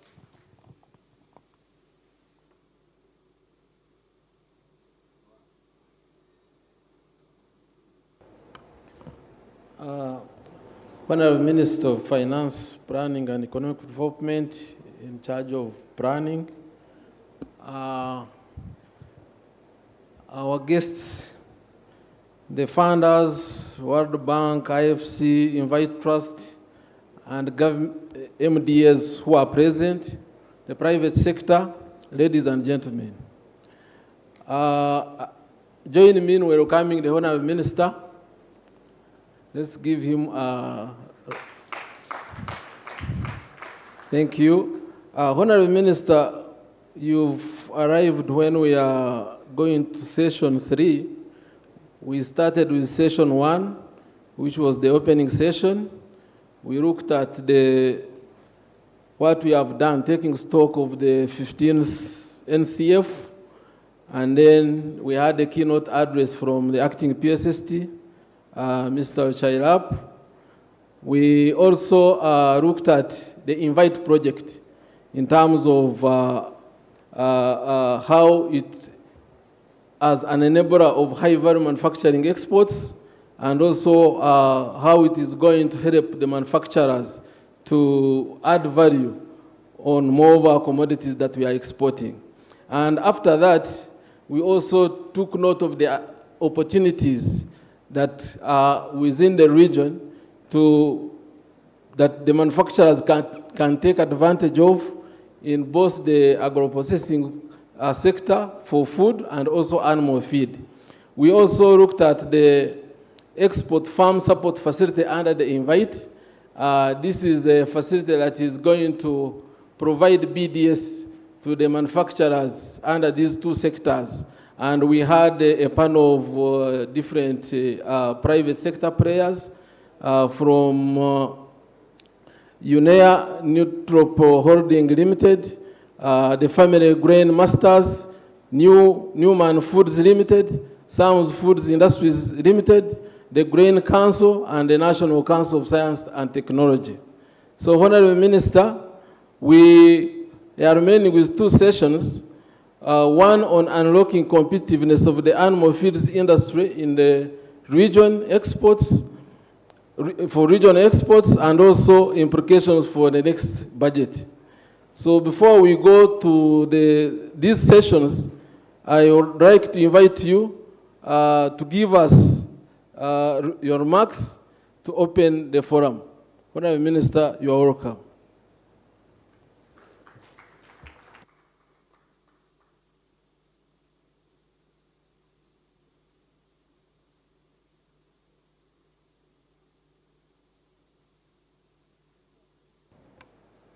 Thank you so much, Mr. Director.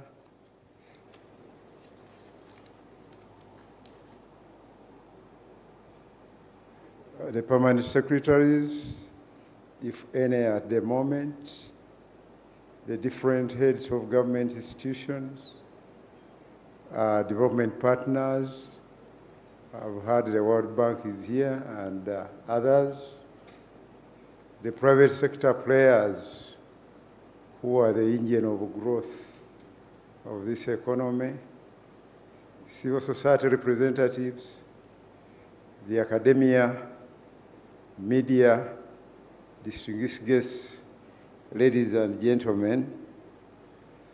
I lost my voice, I must apologize, because you know these 2 days we are gazetted for nominations of politicians.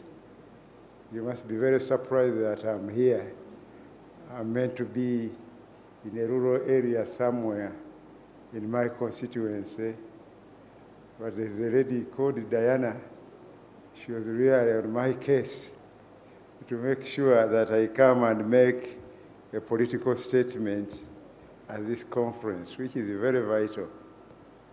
I know very soon the Minister of Finance will organize a conference of this kind on a Christmas Day, which is a very big mistake. This is a very important conference, really, which personally I would have loved to participate throughout, because you see us here, we are politicians, but we are also businessmen.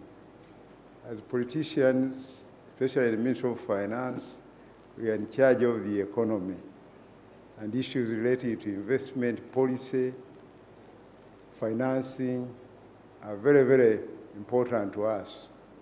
And when it comes to invite, it is at the center of what we are doing. So many of us would have really loved to be here, to engage with the private sector, the financials, the development partners, civil society, and each one of you in this discourse. But unfortunately, the timing was a big mistake.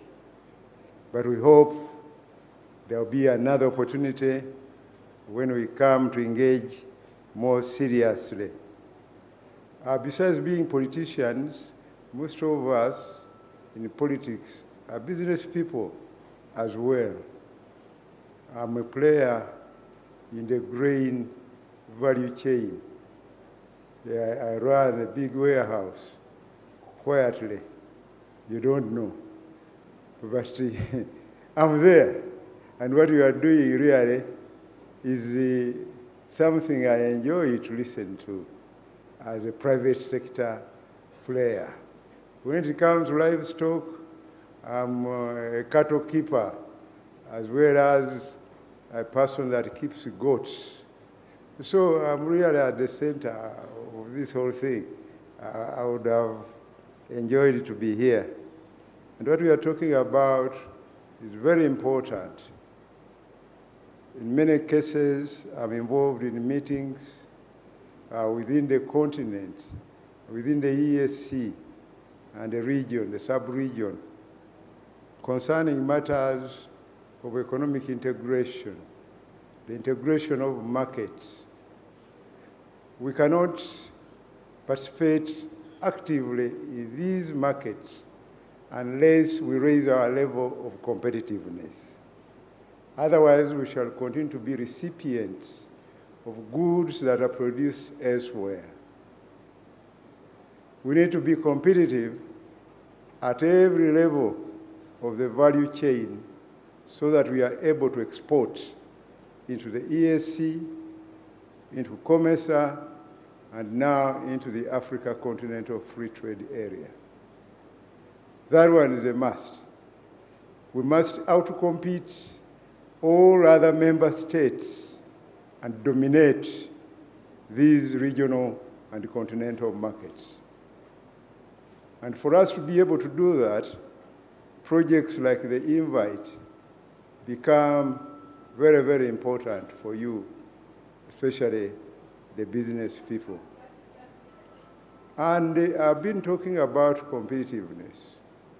And one time I mentioned, I equate competitiveness to productivity, where productivity is the capacity to be able to do better today than yesterday, and to relate the value of what you produce to your cost of input. So there are two variables that we are looking at. The value of what you are producing.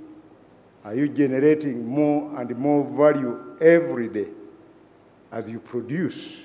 Is the value of your goods, of your products, getting enhanced, and you know that to do that, you must have certain inputs. The technology you use, the raw material, the quality of the raw materials you are using, the cost of your labor, the cost of your electricity, the cost of all these things combined make the cost of inputs. Now, when you relate the value in the numerator, the value of what you get, vis-a-vis the cost of the inputs, which is in the denominator, you get a productivity index. Now, that index is where you are competing with others. If your index is not comparable to others, or is poorly comparable to others, then you are in a problem. You cannot capture the market, unfortunately. As government, we have to play a role. The private sector, you also have to play a role. As government, we need to make sure that the inputs that come from our side, the cost inputs, are competitive. For example, the quality of roads, the nature of infrastructure. Like in Uganda the other day, we were talking about how we have delayed to provide adequate rail infrastructure. And now the need to overemphasize the need to provide a rail network in this country to make sure that your goods move seamlessly without suffering in these traffic jams all the way from Nairobi or from Mombasa, wherever they are coming from. They should move very fast without traffic jams so that in real time you can deliver whatever you are delivering. So I'm simply emphasizing that we have two types of competitiveness. The national level competitiveness, which I've just described as government, where we have to do a lot, but also the industrial level competitiveness, where you as a private sector should be doing a lot. So these two combined will give us the productivity index that we are looking for in order to be able to compete with the best on the continent. And we must be monitoring these two. So these guys in the Ministry of Finance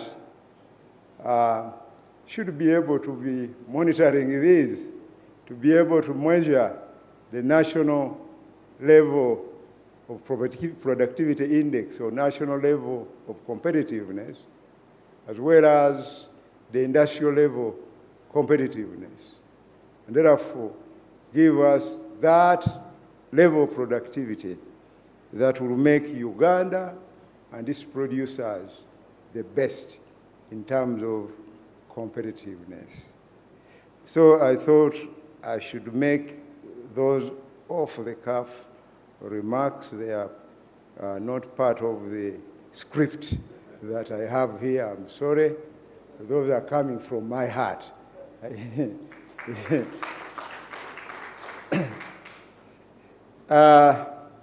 Now, let me go to the written script, Mr. Master of Ceremony.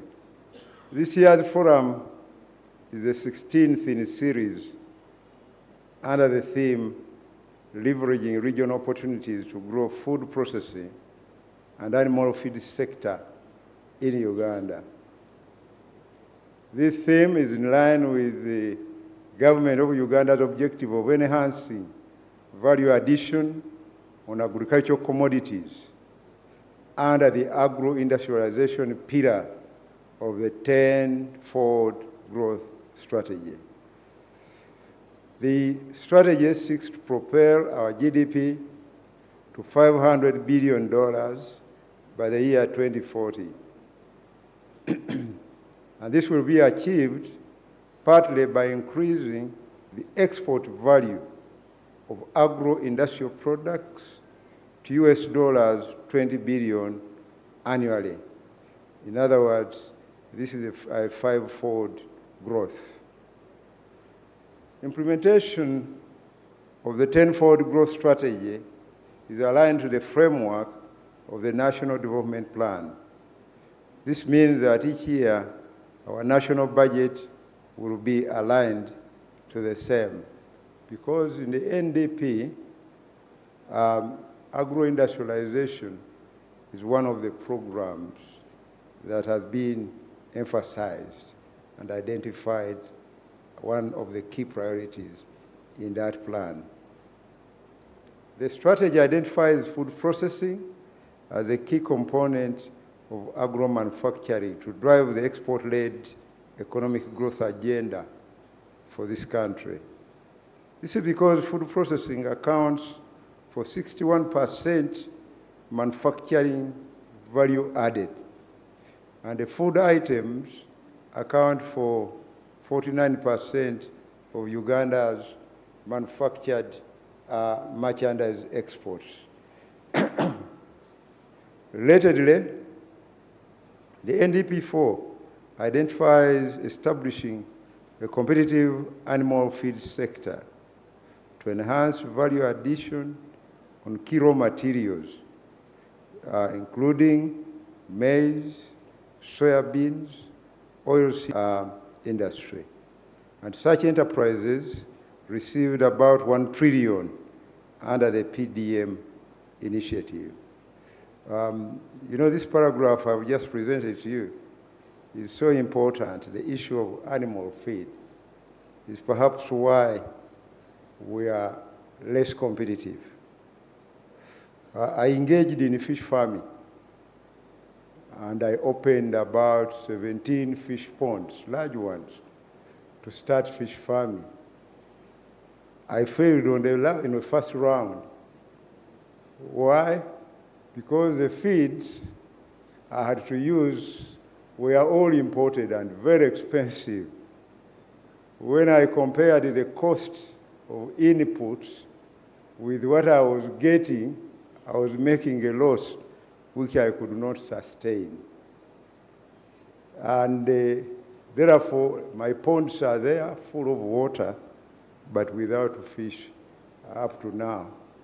So any investment in this sector, especially fish farming, the floating feed, you will be speaking to me if you invest in that area. I'm ready to buy and resume business because the ponds are there, the water source is there. I'm a ready customer. If you are there, please talk to me in a small side meeting. I heard there was one that was open somewhere. But we are a country that produces a lot of maize, soya beans, you know, that are key inputs into the manufacture of fish feed. So investment in this area is going to help us. One time we were discussing, and the president was outlining what he was planning to do.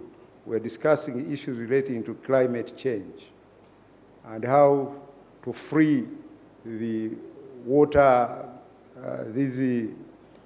what do you call those swamps, the wetlands, how to free them from encroachment, to move the people from the wetlands to go alongside those wetlands, and we dig ponds as a country. Dig ponds for them and let the people invest in these, in fish farming, those small people. And I was very quick in that meeting to inform the president and others that it's not going to be possible unless you solve the problem of fish feed. You'll be wasting time. You cannot do fish farming without fish feed. And he really picked it. And everywhere he's going, he's talking about fish feed. So this issue of fish feed is a national priority. We had a platform of fish farmers, and most of them agreed that we have all failed. There's nobody that is sustainably doing fish farming. And we agreed that the problem of floating feed with adequate nutrients is a problem. So investors who are here look at this very critically and talk to us and solve that problem. Uganda's formal exports of compounded animal feed amount to 3,144 tons.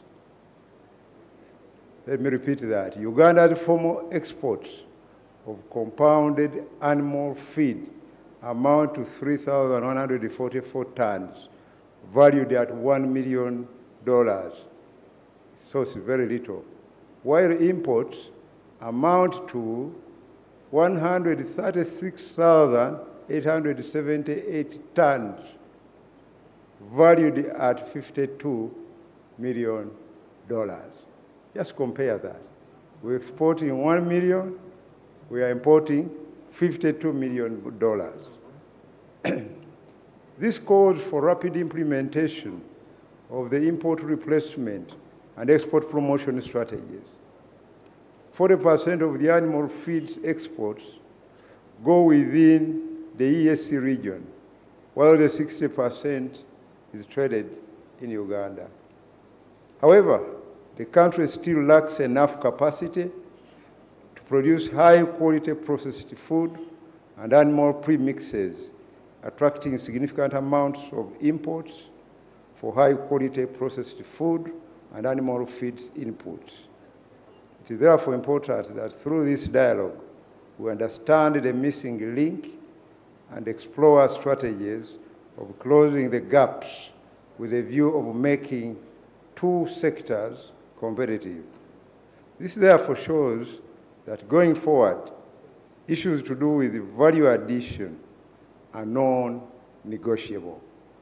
We must invest more in high-quality processing to guarantee quality, product standardization, and packaging for food and feeds to easily access regional markets. Packaging is very, very central. The Baganda have got a saying that in Sivambi, Edibia Mutere. They said this over 300 years ago. I don't know how to put it in English.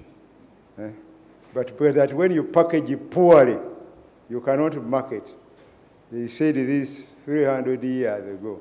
So the people involved in packaging, manufacturing of packaging materials, you should up your game seriously. Secondly, strengthening market intelligence and export facilitation is important for our private sector to know the demand dynamics, the trade routes, regulatory changes. Sometimes we experience NTBs at various border points and competitor landscapes in the regional markets. Those are very key. Now, to address this, government has launched a number of interventions, including the following. First, the Economic and Commercial Diplomacy, ECD strategy, aimed at leveraging foreign missions to help us collect market intelligence for our export and investment mobilization. The forum should take stock of this intervention and agree on how to leverage this economic and commercial diplomacy for the two sectors. When we talk about this economic and commercial diplomacy, we're actually talking about our foreign missions. The key question here would be, do they have the capacity? You are asking them to collect market intelligence data. So we who are responsible must make sure that that capacity is not there. We should not take issues for granted. We should make sure that they are adequately funded to do their job. Number two, in a bid to grow exports of manufactured products in line with the 10-fold growth strategy, government of Uganda acquired $96 million loan under the Invite project.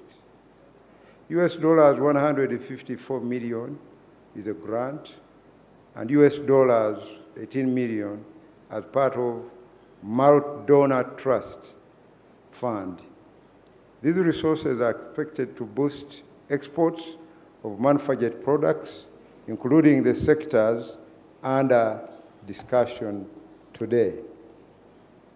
I therefore take this opportunity to thank our development partners, World Bank Group, and the consortium of donors under the Malt Donor Trust Fund, composed of United Kingdom, Kingdom of Netherlands, and Sweden, that have supported this process so far. I think they deserve a round of applause.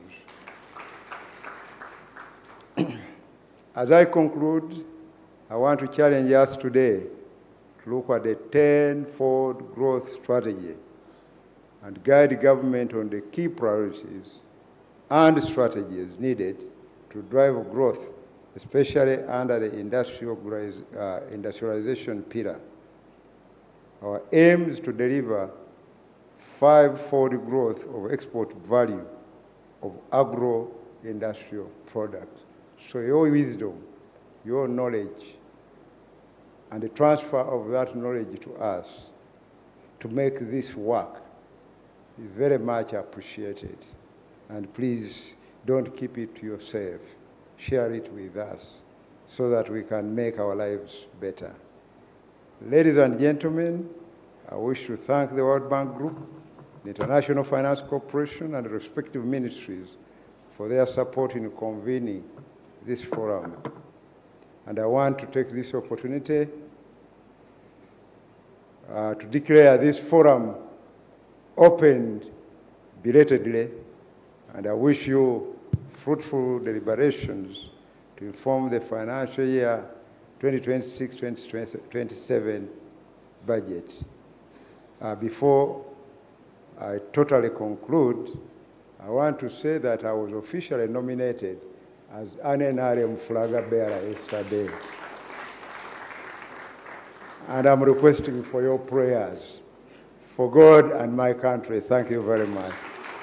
Honorable Minister, just hold there. I want to invite a few people so we can have a photo moment. But can we appreciate the Honorable Minister, ladies and gentlemen? And I now want to request, of course, representing the Director of Economic Affairs in terms of the ministry. So Godfrey, make your way. Our Chair, Uma, please make your way. It will be nice. It would be nice to have our heads of agencies who are here. So Hayes, you will go with your paperwork since you're going to be up there. UNBS was here. I don't know where they have run to. If we have any of our heads of agencies, the government agencies that are present. We also have Minister of Trade represented. Minister of Trade, yes. Minister of Agriculture. There should be someone from Minister of Agriculture.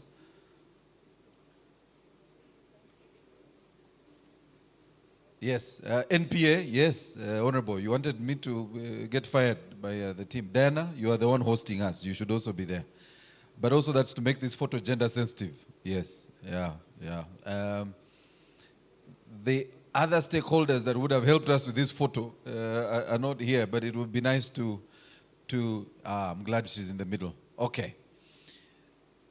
We'll have this photo, then shortly we'll request Godfrey to hand over this to the Honorable Minister, a small token of appreciation for joining us. And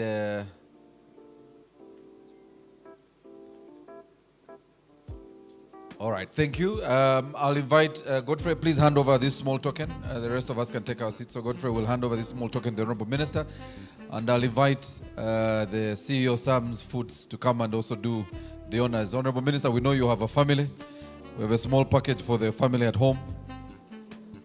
But don't leave it in the car. The drivers might... Honorable Minister, we are careful. Honorable Minister, you know the drivers might think you bought for them. Yeah. Thank you, Honorable Minister. Thank you for joining us. We know you're busy. Can we appreciate the Honorable Minister one more time? And congratulations on your nomination. We are really happy for you. Hayes, you can make your way as I invite you. Ladies and gentlemen, we'll quickly turn to our second last session for today. We are looking at unlocking the competitiveness of the animal feeds industry for regional exports. And our chair for this session is none other than our executive director at the Uganda Free Zones and Export Promotions Agency, Mr. Hayes Kimomi. Can we give him a round of applause, ladies and gentlemen?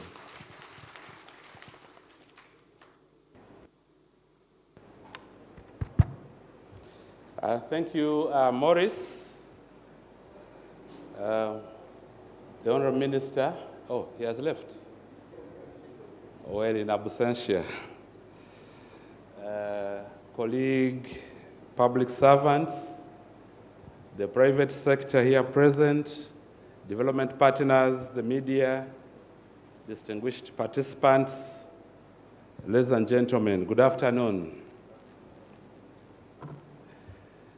My job today, this afternoon, is to chair the session on unlocking the competitiveness of the animal feeds industry for regional exports. But before I make the opening statement for this session, I just want to encourage us as Ugandans to pay attention to certain key indices for our economy.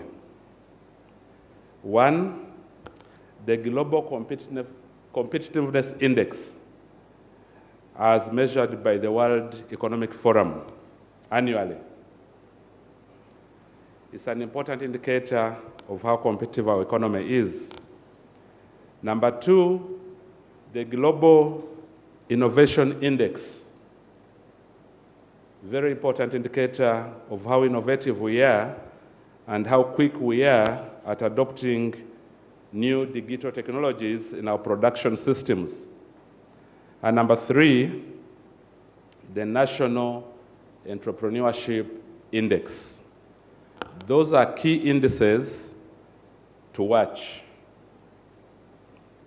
Ladies and gentlemen, livestock production is an important means of livelihood and economic growth in our region in general and Uganda in particular.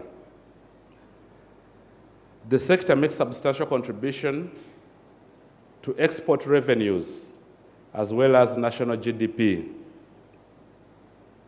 The current trend shows an increasing demand for livestock products such as milk, meat, eggs, both globally and in our region, due to population growth, increasing incomes, urbanization, and globalization. However, the current productivity of the livestock sector is very low and much below its potential. This calls for increasing productivity of livestock to keep pace with the increasing demand. It's an opportunity for us to explore new markets, including frontier markets. The Eastern African region regularly suffers from recurrent droughts that often results in scarcity of feed and water, with adverse effects on productivity and even survival of the livestock for which we are making feed. Therefore, animal feed plays a pivotal role in determining the performance of the livestock sector because it affects almost all operations and services of the animal industry. Animal feed is the major cost of livestock production, accounting for over 70% of the production costs, and therefore has a significant effect on production costs and profits, both at home and in the regional markets. Evidence from the region shows that pastoral destitution is largely driven by feed and water scarcity. According to the Food and Agriculture Organization of the United Nations, Eastern Africa Animal Feed Action Plan 2024-2028 The increasing incidence of climate change and variability and recurrent droughts further exacerbated the feed gap in this part of the world. And then we had the worst drought in decades for the years 2020 to 2022. That resulted in the death of over 13.2 million livestock in Ethiopia, Somalia, and Kenya alone due to scarcity of feed and water. Uganda has a huge potential to produce animal feeds for both domestic and export markets.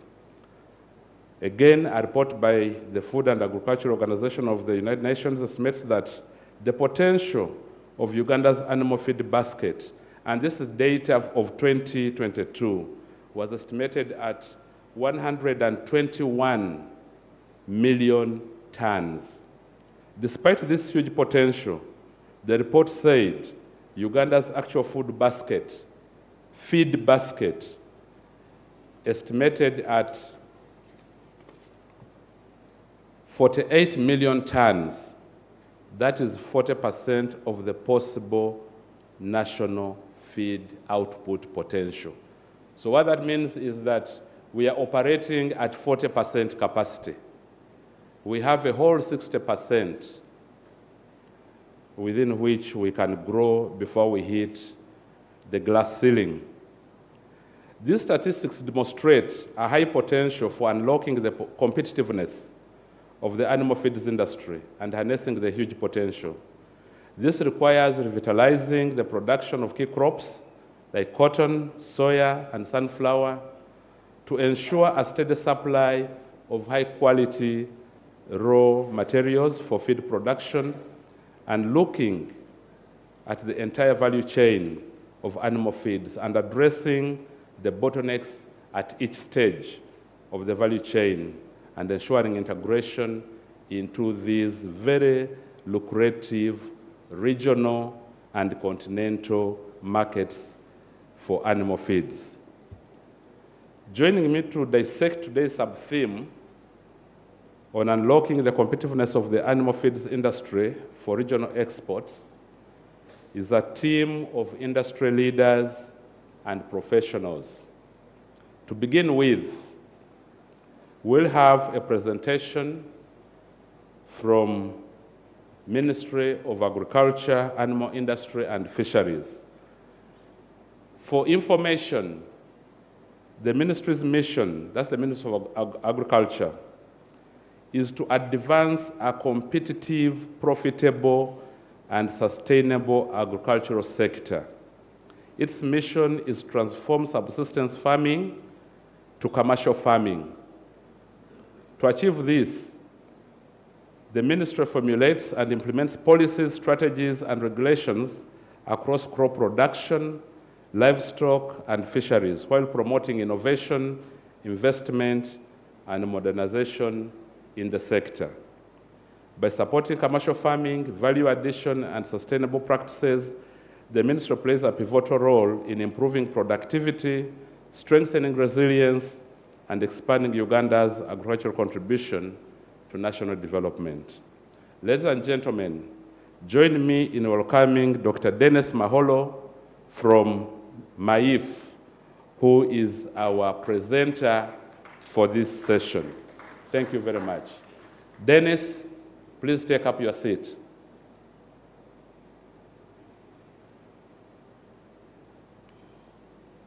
Maybe you shouldn't sit, just present.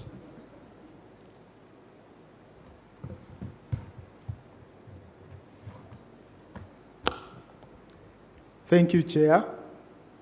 Distinguished guests, ladies and gentlemen, I'm happy to be here.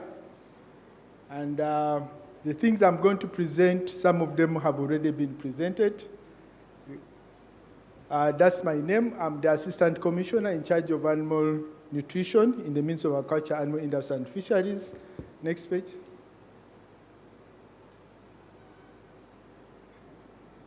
Oh, sorry.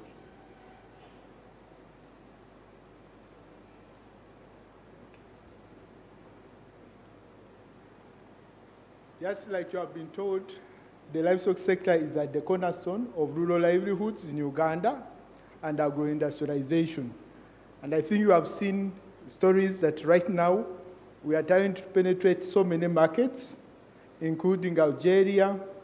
Nigeria is also knocking. They want us to export to them, and so many other regional markets. The industry is critical. The animal feeds industry is critical in unlocking the productivity, trade, competitiveness, and food security. But the challenge which we have is that bulk of the inputs are crop sources, and yet most of us are still depending on the forages, the grazing biomass. The same report which was presented by the chair indicates that our grazing resources account for only 16% of the quantity he talked about, the 121 million metric tons. Only 16% is accounted for by the forages, which is far below the demands for the ruminant livestock. That's cattle, goats, and sheep.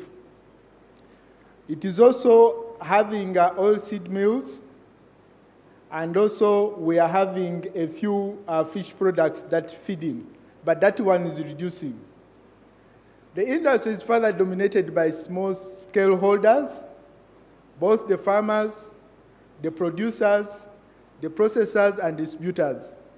And in fact, if you refer to the ITC report of last year, it indicates that most of the players, of the actors in this room, are either involved in distribution, wholesale, and retail.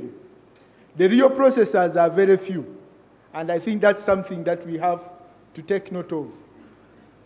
This presentation outlines the current landscape, opportunities, and strategic interventions to position Uganda as a regional leader and in feed production and export, because that's the African target, and that's the regional target, and that's the national target. Like you were told, the good news is that we have around 144 feedstuffs. Those are materials from which we can produce feed. Compared to countries like Namibia, on their plain, they have around 14. Jordan, they have around 28. When they're even using the tomato peels, they make 18. But for us, we are lucky that without even going that far, we have 144. And we don't have hydroponics in this list of the 144. The unfortunate bit of it is that only 39.85% of what we can produce potentially is what we actually produce and avail that this is animal feeds, which is sometimes wasted. The current demand, which is also an opportunity, is that for ruminant livestock, combined with the monogastrics plus fish, we need around 24.52 million metric tons, which means that even then, from the little that we can be able to harness from the environment, we still need around half of that to satisfy our livestock, our fish in Uganda. And therefore, the potential as a nation is still so immense for us to make money through export. And I think that's the same which is there. The other challenge which we have is that the feed mill's capacity to process is around 1.2 million metric tons. That's what we have in our statistics as of now, which is far below what we can produce as a country. So that one means that our processing capacity is still very low, and if we are to support the industry to grow, those are the areas where we have to emphasize. However, despite us having the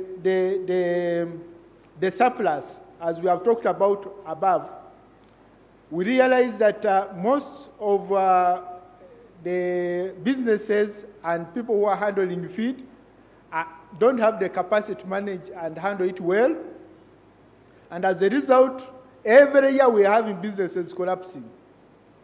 If you again go to the ITC report, it indicated that around 46% of the people, of the actors in feed, they have only been there for 5 years.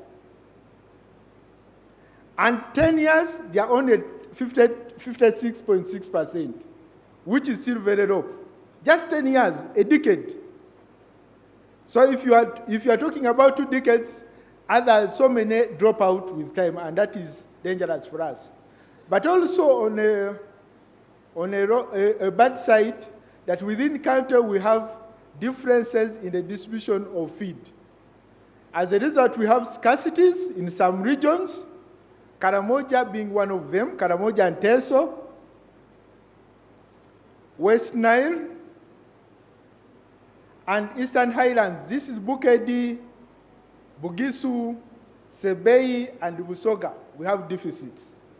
The same applies to the Renzori sub-region. We have deficits. And as a result, this one creates an opportunity for the other zones which have supply to supply in those areas. But our distribution capacity is still very low.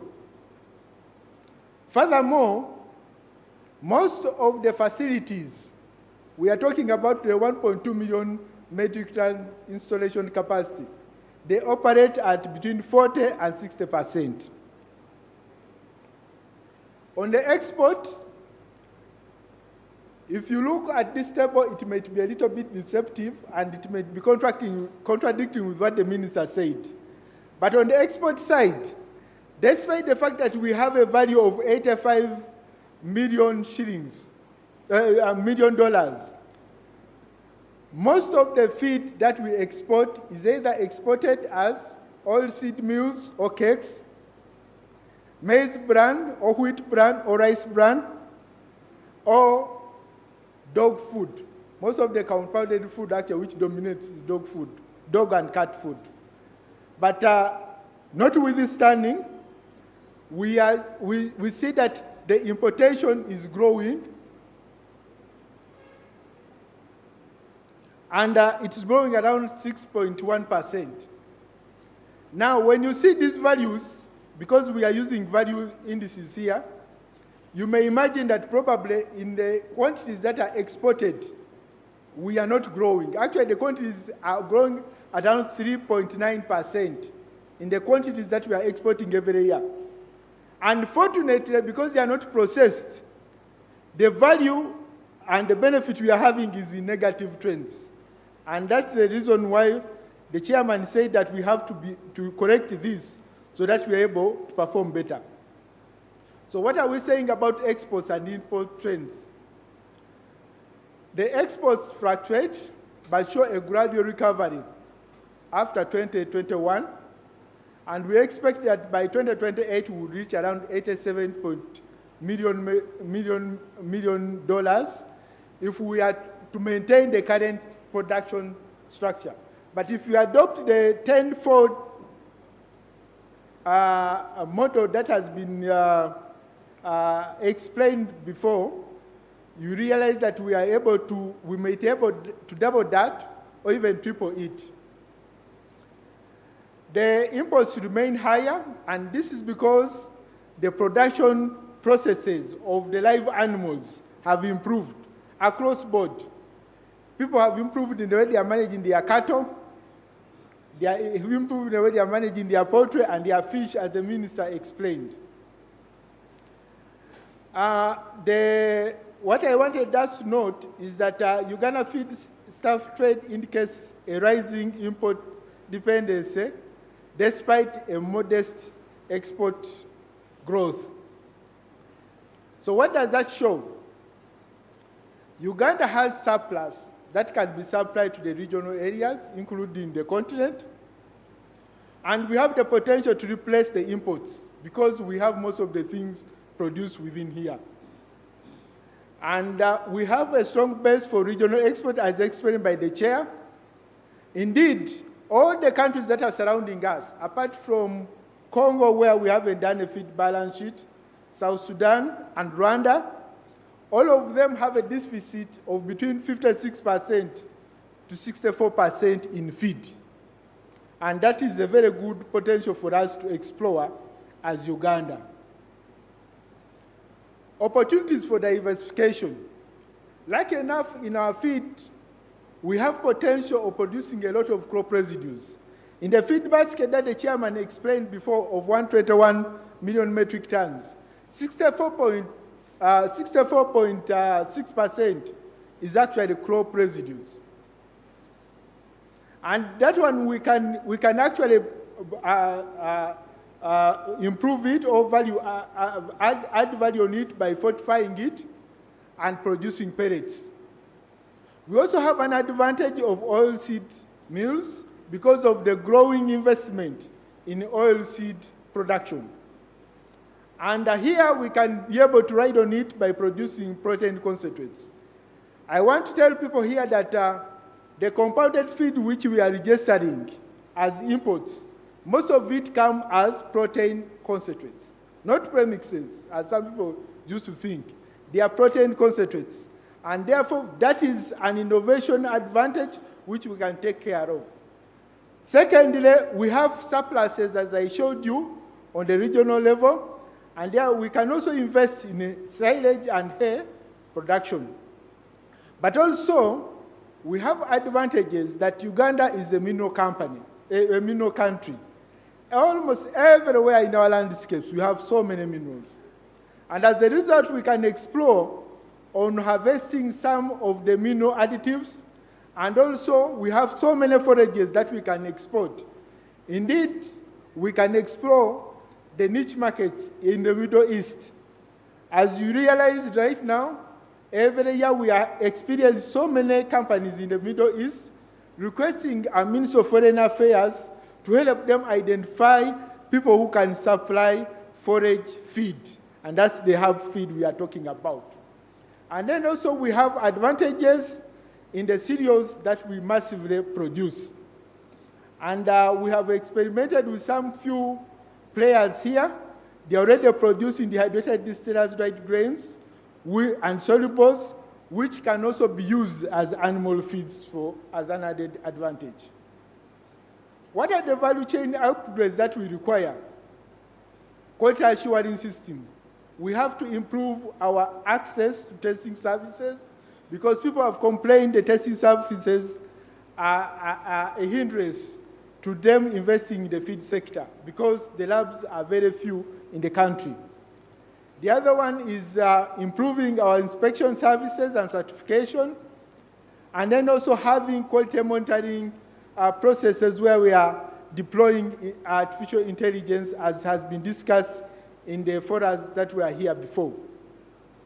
But also we have advantages of taking advantage of the climate smart feed processing practices or technologies that are being demanded by our global frameworks for addressing climate change issues. And then we have an advantage that our digital space is growing, and therefore we can build on that by riding on digital and e-commerce platforms for feed quality control, feed distribution, and trade. Apparently, our licenses, we haven't started licensing facilities, but it is provided for by the Animal Feeds Act, for which we have developed the regulations, and by the end of this financial year, we are sure that they'll be gazetted and available to the public. But as a ministry, we have gone on to provide services where we are helping all the actors to be compliant to the prescriptions within the law. And at the end of it all, we provide someone with a compliance certificate. So far, only 12 companies have been able to be served with compliance certificates. What are the challenges that we have as an industry? The first one is high input costs. The prices of key feed ingredients and logistics remain high and unstable, and as a result, discouraging today players along the value chain. The other issue which we have is poor quality inputs. I think you have heard time and time again some of our exports being retrieved because of aflatoxins. And then we have seasonal availability of feedstuffs, and this has affected so many of the actors in this room. As a result, we have had so many actors drop out, and some of them have downgraded their production. The other one is poor infrastructure, like it was said, along the food value chain. Even in feed, we have poor infrastructure, but in feed, we have challenges that the storage facilities that can enable effective distribution and supply of feed throughout the year are not available, either by the public sector or the private sector, and therefore we have to invest in them. And then we have limited access to affordable finance, the high interest rates, which have been talked about before, and then also most of the small and medium enterprises struggle to expand their operations and upgrade to the required technologies. And then we have skill gaps in the product development. As I speak right now, we have deficit in feed technologies in Uganda. Our universities are not rolling out so many feed technologies, and if you wanted someone who is an expert in knowing that, understanding that product which we call a feed, it may not be possible for you to get one. Most of us are specialized as animal nutritionists, and therefore we are the ones who double as the feed technologists, but we need specialized feed technologists who can tell us the differences between the different pellets, the difference between the different aggregation methods for feed. Oh, sorry.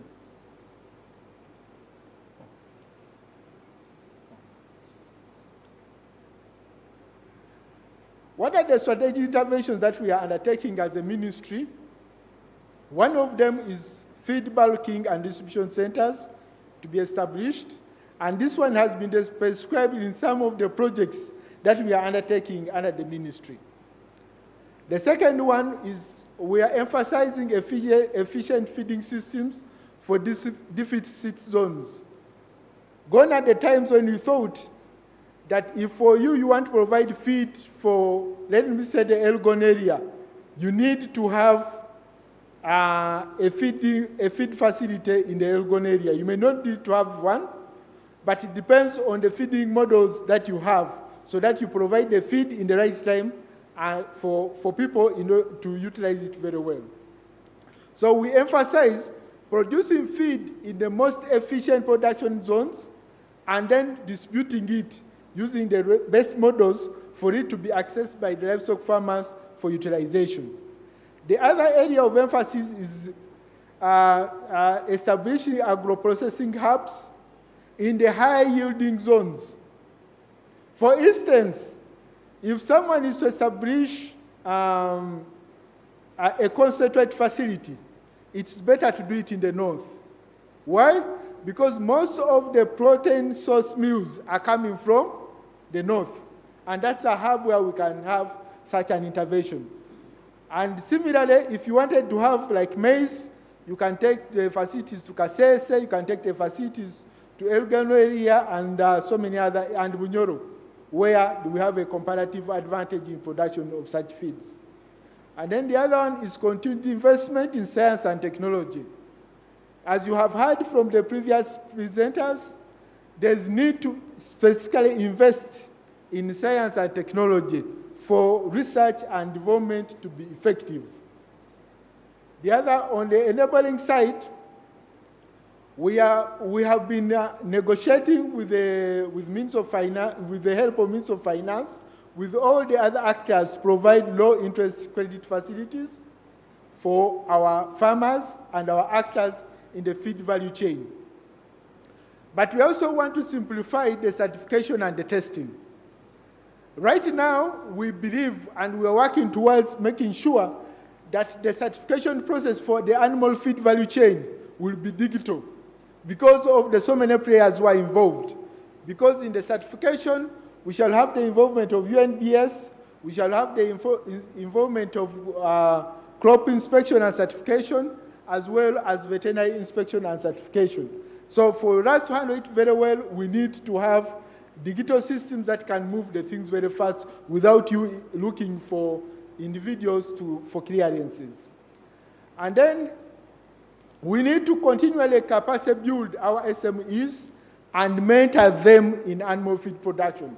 Like it was said before, lack of knowledge has affected so many of us in our policies, both the public policies and the private player policies.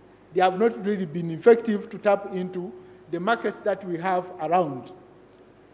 Then also we need to invest in public-private dialogue platforms, and I thank Minister of Finance and the partners like the World Bank who have made this event a success, because right now we are sharing so many things, and we are able to direct ourselves in the direction, the best direction we can take as players in the animal feed value chain. What is our call for action?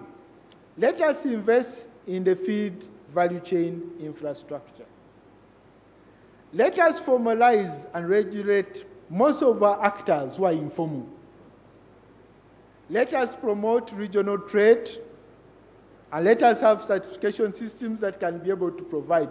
As government, we have already had some negotiations with some of our member states within the African Union and also the East African community to make sure that there's effective trade between our respective actors. And then we have to build climate resilience and through building our digital capacities. And then we have to foster inclusive partnerships and innovation. Uganda animal feed industry is more than a domestic necessity. Unless previously we thought that all the feed that has to be produced has to be fed by the livestock in Uganda. It represents a significant regional, continental, and global opportunity. With the strategic investment, regulatory reforms, and inclusive growth, Uganda can become a competitive hub for high-quality animal feed and livestock exports. Thank you so much, Chairman. Thank you, Dennis, for that very wonderful presentation. I'll request you to resume your seat. Thank you. Ladies and gentlemen, we are now going into the session of the discussants. And our first discussant is a representative from the Ministry of Trade, Industry, and Cooperatives.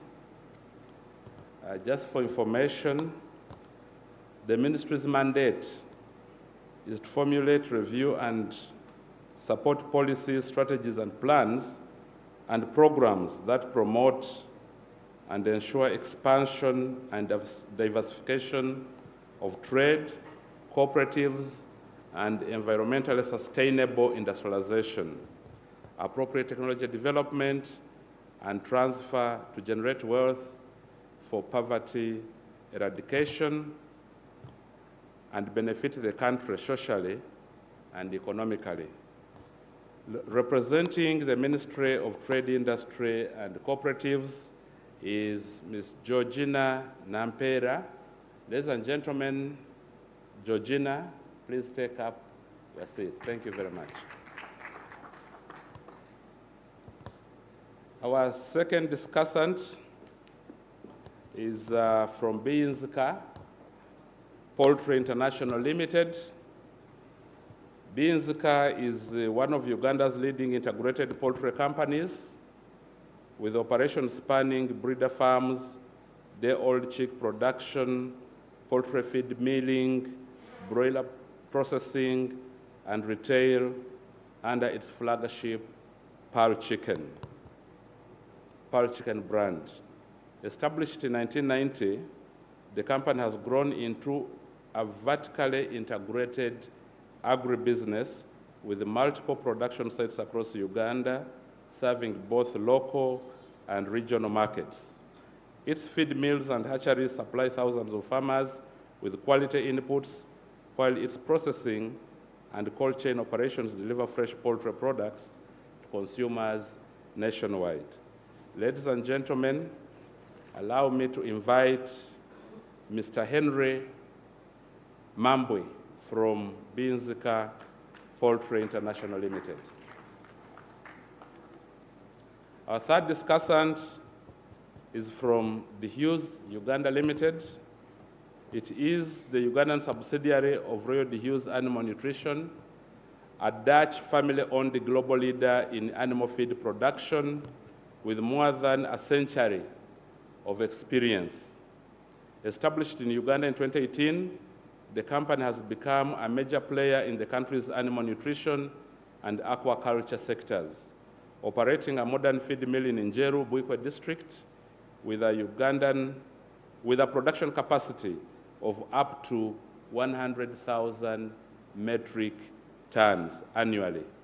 The Hughes Uganda focuses primarily on high-quality fish feeds tailored to support the rapidly growing aquaculture industry. Ladies and gentlemen, allow me to invite Yvonne van der Lee. Thank you very much. Our fourth presenter is from SR Afro Chicks and Breeders Limited, popularly known as SR Kuku. It is a leading integrated poultry agribusiness in Uganda, established in 2014 as part of the Indian-based SR Group's expansion into East Africa. The company operates modern poultry farms and processing facilities across many districts, Luwero, Nakasongola, Bombo, covering the entire poultry value chain from breeder farms and hatcheries to feed milling, broiler production, and processing. Its state-of-the-art hatchery produces over 200,000 pre-vaccinated day-old chicks weekly, while its processing plant in Bombo handles up to 16,000 birds per day under strict hygiene and food safety standards. Ladies and gentlemen, please join me in welcoming Mr. Srikanth Reddy. Our fifth discussant is from Egovet Uganda Limited. It is a leading veterinary pharmaceutical and animal nutrition company based in Mukono. The company provides a comprehensive range of products and services for poultry and livestock, including vaccines, veterinary medicines, feed additives, premixes, and technical support to farmers nationwide. Ladies and gentlemen, let's welcome Mr. David Kabike. Our sixth discussant is from Mukwano Industries Uganda Limited. Founded in 1986 by the late Amirali Kamali, it is one of Uganda's leading industrial conglomerates. Headquartered in Kampala, the company operates across manufacturing, agriculture, logistics, and real estate. Its manufacturing portfolio includes edible oils, soaps, detergents, plastics, and packaged water produced in modern facilities across the country. Ladies and gentlemen, to join us is Mr. Wabogo from Mukwano Industries.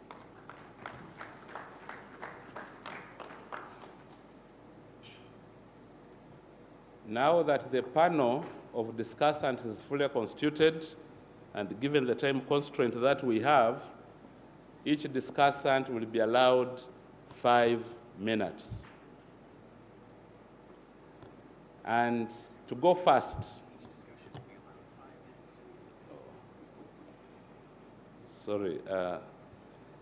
let us start with Reddy. Reddy? Your name is Reddy. Are you ready? Thank you very much. The first question goes to you. How can the animal feeds industry ensure increased production, quality assurance, and sustainability of feed production for local consumption and exports.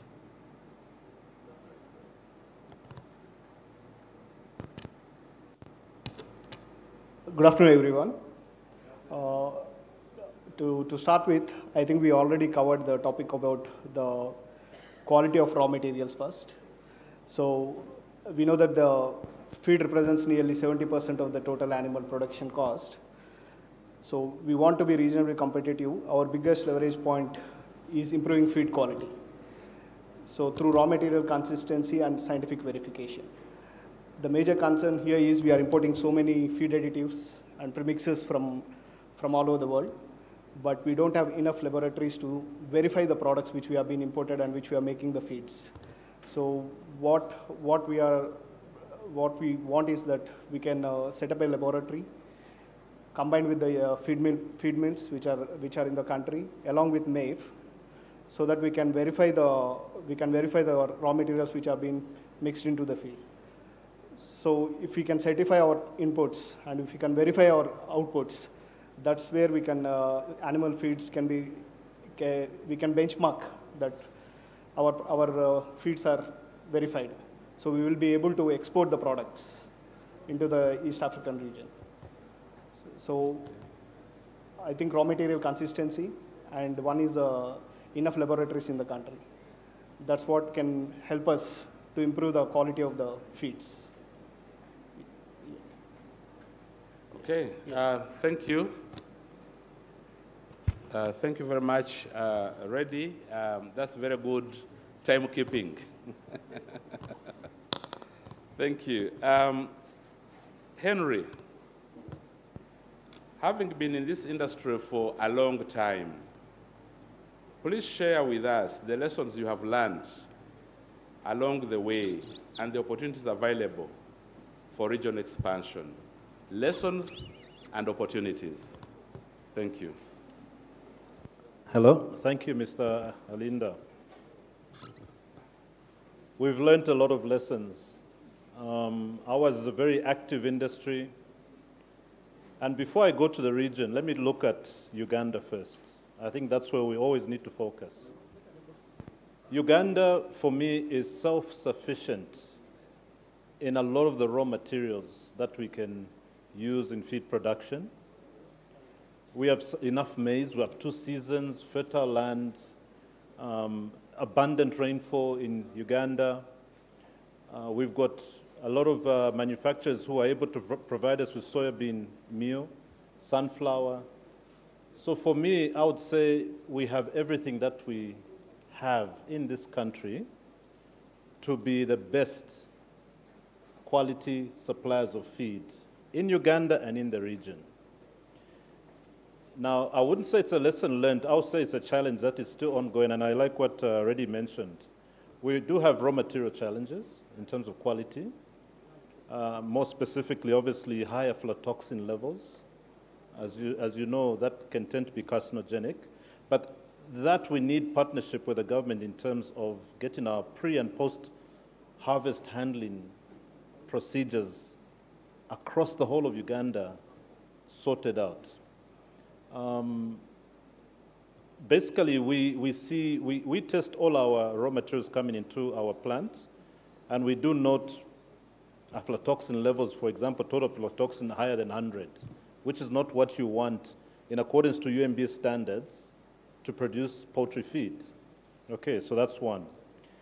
Secondly, unfortunately, our raw materials are at the mercy of the region.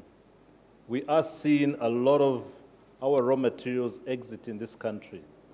And sometimes, and I know Mokano is here, we see it coming back in a different form.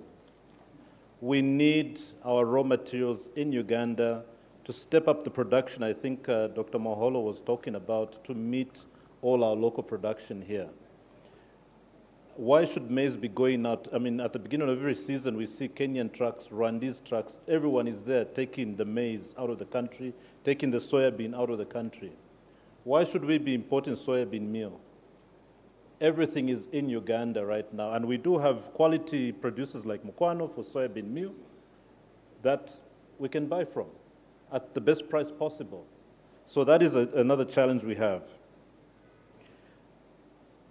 We can also look at exporting our feed once we've sorted all these basics into countries like Kenya, but we also need to sort out trade barriers. As you know, these guys are able to take product out, but we can't take our product into their countries. I mean, Tanzania shuts down very quickly. They've got a very tough stance in terms of how they protect their local markets. I think there was a time when some of our poultry members were exporting feed into Kenya, and all of a sudden, and remember that was good quality feed, by the way. Next thing we hear, there was a galvanized effort by the Feed Manufacturers Association in Kenya to block our feed going into Kenya. So for me, I think in terms of the East African community, we need to resolve a lot of these issues in terms of cross-border trade. In my opinion, Uganda can produce the best quality, most cost-competitive feed in this region because of its self-sufficiency. So this is something we need to resolve. What you see in other countries is, for example, maize. If you go to Southern Africa, they only export a certain quota, and that's it. Then they reserve the rest for local consumption. I can tell you now, you will find all the maize, all the soya bean leaving this country with very little left for local production. And what that does, it raises the price, as we did notice a couple of years ago, 3 years ago. Maize went from 650 kgs per shilling to 2,150. Now that has a knock-on effect in the local economy. Now when I'm selling a day-old chick, when I'm selling my feed, when I'm selling my fresh and frozen chicken now to the consumer, I have to pass that on, which is not what we want. So this is something that we need to address. We need to address these basics, Chair, and then we can be self-sufficient, we can produce the highest quality feed, make sure that all the feed we produce goes to the Ugandan market first, and then that same quality, remember, you're not exporting volumes, exporting quality, can go into the rest of the region. Okay. I know I'm behind on time. I can say so many more things, but I think I'll end there, Chairman. Thank you. Okay, thank you, Henry. You just mentioned production volumes for raw materials are quite low. Did I hear you right? For raw materials. And then you also talked about trade barriers. And you talked about the export of raw materials and importing processed feeds. Yes. What do you think are the critical investment areas by both the private sector and the public sector to unlock this industry's competitiveness? This is a follow-up question from your earlier submission. Okay. So I have another 5 minutes? 2. Okay, 2. 2 minutes. It's a follow-up question. Okay, don't get me wrong. So I'm the chairman of the Poultry Association, and I can tell you my members are present here. In terms of investing in feed manufacturing, we are able to expand and grow. That is not a problem. So my members here, that is not a problem. We can double production anytime once the basics are sorted out. What are those basics? Okay. Chairman, the basics are, we do not want maize leaving this country until the local production has been met, okay? This is a basic. As I said, other countries, what you will find is that they will develop a quota in terms of what you are going to export, but then you have to have a database in terms of what is the local production. Let us make sure that the local industries have their raw materials consumption requirements met, okay? So that's something we need to work with the government. There are very many tools and techniques and initiatives that we can embark on to be able to do that. I know at the end of the day, coming from the government, you say, I think the smallholder farmer is the one who must benefit. But remember, we support the local farmer. That's what we do. We support the logistics in the country. We support job creation in the country. At the end of the day, we also support the government treasury because we are the ones paying the taxes locally. So those are things that we need to partner between private and public so that we can also enhance this Ugandan economy, okay? Keep production within Uganda. And I can tell you we will have surplus that we can export into the region. So in terms of investing, yes, you can look at, I mean, the Bank of Uganda does have an ACF facility already, and we're thankful for that in terms of grain purchasing. I think it's at a rate of 15%. They also have extended a CAPEX facility, which is at around 12% with all the commercial banks. So those are in place. We're thankful for that. But what my call is that we do not want raw materials walking out of this country, Chairman. Okay. I will not say exactly what we can do to do that. I might be a little bit political, but I think this is something that we can partner with the government to stem that tide of product going out of the country. I know my colleagues Mokwano and Desa can add on to that, but that is what we are seeing. Thank you very much, Henry. Mokwano Industries, Mr. Wabogo. Uganda is intent on exponentially increasing its animal feeds exports to the region. To unlock the competitiveness of the animal feeds industry requires both the public sector and the private sector to work together. This is what Henry was alluding to earlier. What would you consider to be areas where the two can partner to transform the industry? You will notice that that's a common thread in the question that I put to Henry, and this is the same question I'm putting to you. What would you consider to be areas where the two, the private sector and the government, can partner to transform the animal feeds industry? Thank you, Mr. Hezi. If I can quickly add on what Henry said. The theme is regional. Then we should not only be looking at Uganda, we should be looking at the regional dynamics. Now, to begin with, when he talked about raw material, in the last financial year, our request was that the government levies an export levy on raw materials, grain, but instead they put the levy on something else that we did not ask.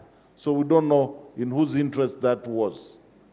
So in short, if maize is exported, like he said, then there is a shortage here, then the animal industries won't function. So you talk of maize, soya, and sunflower. So those grains should not be exported. And if we have to export at one time, then we should have known the capacity. What do all existing animal feed producers, what do they require? Okay, they require 300,000 tons. Our harvest this season is 400,000. So we can only allow export of only 100,000. Most of our factories were closed for more than 3 months, 4 months, because there is no raw material. So that's not healthy, and we cannot be competitive. And that's what raises the price up.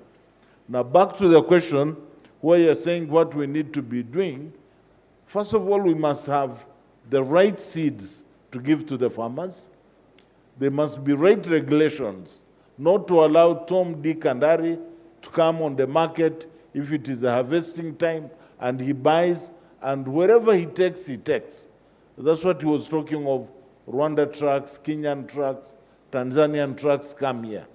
On the contrary, if our season is bad, you cannot go to any neighboring country and buy any grain. That is a known fact. They immediately jump in and make sure their industries are protected. So if really we're talking of regional competitiveness, I think the summit must also make it very clear that the numbers we're talking about is within the region. So it should be government to government. If Kenya has extra, like, let's leave alone now the grain. Maybe the sugar has been in the news for a very long time. Uganda has surplus sugar. But I think you see the hurdles Uganda goes through to sell its sugar to the neighbors, yet the neighbors are importing cheap sugar from Brazil. So that changes the dynamics. The same thing comes back here to the grains. But like he said, Uganda has the best arable land, we have the best tests, and the best quality material. So if really the investors into the animal feed are protected against loss of the grain, I think we can produce enough capacity and therefore double our exports within the region. Okay, thank you very much, Mr. Rwabogo. Let me come to Ivo. Is that how the name is pronounced? Ivo, but close. Ivo. Ivo. Ivo Vandali. Yes, yes. Thank you. One of the complaints from farmers on local animal feeds is poor quality. They complain a lot about quality, which affects productivity and profitability. As a country, Uganda, and want to hear from you, how can we improve the quality and nutritional value of locally sourced feeds to meet consumer satisfaction in our export markets? Okay. I think one of the main things that could help is, as what Representative Mokwano said earlier, is to work together more regionally. What we see a lot is there are different standards, sometimes officially, sometimes unofficially, that make it quite confusing to produce the right quality feed. Harmonizing these standards could help getting that more clear. Also, as an industry, we keep trying to work together with our raw material producers, because it's true, we struggle to find the right ingredients locally often, but we have to work together to make sure we can improve the quality and source as much locally as possible. Okay, since you still have a little more time, let me make a follow-up question. Put you a follow-up question. I'd like you to also share the best practices Uganda can pick from the global players, given that you're a subsidiary of a farm that has existed for more than 100 years in this industry. Please share with us your experiences so that Uganda can benefit. Thank you. So, for us, the best experience is cooperation. As we said before, we have to harmonize things. It goes further than that. We work together with our customers. We help to train them, and it's the same what we want to do with our raw materials suppliers to become together and become better. One of the things what we also want to do is work together more with local government. One of the things that's blocking us right now in exporting is to help understand better the testing procedures needed, for example, for UMBS. So that's why working together we can make this easier, we can make it more efficient, and therefore make sure as a company, as a product, we can be more efficient. Other thing is maybe working together is to see how we can, for example, make the processes more clear. One of the things we struggle is that export licenses, in a lot of countries you can apply for them online, but there's no clear procedure in Uganda. We cannot do it online, and that's where we can make this process more easier and become more competitive. Okay, thank you. Let me come back to government. Minister of Trade, Georgina, why, in your view, is the private sector not taking full advantage of the existing policy and legal framework to transform the animal feed industry in Uganda, grow it, and grow the potential for export? And what do you think should be done to transform that industry for the greater good of export expansion?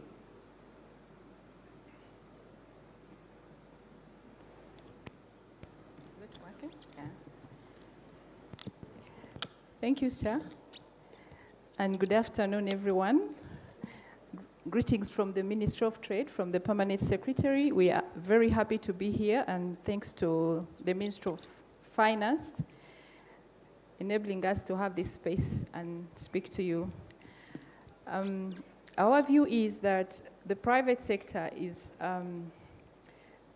our partner in this whole process. However, they are constrained in a number of elements, and let me first speak about the issues that concern them regarding our role as government. And of course, we've had this discussion in a number of forums. And the most important thing is that they do believe that our regulatory framework needs to be addressed. And I may give maybe some examples to kind of elaborate the point, Chair. Just to pick from what Mr. Rabogo has said, we do have imposed, for instance, an export levy, which was not actually spearheaded by the players in the sector. So which means we are applying a regime which is not backed up by our own members. That alone does not actually facilitate the industry to move forward and be competitive. I may give another example, which would be on the issue of taxation.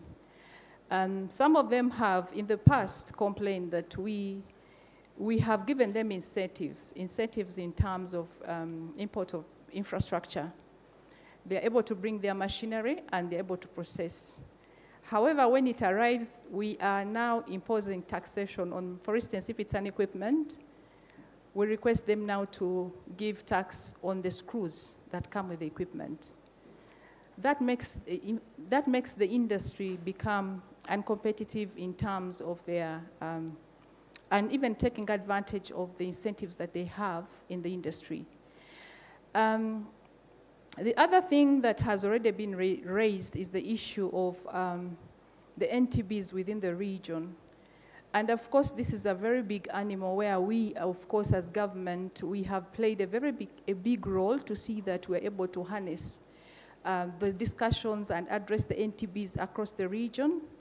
But I do believe that I think the time has come for us to accept that now we need also to move beyond the regional market. For instance, if you look at the statistics, that the exports that we are taking, animal feeds for Uganda, most of our exports are within the East African region. We are only exporting almost 800,000 US dollars within 5 members of the East African community. And yet we have, and when you look at the African market, we are importing animal feeds to a tune of 1.3 billion US dollars. There's a lot that we can take advantage within the African market that we have not harnessed. We're actually operating below our optimal capacity. So I do think that there is need for us to harness even the broader markets that we have once they are supported with the trade information, sir. Because they need to know what is in the different markets, how can they penetrate the markets, which your organization actually does, provide the information to see that they're able to harness the opportunities that are in the regional and the wider African market.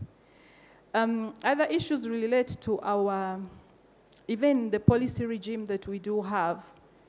Currently, maybe the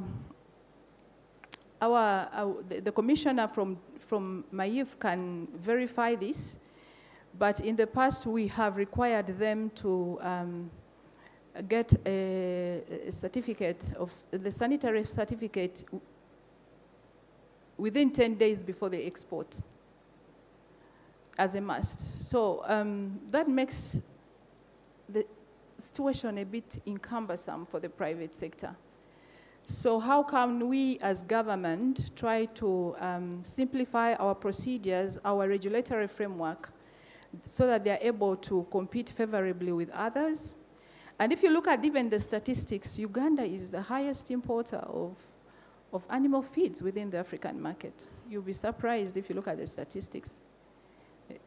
In fact, our import of animal feeds has grown to 155% between 2020 to 2025.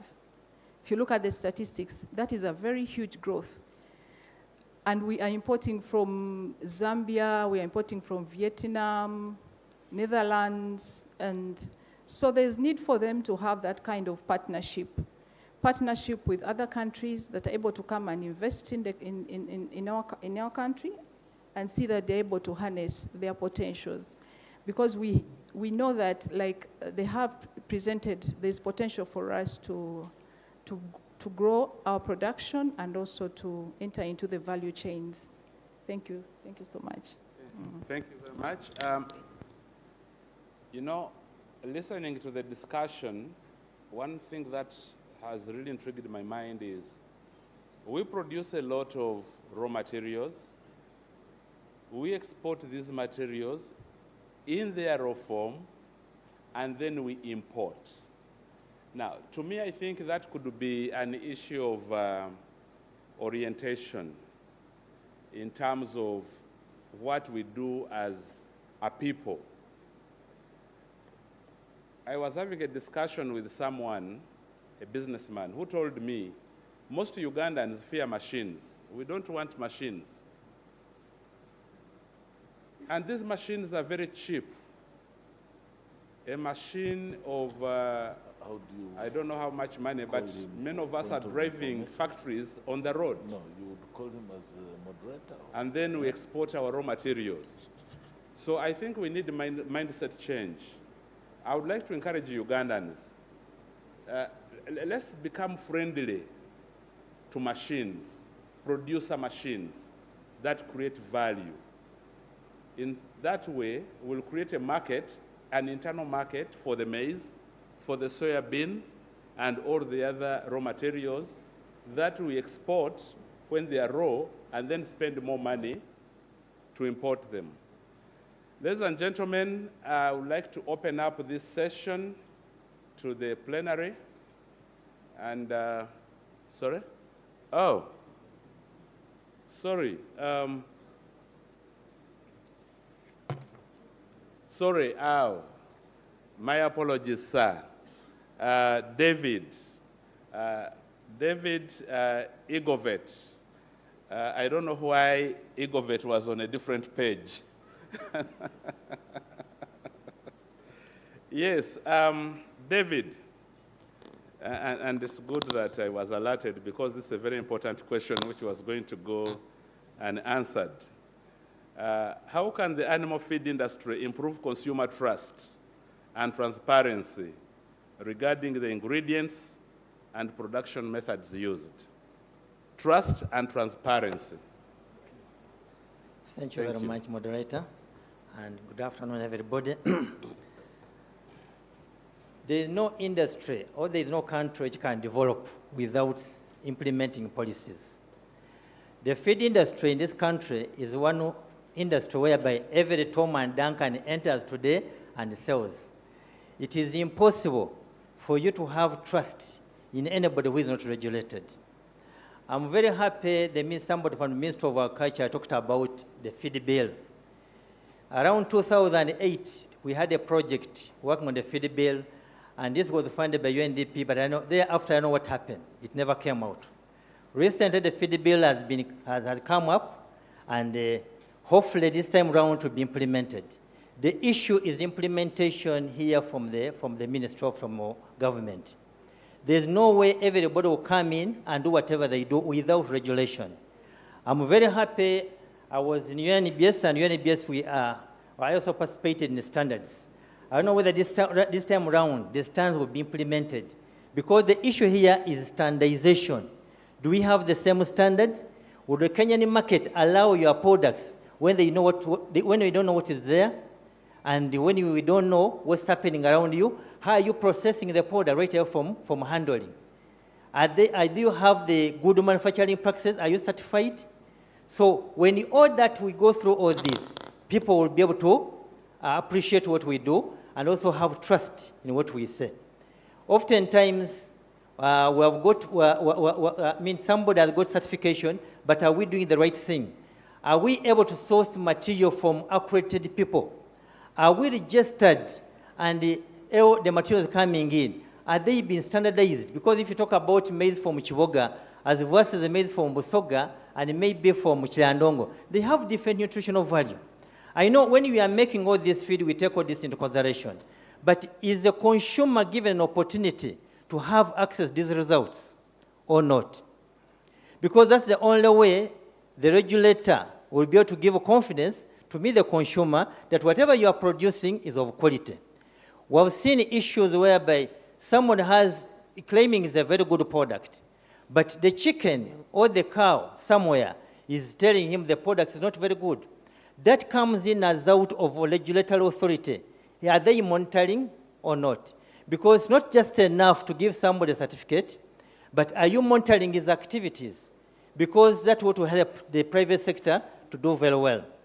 We in the private sector, we can continue doing our work, but if there are players who are coming in and compromising the quality, then at the end of the day, you are taken as a bandwagon of people who are not performing.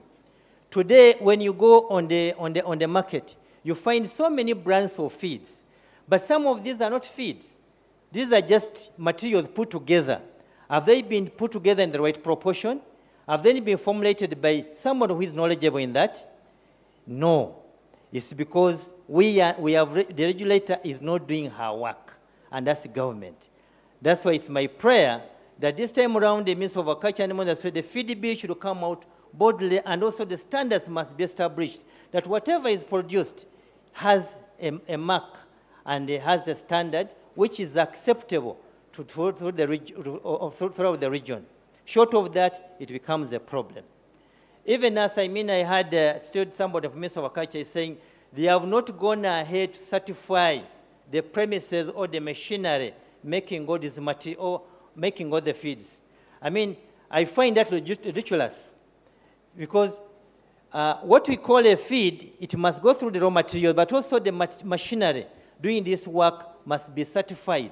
It must have particular parameters where it must perform within those limits. Short of that, you produce something called a feed, but actually not a feed.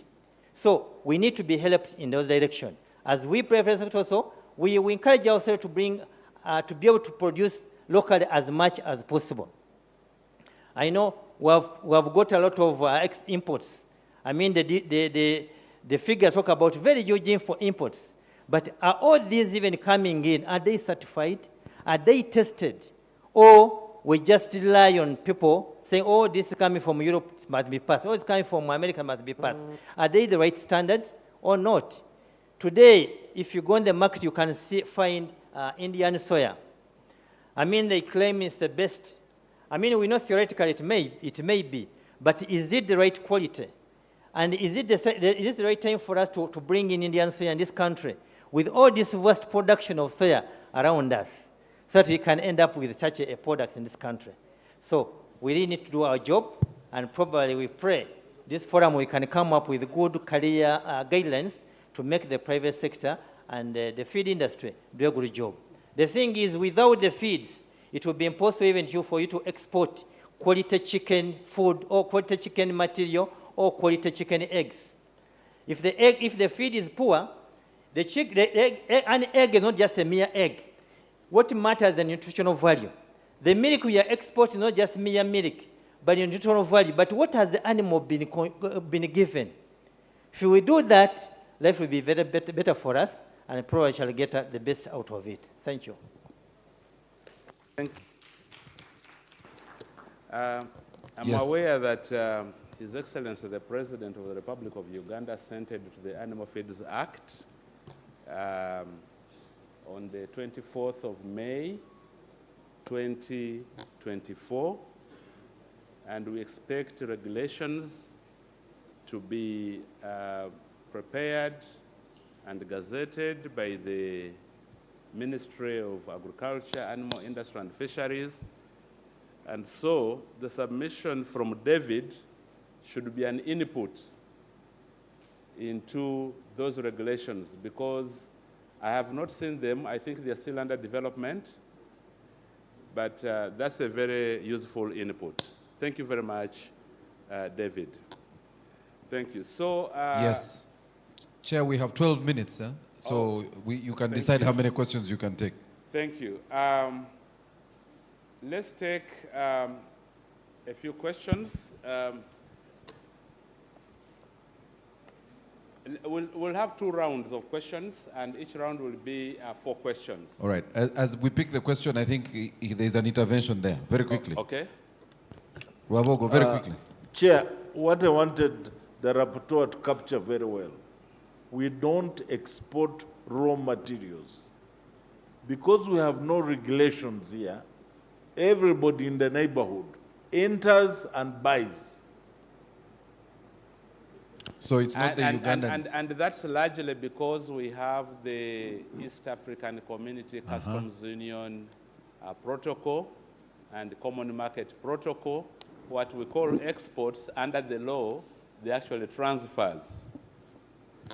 So that's something that we have to deal with by building internal capacity to process what we produce. Yes, Chair. Thank you very much. Chair, you direct us. We are two gentlemen. You direct us. We just, yeah. The MC. To choose the. Now you're really making my work hard, sir. I was relying on you to help me. I'll start STI. Let's start with the STI here. Science, Technology, and Innovation Secretariat. Thank you very much. Joshua Isiko is my name. I'm a team leader for productivity acceleration. I want to throw in a thought here from the money angle. Most of the intervention is proposed by the panelists. It is very easy to quickly say, let's introduce a tax and reduce the flow out of raw material. But it's not sustainable. You are acting like a farmer who is also a hotelier and decides to charge and think that he will run a hotel because he's getting free food or cheap food. In the long run, you'll be donating money.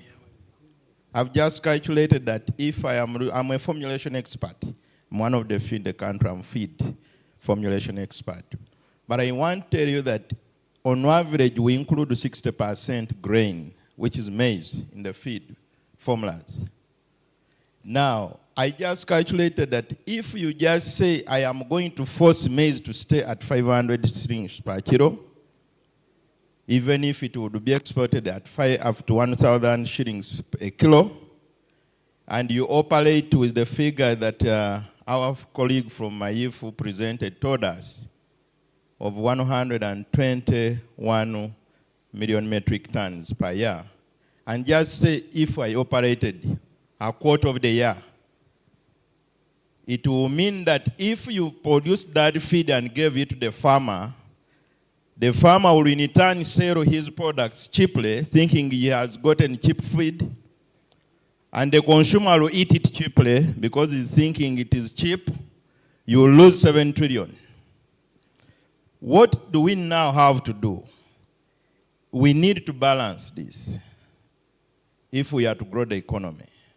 I think we need to think of what other things should we standardize as raw material, whereby in formulation, the tools we develop pick what gives you the cheapest feed, as long as it is the best standard. So to me, it should not be picking one intervention. It should be a mix, including innovating. How do we leverage on things which we are not competing with for humans? Because the reason why maize, I was talking to people who process maize for posho. They say the reason why Ugandan maize is loved is because the output of posho from the grains from Ugandan maize is higher compared to that from other countries. So it is bought here to process for humans. And they say for even if you import their poor quality, which has low output, after all you are just breaking and putting in the feed. For them, they want to polish. So if they polish from another country, I will not mention them, the output is below 50% for number one posho. When they process from Ugandan maize, the output is up to 60. So they are not willing to lose 10%, my friend. They will look for that maize, you will put there and they will still buy it. Because the consumer of posho is not putting an economic impact. He just loves posho, or she loves posho. So even if posho goes to 5,000, they will buy it. And so they will support this process of maize into posho to buy it, including the tax, and see it will go. So the measure should be a mix with innovation put in to make sure that we have a bigger scale of the energy sources in the feed, the bigger scale of the protein sources, so that even if some are competed by humans and taken away, we have those that we can still use to make a good feed and export it. We are importing a raw material, a concentrate, which is largely a byproduct. We can also export a feed which has byproducts. Thank you. Yes, very quickly there. Thank you. My name is Geoffrey Mukama.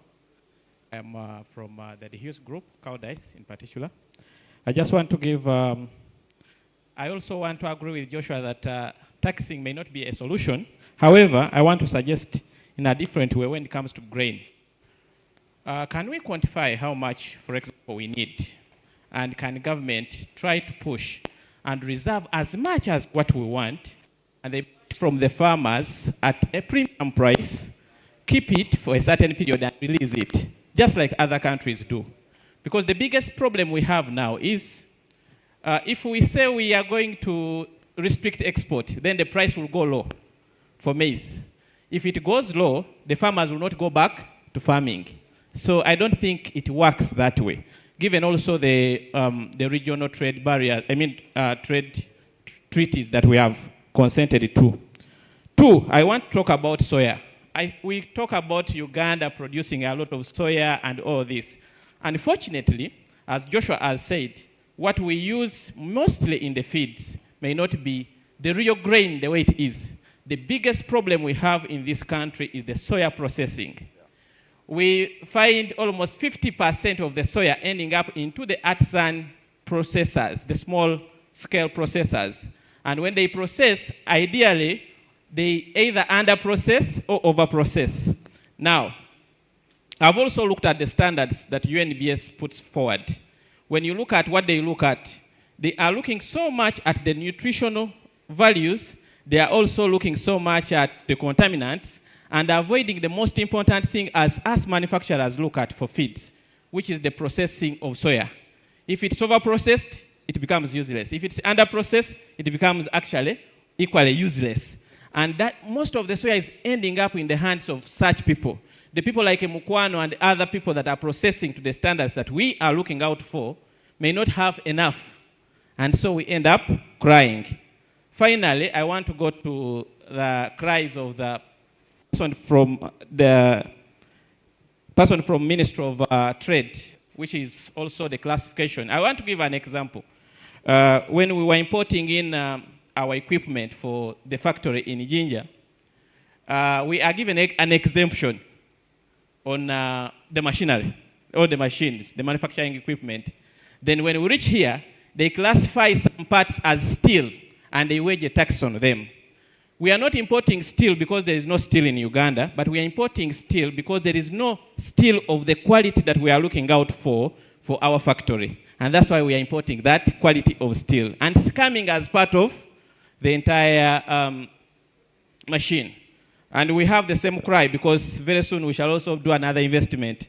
And we don't know whether we are going to go through the same cry. I think this is something government needs to put straight, that if we have been given an exemption, they should not twist. They don't twist around on other equipment and they want to wage taxes on them. It is something that is actually crippling the manufacturing. As David said, the manufacturing process is not only what is coming out, the real machine through which it goes. It can also contaminate the feeds.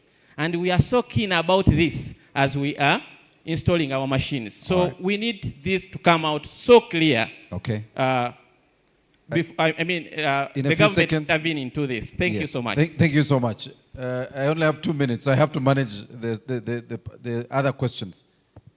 Thank you very much. My name is Status James Twesige. I actually have not had a lot of discussions here on SMEs and the real small ones. And I think, the voice of those small ones. What I liked this morning was there was a slide which was talking about the need to increase from 1% of the new entrants to about 4%. So when I heard that, I felt like maybe I'm welcome here. But most important for me, the competitiveness in our context, those who, the small ones, ourselves in the Natete conurbation of millers, in the maize value chain, competitiveness is largely about financing and about quality. Apparently for us, even the process of securing finance is a competitive process in itself. And you find it very, very challenging to access money from financial institutions. You either must have this requirement or you don't have it and you will not access the money. And that also applies to even standards.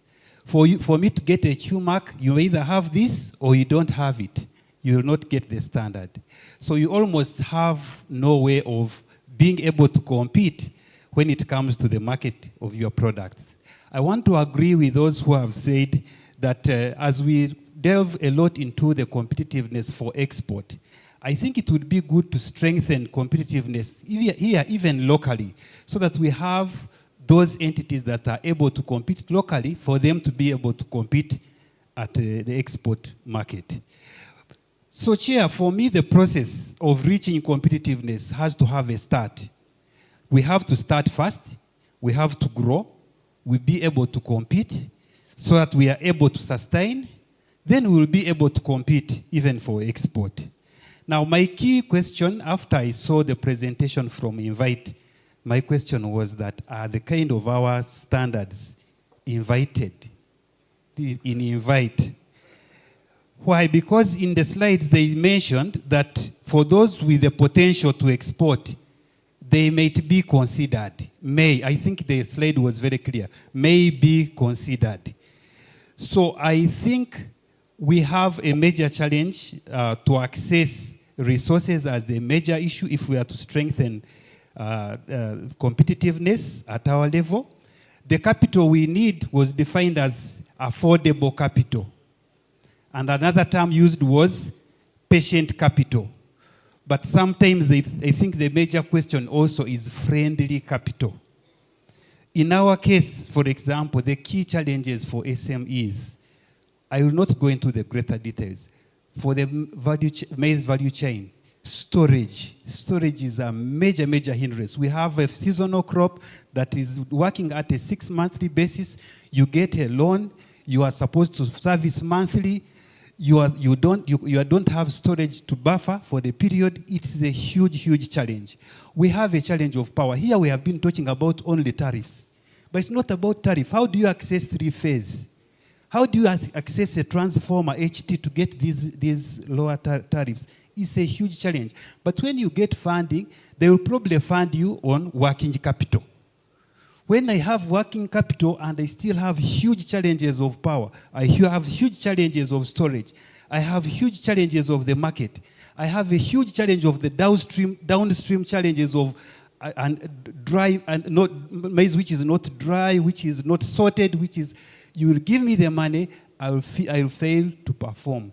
So for me, as a close, I felt that with the normal statistics here, that about 50% of SMEs don't survive their first birthday.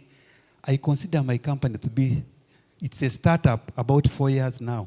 I consider ourselves to be lucky to have survived this 4th year. But we may not survive even with the money from UDB.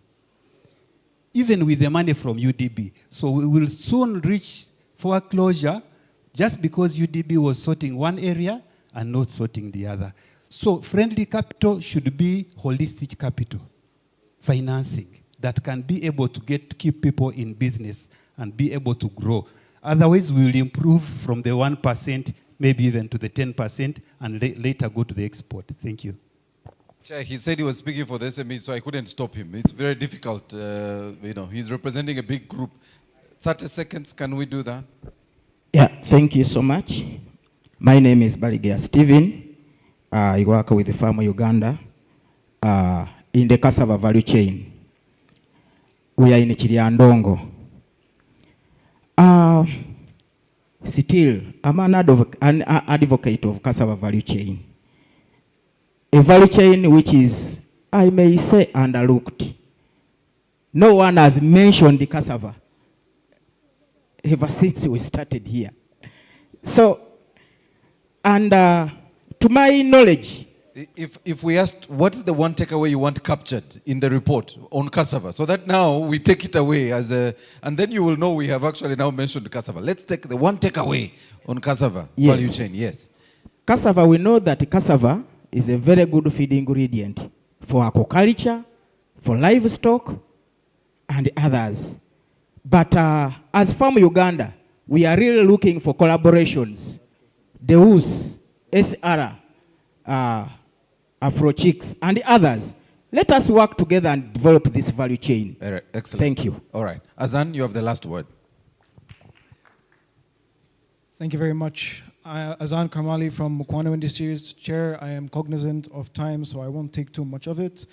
I would like to speak on a little bit the topic of the disputes about the export levies. Yeah, what was originally proposed is what we call a continuous exercise.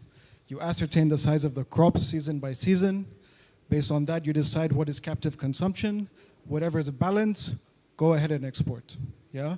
So that's the approach countries like Malawi and Zambia have taken to this business. Yeah? Alternatively, countries like Tanzania have gone ahead and just said, look, 10% export levy on not even just the grain, the cake, and the crude oil, okay? And now that brings me to another point. It's very important to note that in as much as we're talking about the animal feed sector, we're also talking about the edible oil sector. Whatever grain you're allowing to leave, in as much as it's raw material for the animal feed sector and therefore the poultry, the livestock, etc., it's also raw material for the edible oil industry, yeah? Which is a very big foreign currency, industry. Yeah. So that's one point I wanted to, mention. The second point that I wanted to mention is, Eagle Vet mentioned Indian soybean meal that was imported into the country over the last couple of months, yeah, or let's say last year. Yeah. The reason why Indian meal was imported into this country is because of a shortage of raw material caused by the exports in the first place. Yeah? In fact, I sold meal at 3,200 shillings a kilo, yeah? Where it should be 1,900, 2,000 shillings a kilo. Yeah? So meal was imported. Now we did the same. We imported meal from India. And one of the lessons I learned is when we imported meal from India, a requirement that we needed to submit was a non-GMO certificate to corroborate that this product comes from non-GMO sources. Whereas when you're importing concentrate, that is not necessarily required. So one of my recommendations, Chair, is when we're looking at leveraging regional opportunities for processing animal feeds, is we make sure that we have the right systems in place to ensure GMO product is not entering into this country by means of concentrate. Yeah? So those are my few comments. Thank you very much. Chair, you have 6 members, so you can raise 1 minute each. Thank you very much. I will, since we have run out of time, I will ask each of the discussants to make a comment. I don't know whether 1 minute is too long on what has been talked about. I picked the issue of tax on producer machines, especially the steel component, and standards. I personally think that there should not be tax on the importation of producer machines, because these are the machines that are going to help us create demand for raw materials, process them, and then have processed products at a higher value. SMEs, I think it is important for Invite to unpack what is contained in that facility and disseminate information at a granular level so that people, like my friend from the SMEs here, can appreciate and understand. Because what he's talking about is covered in invite, okay? But he doesn't have the information. I'll let my discussants comment on the rest. We can start from the far right. Thank you. Thank you, Chair. Maybe in my closing, what I can only say is that since we are looking at regional competitiveness, so in everything we do, it should be of regional outlook. And as my colleague said, levies or taxes, it's a long term. So it's not something that you do only this financial year. We need to have the numbers right.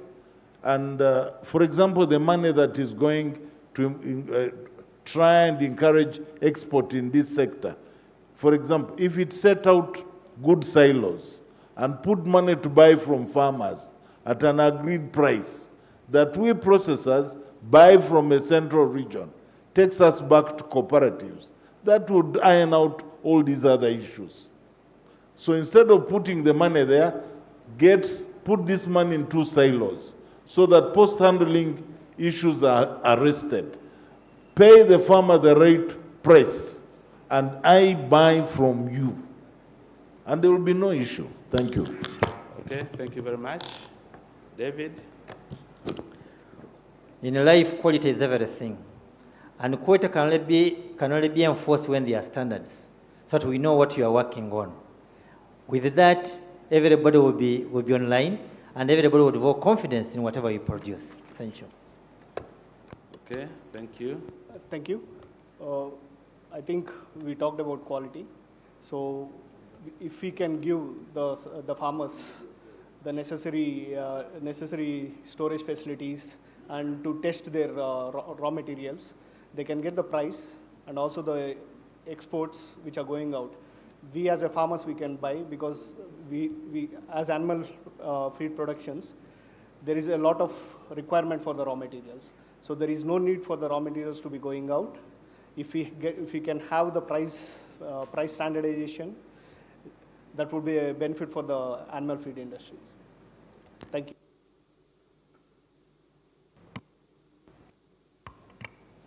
It's cooperation and long-term strategy.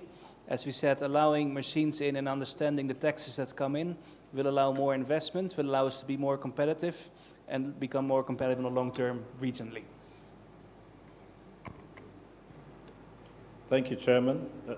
Just a few things. I think there was a question about quality by the farmer, by the consumer.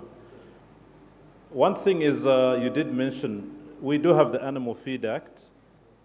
It's important, Chairman, that we enforce it and we get the regulations. In the more established countries, as Zan mentioned, Zambia, Malawi, Zimbabwe, those countries, you only have formal feed in the market, okay, which subscribes, like for example, for us, to UNBS standards. That should give comfort to the farmer that this is the best quality feed. And it also qualifies us for export into countries because we do use the same standards as our East African community countries do. So that's one. And remember, we do a lot of testing. It's expensive, but we do a lot of testing of raw materials and final feed to create that assurance to the farmer, to the consumer, that this feed is of the best quality. The last point for me is, Chair, we need government and the agencies to listen to industry. That is so important. Industry, private industry has a wealth of information. So we need to collaborate, share information, be able to know how much local capacities are, to be able to know what maybe perhaps we need to import, okay? And then you see this country will flourish. We shall be able to protect the local market and also export into the neighboring region the best quality feed. Thank you. Thank you.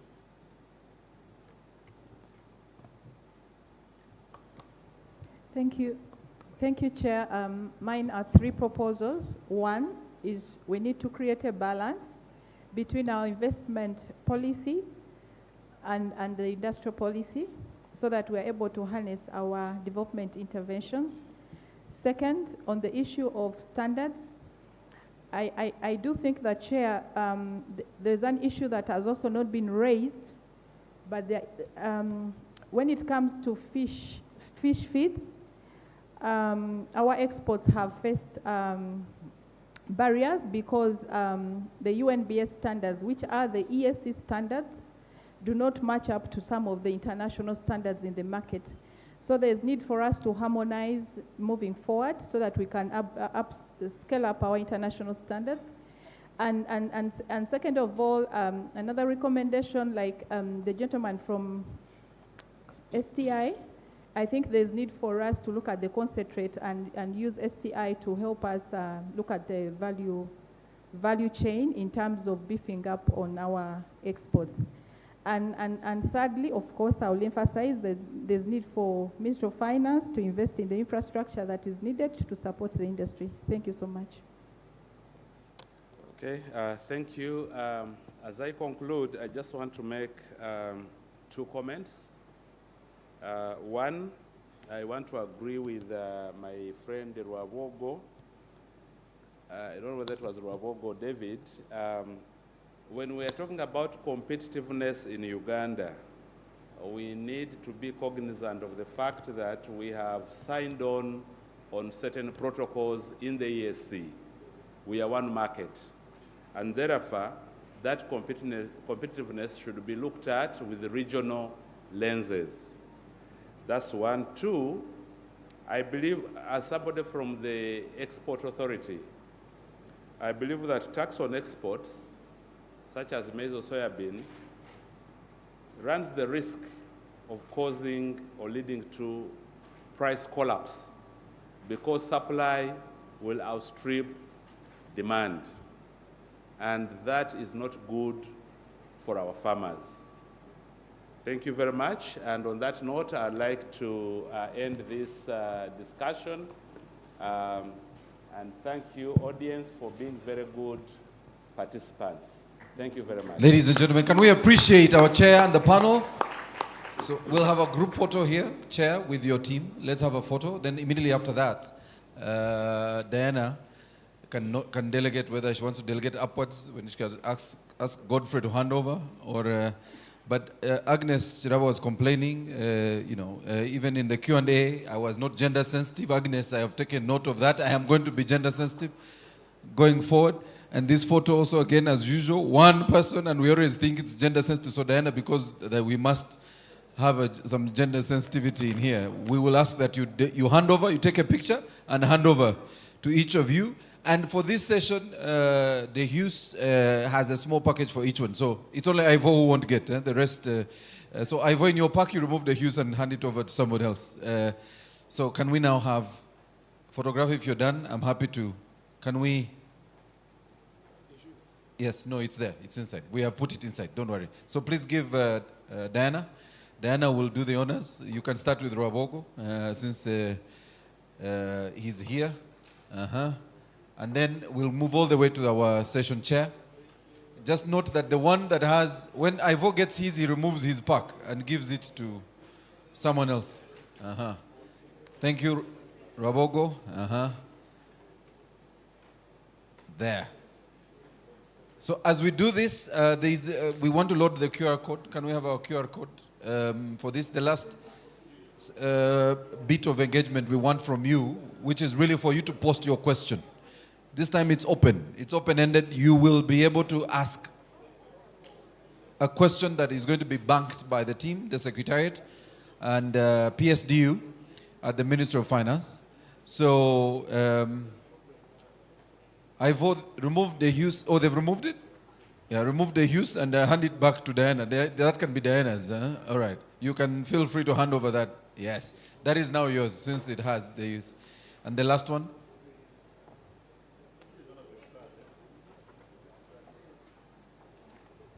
All right. Thank you very much, panelists. So quickly, you've been sitting for too long. Can we stand? We've been sitting for too long. I know we gave you biscuits, thanks to our partners from, I think if someone gives you something, you really must say something about them, right? Everyday cracker, Cocoa Crunchy. Now finally we have a Ugandan QR code. I didn't know that was a big problem, but now there's a Ugandan QR code. So we gave you crackers so you can stay awake from Ahmed Raza Foods Industries, right? Thank you. Please, as we do this, pick your smartphone. It would be nice to get your feedback. This time you're asking the question that you would want the Secretariat, or at least the Minister of Finance, to address, or a relevant office. Minister of Trade is here. Minister of Agriculture is here. So this time you ask the question. I can imagine what Agnes is going to ask, Chirabo, because hers is always an issue of food, since she's from the Food Alliance. All right? So scan the QR code. And when you scan the QR code, if you scan, please scan. You're more than 100 people in this room. If I can get 50 of you, we are still scanning, so I'll give you. This is what we're asking. If you had any question, please ask here. Very easy. QR code, back to QR code. There you go.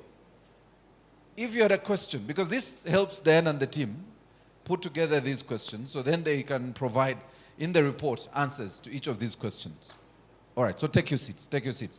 I'll invite Godfrey to hand over this last session. We are closing. On behalf of the Director of Economic Affairs, Godfrey will manage this very last session. I promise we are not keeping you here longer than 25 minutes. After that, we are done, and I have seen tea, so clearly tea will be our networking session after this. So Godfrey, over to you.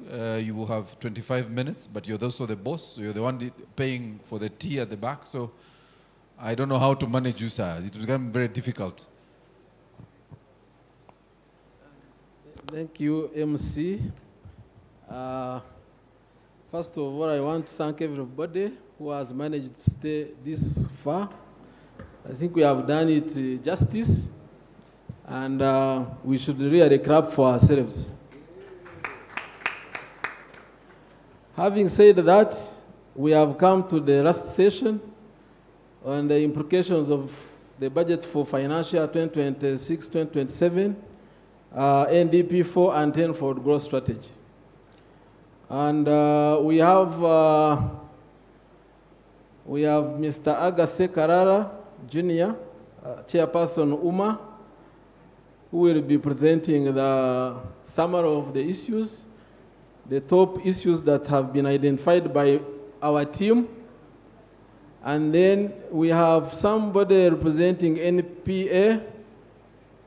Can we have Michael Ahimsue? Let's take our seats here.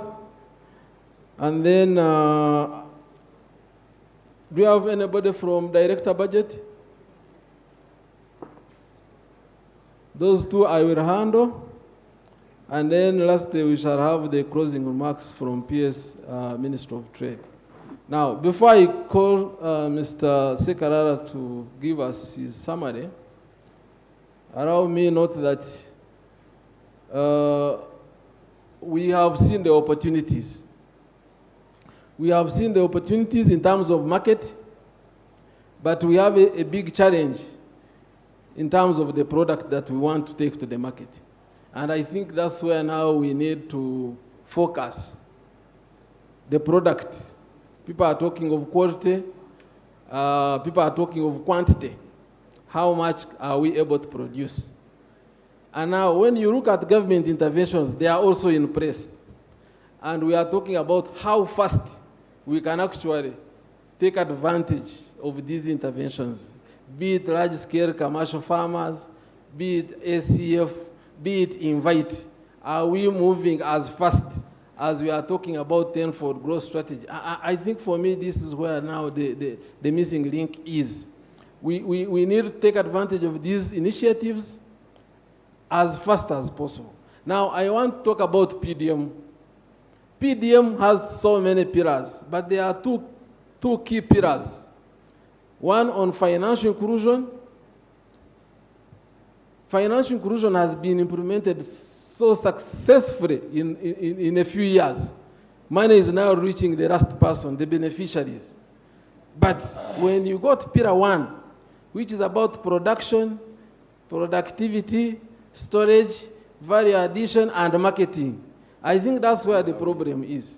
Can we move very fast on that first pillar? Just like we have moved on pillar number 3, on financial inclusion. When it comes to giving money, we are moving very fast. Now, when it comes, the issue is who is in charge of production? Who is in charge of productivity? Who is in charge of storage? Who is in charge of marketing? Who is in charge of value addition? You will find that production needs extension workers. Their government, we need to do some work. We talk about storage, we need private sector. And that's where partnerships now start coming in because they have been talked about.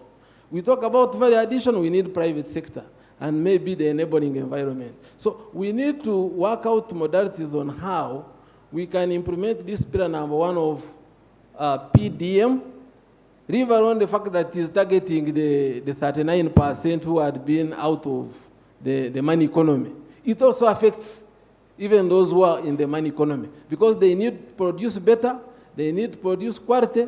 You will find that something which is produced on 2 acres, somewhere else it can be produced on half an acre.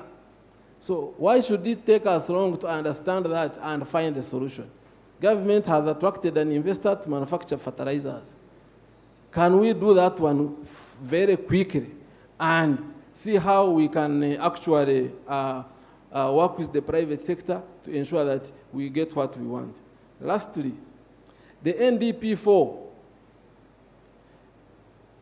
is the first one in implementation of the tenfold growth strategy over the next 5 years, starting with this financial year. And we are expected to double the GDP in the next 5 years.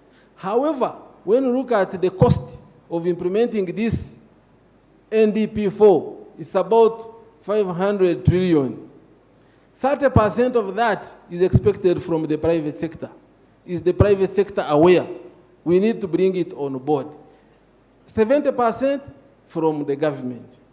So if we don't organize the economy, even that becomes difficult because we cannot collect the money. So having said that, now I want to invite Mr. Aga Sekarara to take us through the summary that highlights the key issues.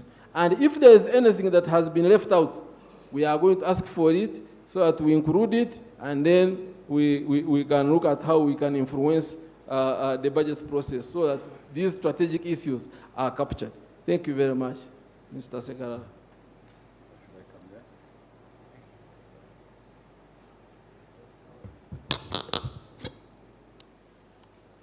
Thank you. Much appreciated. Good afternoon, ladies and gentlemen. I understand speaking in the last session is the most hazardous. People have had lunch and they want to go home, so we're going to try and take us through the summary quickly, because we need to summarize the points that have been discussed. I'd like to thank the organizers of this forum for putting this together and maintaining it year in and year out. I have attended before, and some of the resolutions, I see some of the fruits from that. I think we need to fast track, and more of the resolutions are taken up and faster if we hope to achieve the goals of NDP4.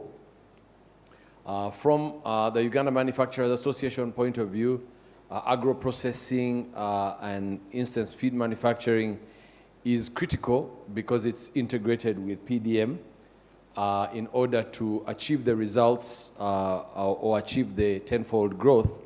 We need to integrate agriculture with agro-processing and value addition in order to gain the tenfold growth in GDP.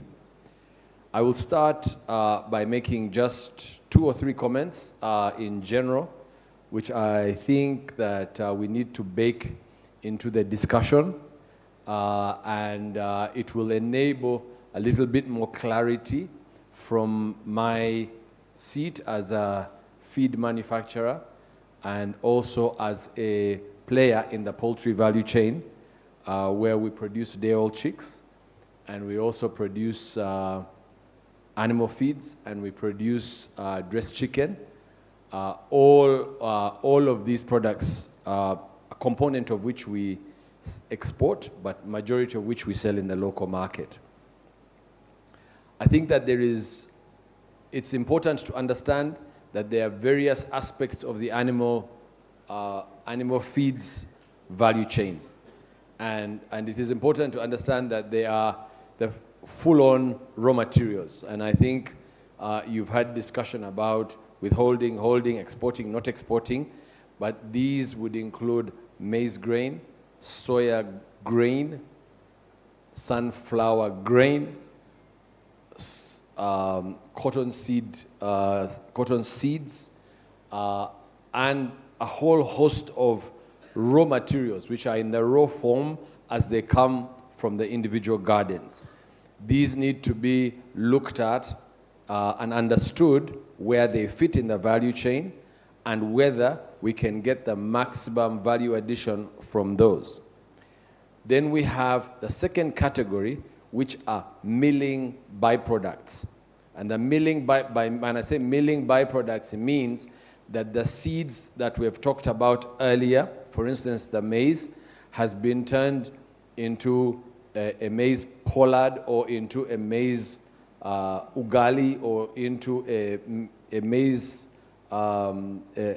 germ, and from that there is also some maize bran, which could be bran or husk or a combination of what they call broken maize, which is what is normally the main word.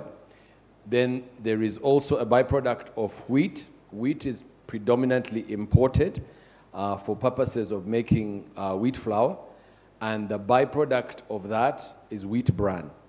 Then you have the cakes, the oil cakes from soy, from cotton, from sunflower. These are byproducts of the oil milling process. Now, it is also important to understand where those fit in the entire value chain. Is this the most high value commodity that we can produce out of these products, or can we input these into our animal feed value chain, which is the cattle, the piggery, the poultry, etc., etc., etc. Then there is a category of two products which also tend to get quite often confused. And the first one is protein concentrates, some of which are actually produced by producers here locally, because predominantly they are protein concentrates, and several producers in this room make these protein concentrates. But the majority of these products that are on the market are imported. So that's also important to be understood what these are, where do they come from, and what is the categorization. And I think it is important as we dissect this conversation to be very clear, because I know that there is a concern because of trade imbalance issues whereby we have large importations of these items, and a lot of the times these items come in duty-free. So there is always a concern. We import large amounts of them. However, the farmers especially the farmers who produce the eggs, the layer farmers and the farmers who do poultry, as in my sector, are very keen to have these poultry protein concentrates because they produce some amount of stability in terms of price. They produce stability across the year because farmers only can get so much by selling a tray of eggs.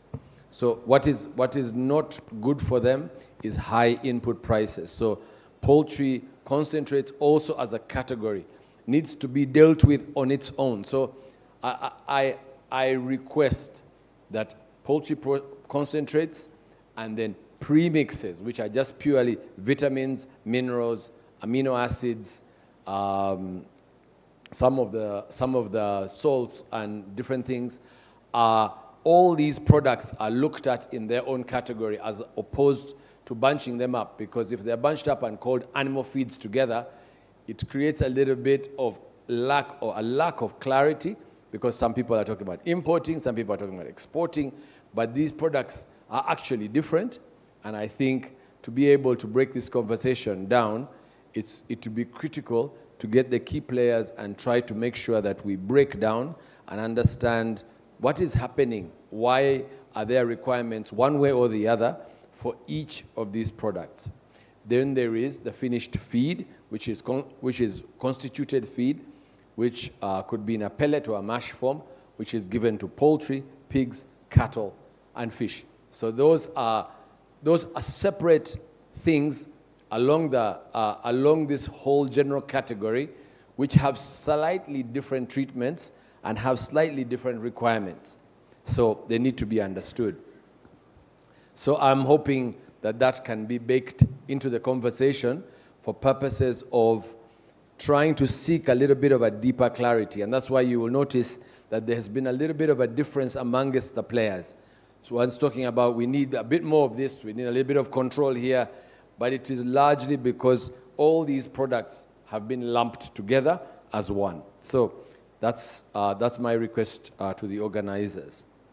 The last one is just a brief mention that quite often while we, the emphasis is always to try and hope that the farmers will gain the maximum price. So if people hear the price is 1,000 shillings, it's important that the people in this room understand that when the traders from neighboring countries come, they buy this maize at bone cheap prices in the gardens where the farmers are. The farmers never get the 1,000 shillings.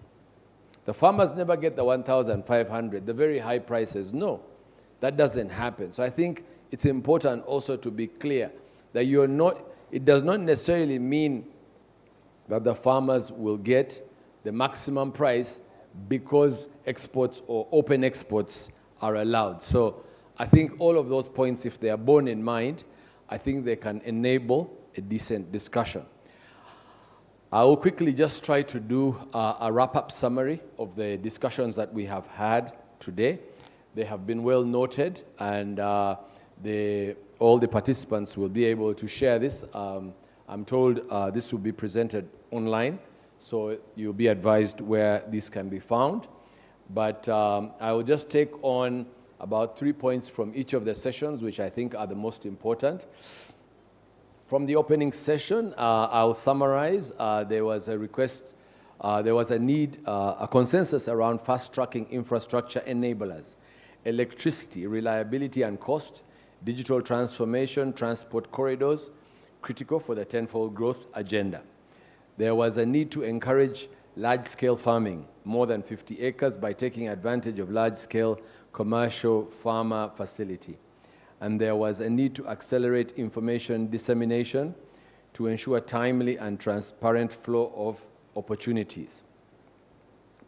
From the second session, there was some discussion around taking advantage of Invite. There was a consensus around research and development, and the need to undertake R&D respectively.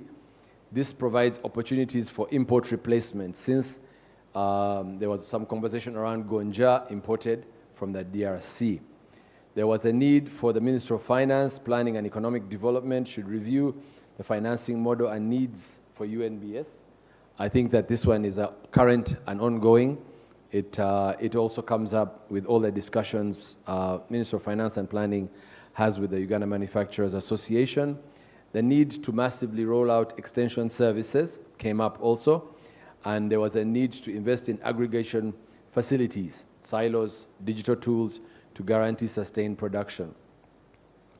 Out of the third session, there were a number of points. This one had a lot of individual points. Enhanced regulation and implementation of the animal feeds law. We were informed that the law has been signed into being and is an act. The issue around it will be around regulation. Typically, we get a lot of laws, they're passed, but it takes a long time to get them implemented. Who is the implementing agency? It's a big question, and I think that as the law is rolled out, the regulating agency needs to be in place and funded. to regulate and enforce against export of raw, non-valued maize. And this, I think, was a little bit controversial. It is noted, but I think it is going to be an ongoing discussion. There was a need to harmonize the animal feed standard across EAC. There was a need to discuss trade barriers and NTBs that limit free movement of animal feeds and feed inputs, while also safeguarding domestic market against distortions. There was a consensus around prioritizing local utilization of product, and again, the conversation around ring fencing came back. There was also a discussion around the quota system. This is one of the considerations that could be taken into account.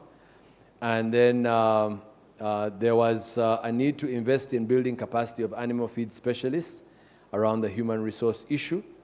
And then lastly, there was leveraging science and technology by investing in R&D to expand product space under the animal feeds industry. The finer points are captured and will be available online for addition or subtraction. I wish to ask the members to add or subtract to those points. I welcome you. I welcome you to make your comment. Okay, thank you, Mr. Sekarara. Before we get any comments from the audience, allow me ask the representative from NPA in just a maximum of 5 minutes, give us the implications on the NDP4, based on what we have discussed since morning and also what he has summarized. Any implications? Thank you. Thank you, Bwana Commissioner. Good evening, everyone. I know time is fast spent, so you will indulge me. But before I come to the remarks, I just wanted to start by applauding the Ministry of Finance for the efforts they have taken with regards to supporting the private sector to get involved and understand the role they need to play, whether it's in climate finance, in agriculture, and everything. And if you do not mind and you're not tired, I will just ask for a simple round of applause. Bwana Commissioner, the efforts that we have is that as the development agency, the only way we can realize the tenfold growth is if we understand which sector we are leaning on most in order to realize this growth. Some of the implications, the first thing is that this financial year of 2026-2027 will be the first one to have the full operationalization of the NDP4. And what means for this is that the priorities and the different value chains we're having industrialization, value addition, and export competitiveness. And being agriculture as the backbone, we are counting on private sector to give us a competitive edge when it comes to export, to invest in the appropriate technology when it comes to industrialization, and to also run out of the phase of export and consumption of raw materials to value addition. And that is something that has come out. Number two, under NDP4, private sector is a priority. And you being here and being patient up to this time, businessmen don't have time, so we appreciate. In NDP4, the private sector is positioned as the main driver for export, job creation, and tenfold growth. So the opportunities that are being discussed here, we are looking for a kickback from whatever investments of the different scheme governments is put up in order for us to see the jobs that we need in the Human Capital Development Plan, but also the significant contribution of the 30% of our growth that will multiply with the GDP from the private sector.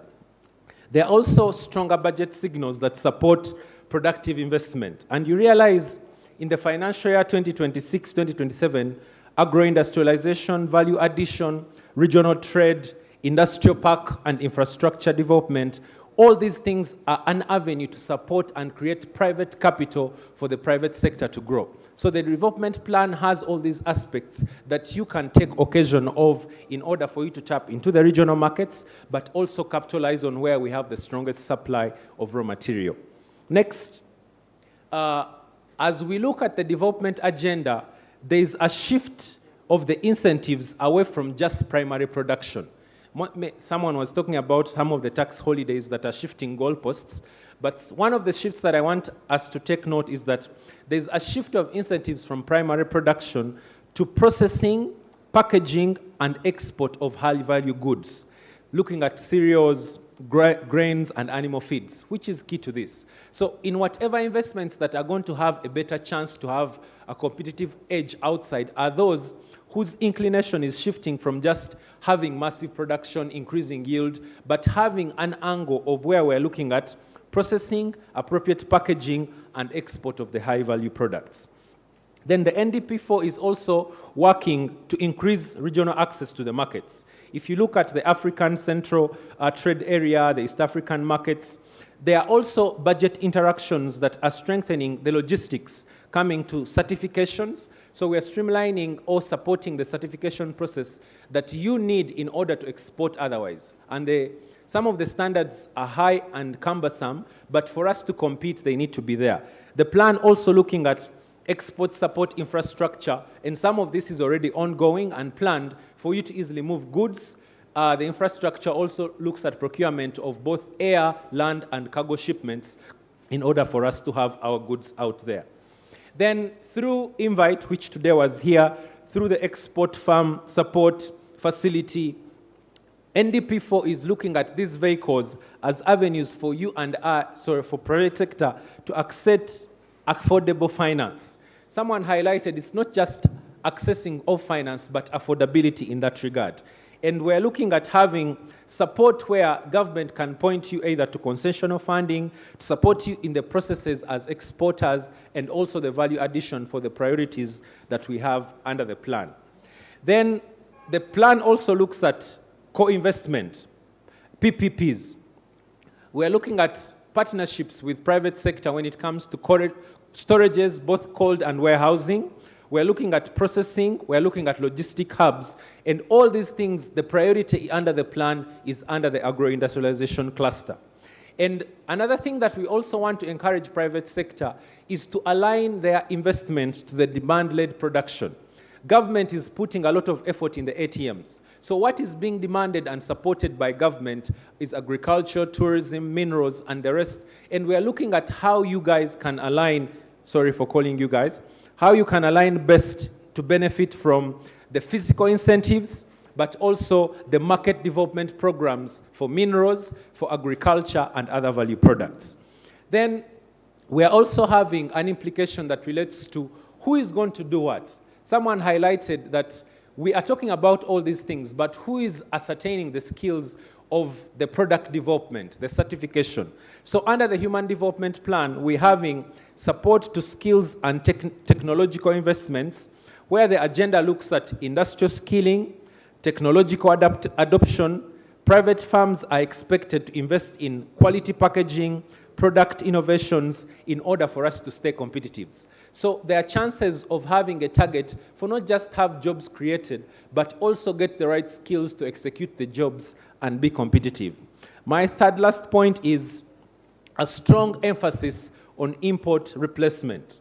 There is a strong, deliberate effort to support private sector to have high import volumes of animal feeds reduced, and also reduce some of the ingredients. If you look at some of the different markets where we're looking at feeds, we're looking at food ingredients and other processing avenues, most of those things that are being imported show us that the demand is significant, which is something that I think the private sector should take up as a domestic gap where we need to supply ingredients for processing, but also for feeds. And this will help fill the quality and the consistency in the supply. So if we are to meet this gap where different external people, for example, the ingredients for tea, spices, and the rest, we also have to be consistent in our products and also have the quality ascertained. Okay. Then finally, we're also having support, and I think this could be largely inclined to the Climate Finance Unit under Ministry of Finance, but there are also strategies by the government under the development plan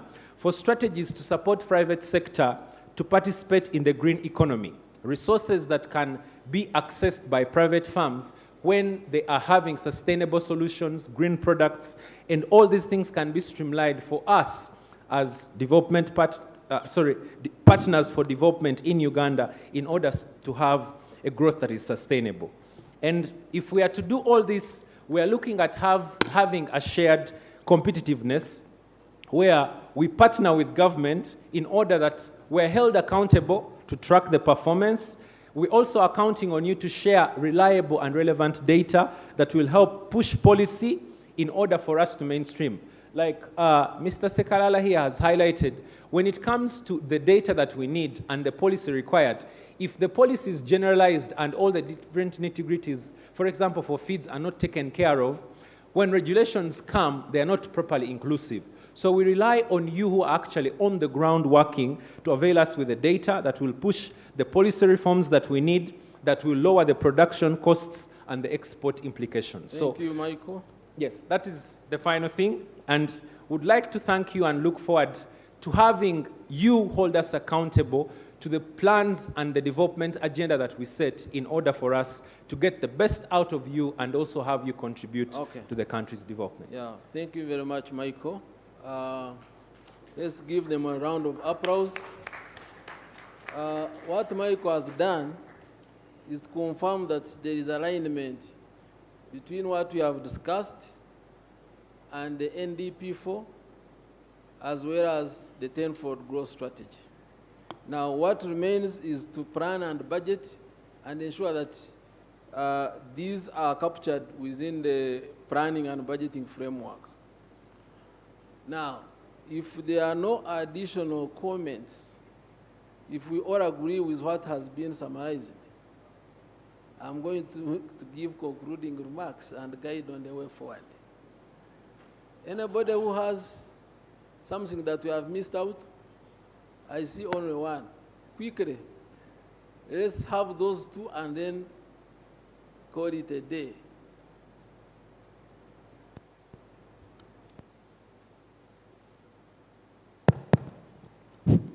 Yes, I am Baker Mukere from Buana Agro Processors. We are pioneers of for canning beans in Uganda. Just one addition to what Mr. Sekalala Jr. mentioned. Since now we are talking about competitiveness, practically what you are asking us to do is to be more competitive in the export sector so that we can contribute to this big leap. I think if we could add on there an enhanced role for the trade attaches so that they can enhance that market intelligence that we require here. Because if you see some of the investors, even in our own country, they don't just come like that. They come when they are really armed with information. They know where they want to go and what they want to do there. And we also need that one. As part of creating that environment, an enhanced environment, you might look into that one. Thank you. As a policy strategy. That is already captured in the ECD strategy, but we are going to take note and ensure that something is considered under this framework. Dr. Ngategize? Thank you, Chairperson. I think 2 points just for emphasis from my side. Somebody mentioned hubs, another one I think talked of zones. And there was a discussion where somebody talked of the maize in Chiryandongo, maize in Busoga, and all that. And I know in the NDP, there is talk of hubs, including agroforestry, which these days I know much more about. So I think going forward, we should talk about these regional zones. Like for us who are growing trees, you know Nakasongora, Nakaseke, Ruero is a cluster there area where you can build hubs and industrialize. Similarly, Muchiga, who is in the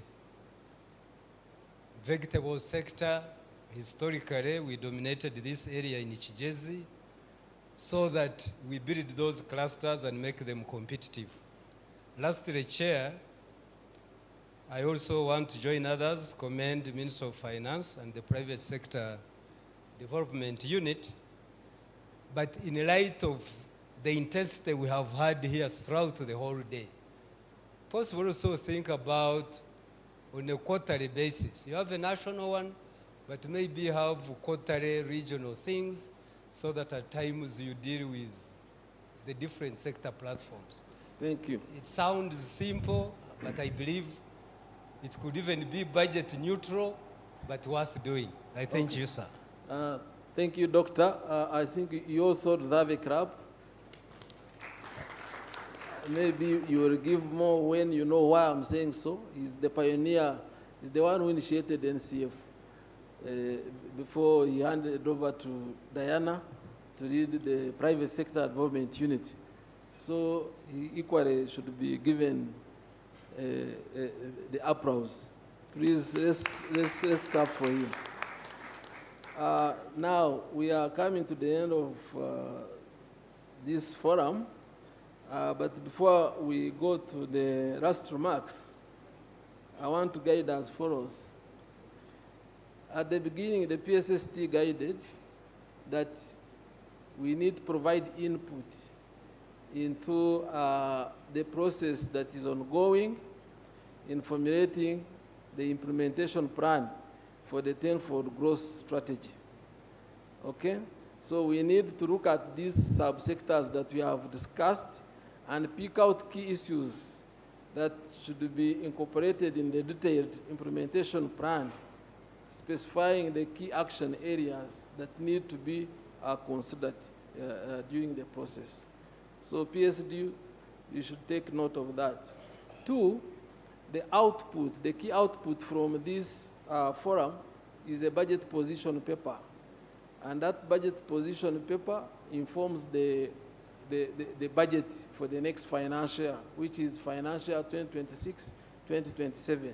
So we should quickly finalize this budget position paper, taking into account the summary and the discussions that we have had today, to ensure that by the time we finalize the budget position paper, I mean the BFP budget framework paper, this input is considered. Then, in doing these two, we should take into account pillar number 1 of the PDM. Production, productivity, storage, value addition, and marketing, the entire value chain. That should be the approach, ensuring that the roles of the private, both public and private sectors are addressed and everybody know their role. And lastly, we have the National Strategy for Private Sector Development, which looks at sub-regional economies. So when we talk of the zones, the agricultural zones, we are talking about private sector at the regional level. So that strategy should help us address some of these issues that have come out and ensure that we know where we can produce feeds better, where we should locate processing plants. You remember somebody from Masaka, what he said about Coca-Cola? That it could not be located in Masaka because in Masaka we need to put there soluble plants, for coffee soluble plants. So with that high-level summary, I invite my colleagues to stay here. You will have an opportunity to take pictures with the PS of Ministry of Trade. So allow me use this opportunity to invite the person representing the Permanent Secretary of Ministry of Trade, Dr. Mutambi. Please, you are welcome. Let's welcome him.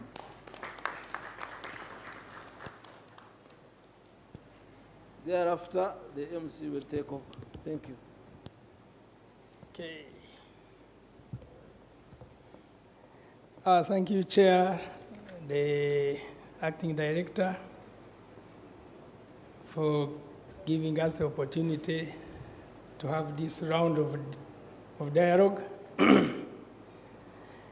I've already been introduced. My name is Dr. Joshua Mutambi. I'm the Commissioner, Processing and Marketing, Ministry of Trade, Industry and Cooperatives, and representing the Permanent Secretary. So very happy to be here, and I want to thank all of you for really being very attentive. So I'm going to have these closing remarks, and start with, let me salute the permanent secretaries and those that represent them within the House, the heads of government institutions and other agencies, development partners, private sector players, civil society representatives, academia, media, distinguished guests, ladies and gentlemen. I should say good evening. Yes, as we draw this 16th National Competitiveness Forum to a close, let me express my heartfelt appreciation to all of you for your invaluable contributions. Your insights, active participation, and the wealth of knowledge shared today have greatly enriched our discussions. This forum has not only provided a platform for exchanging ideas, but also fostered meaningful dialogue that will undoubtedly shape the future of Uganda's private sector. I further extend my profound thanks to our partners, especially the World Bank Group, all government ministries, departments, and agencies represented here. We appreciate the work you are doing to facilitate private sector development in Uganda. I further take this opportunity to appreciate the private sector players, the captains of industry present today. Your participation and feedback we have received today is a strong testimony of a strong, invaluable partnership we always cherish to strengthen. I take keen interest in the associations present today for your representation and coordination of the private sector, which gives us hope that we have the needed engine to drive the tenfold growth. Today, we have been privileged to hear firsthand an enormous potential and capacity Uganda has in supplying food to the region. It's no longer a song that we are food basket of the region. However, we need to be strategic and export high quality and high value food and feeds products. In particular, the discussions we have had today have been enlightening in terms of understanding the impact of these sectors. Food processing contributes 40% of the manufactured products. 40% of processed food products are exported within Africa, and 32% of food processors source their inputs from within the African continent. We need to devise means of exploring new markets within and beyond Africa for this sector. As it has been mentioned that Uganda exported 3.144 metric tons of animal feeds valued at $1 million, and imported feeds amounting to 136,878 metric tons valued at $52 million, which calls for rapid implementation of the import replacement agenda.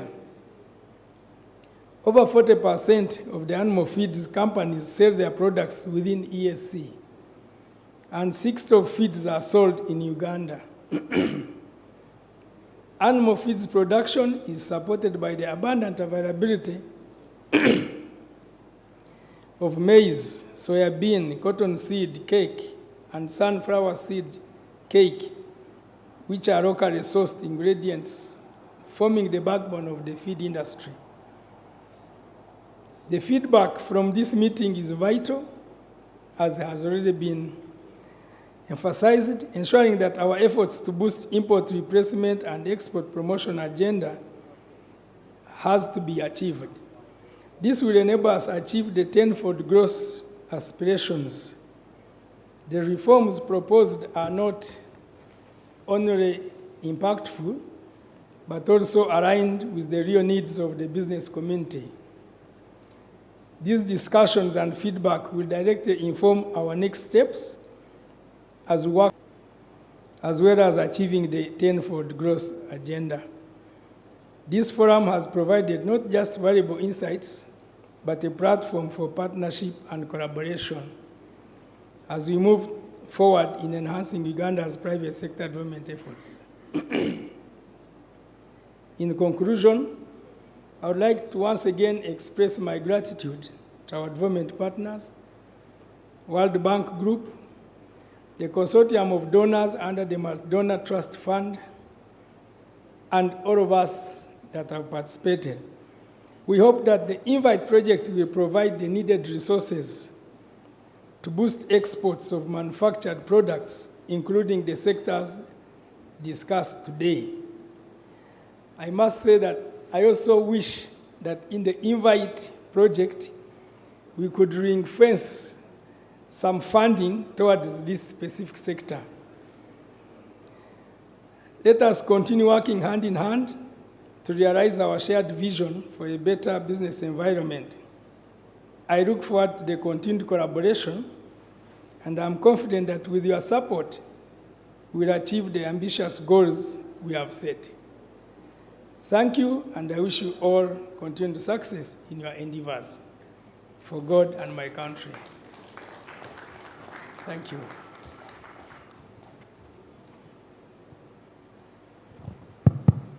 Ladies and gentlemen, can we appreciate the entire team, because we have all the stakeholders on the platform. Chair Uma and our team, you have a photo. You have the last photo. I'm not sure which month MOFPED will give us. They might give us November. So I don't know why November came to mind, but yeah. I'm thinking of grasshoppers. Yes, I was thinking the same. Yeah, I thought so. The Masaka person should have told us about grasshoppers. Diana, please, you know why? I will not mention it because it might be captured in the report. No, we will not. So what we'll do, there's a small token for the team, and each of our... Thank you very much. So can we, as we do that, Diana, please stay. Diana has a small token. Richard, Diana has a small token for each one of you. As we do that, we want to show you first of all that we've received your questions, in case you thought our platform is not working. So we have your questions, but also we like the end of conference survey that will also be done so that we get your feedback. So I'll have the QR code. Okay, let's show the results to our initial conversation. And a lot of you have asked questions that are going to be captured. There is 19 questions already here in the platform. And we think we will be getting many because you're still on the platform. If you logged in, you already have access to this. And so these questions the Secretariat is going to work on. And we will ensure, of course, that the feedback is provided in the report. But we still want your feedback. So our QR code. This is the final exercise for today. The IT team says, final. So the QR code will ask a basic question. We want you to pick what your key takeaway was from the entire conference. So we really want to, again, appreciate all of you for joining us. Two things will happen. One is that, the literature provided at the entrance when you came, if you hadn't picked any of the reports, you're allowed to take them.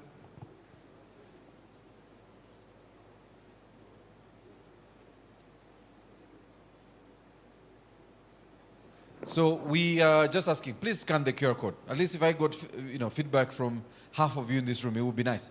This one is taking us, again, we'll show you what the question is, but it would be nice to get as many of us scanning the QR code. So it's just feedback from the conference itself. So the other is available, and if you're already logged in, you will still send us your question. And you could still scan the QR code on your program, but that will take you to a page where you must open the link to the survey. So this is really for a question. I'll allow 1 more minute for you to scan the QR code. And then we'll show, am I able to post the question we're asking? All right. generic survey we would like your feedback on, please. All right. I don't see any phones up. One more is still up. Okay.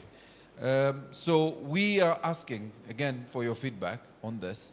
And we would like your involvement in this because it goes a long way in informing what we need to do as organizers in the next conference. All right? So what are we asking? And there's feedback already. What are your key takeaways from the discussions? Wasn't that the other one? Okay, same? They look similar. All right. And I can see the feedback. 15 of you only. Share. It would be nice if we have 100 of you in. It would be nice to have a pass mark rather than a failure. Anything under 40 may look like a failure out of 100. All right. So the need to prioritize import replacement. Wow. Those are just 8 of you. Can we do better? If you're already in, if you're already logged in, you just will go straight to the question. So please help us. And as we do that, I want to announce we have tea at the end, but also allow for the PSDU team and the Ministry of Finance team that are still here. We'll have a photo moment here. So the finance team and the PSD unit staff that are here. Final, do we have everyone? At least I have 20. 20 is still F9.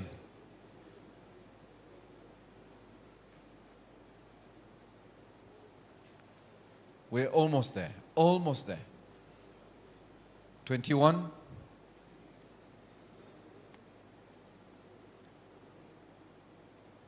Still want the laptop had gone to sleep.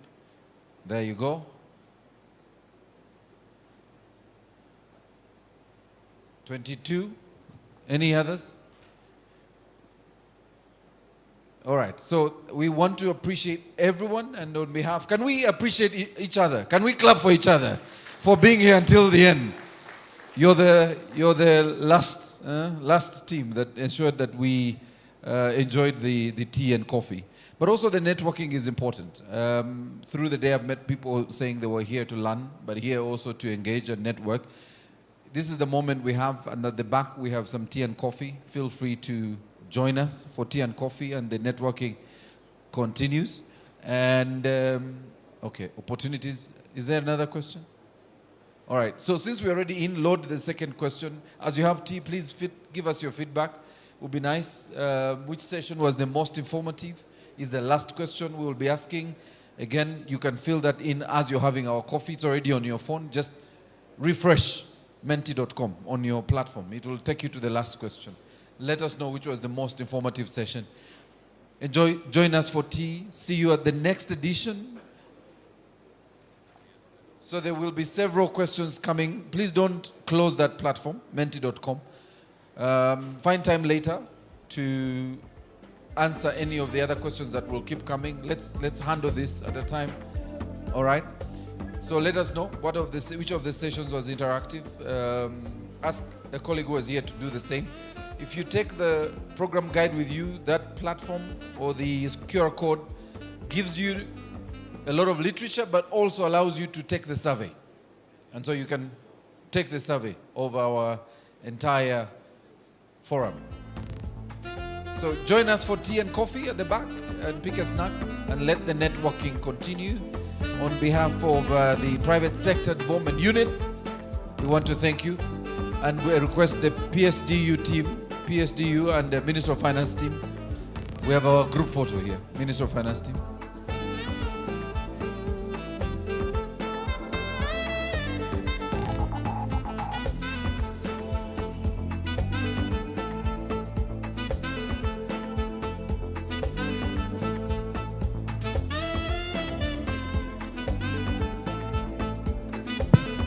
Finance team, group photo. I know there's a team at the back, the secretariat team, finance team. Please join Godfrey and Diana on the stage.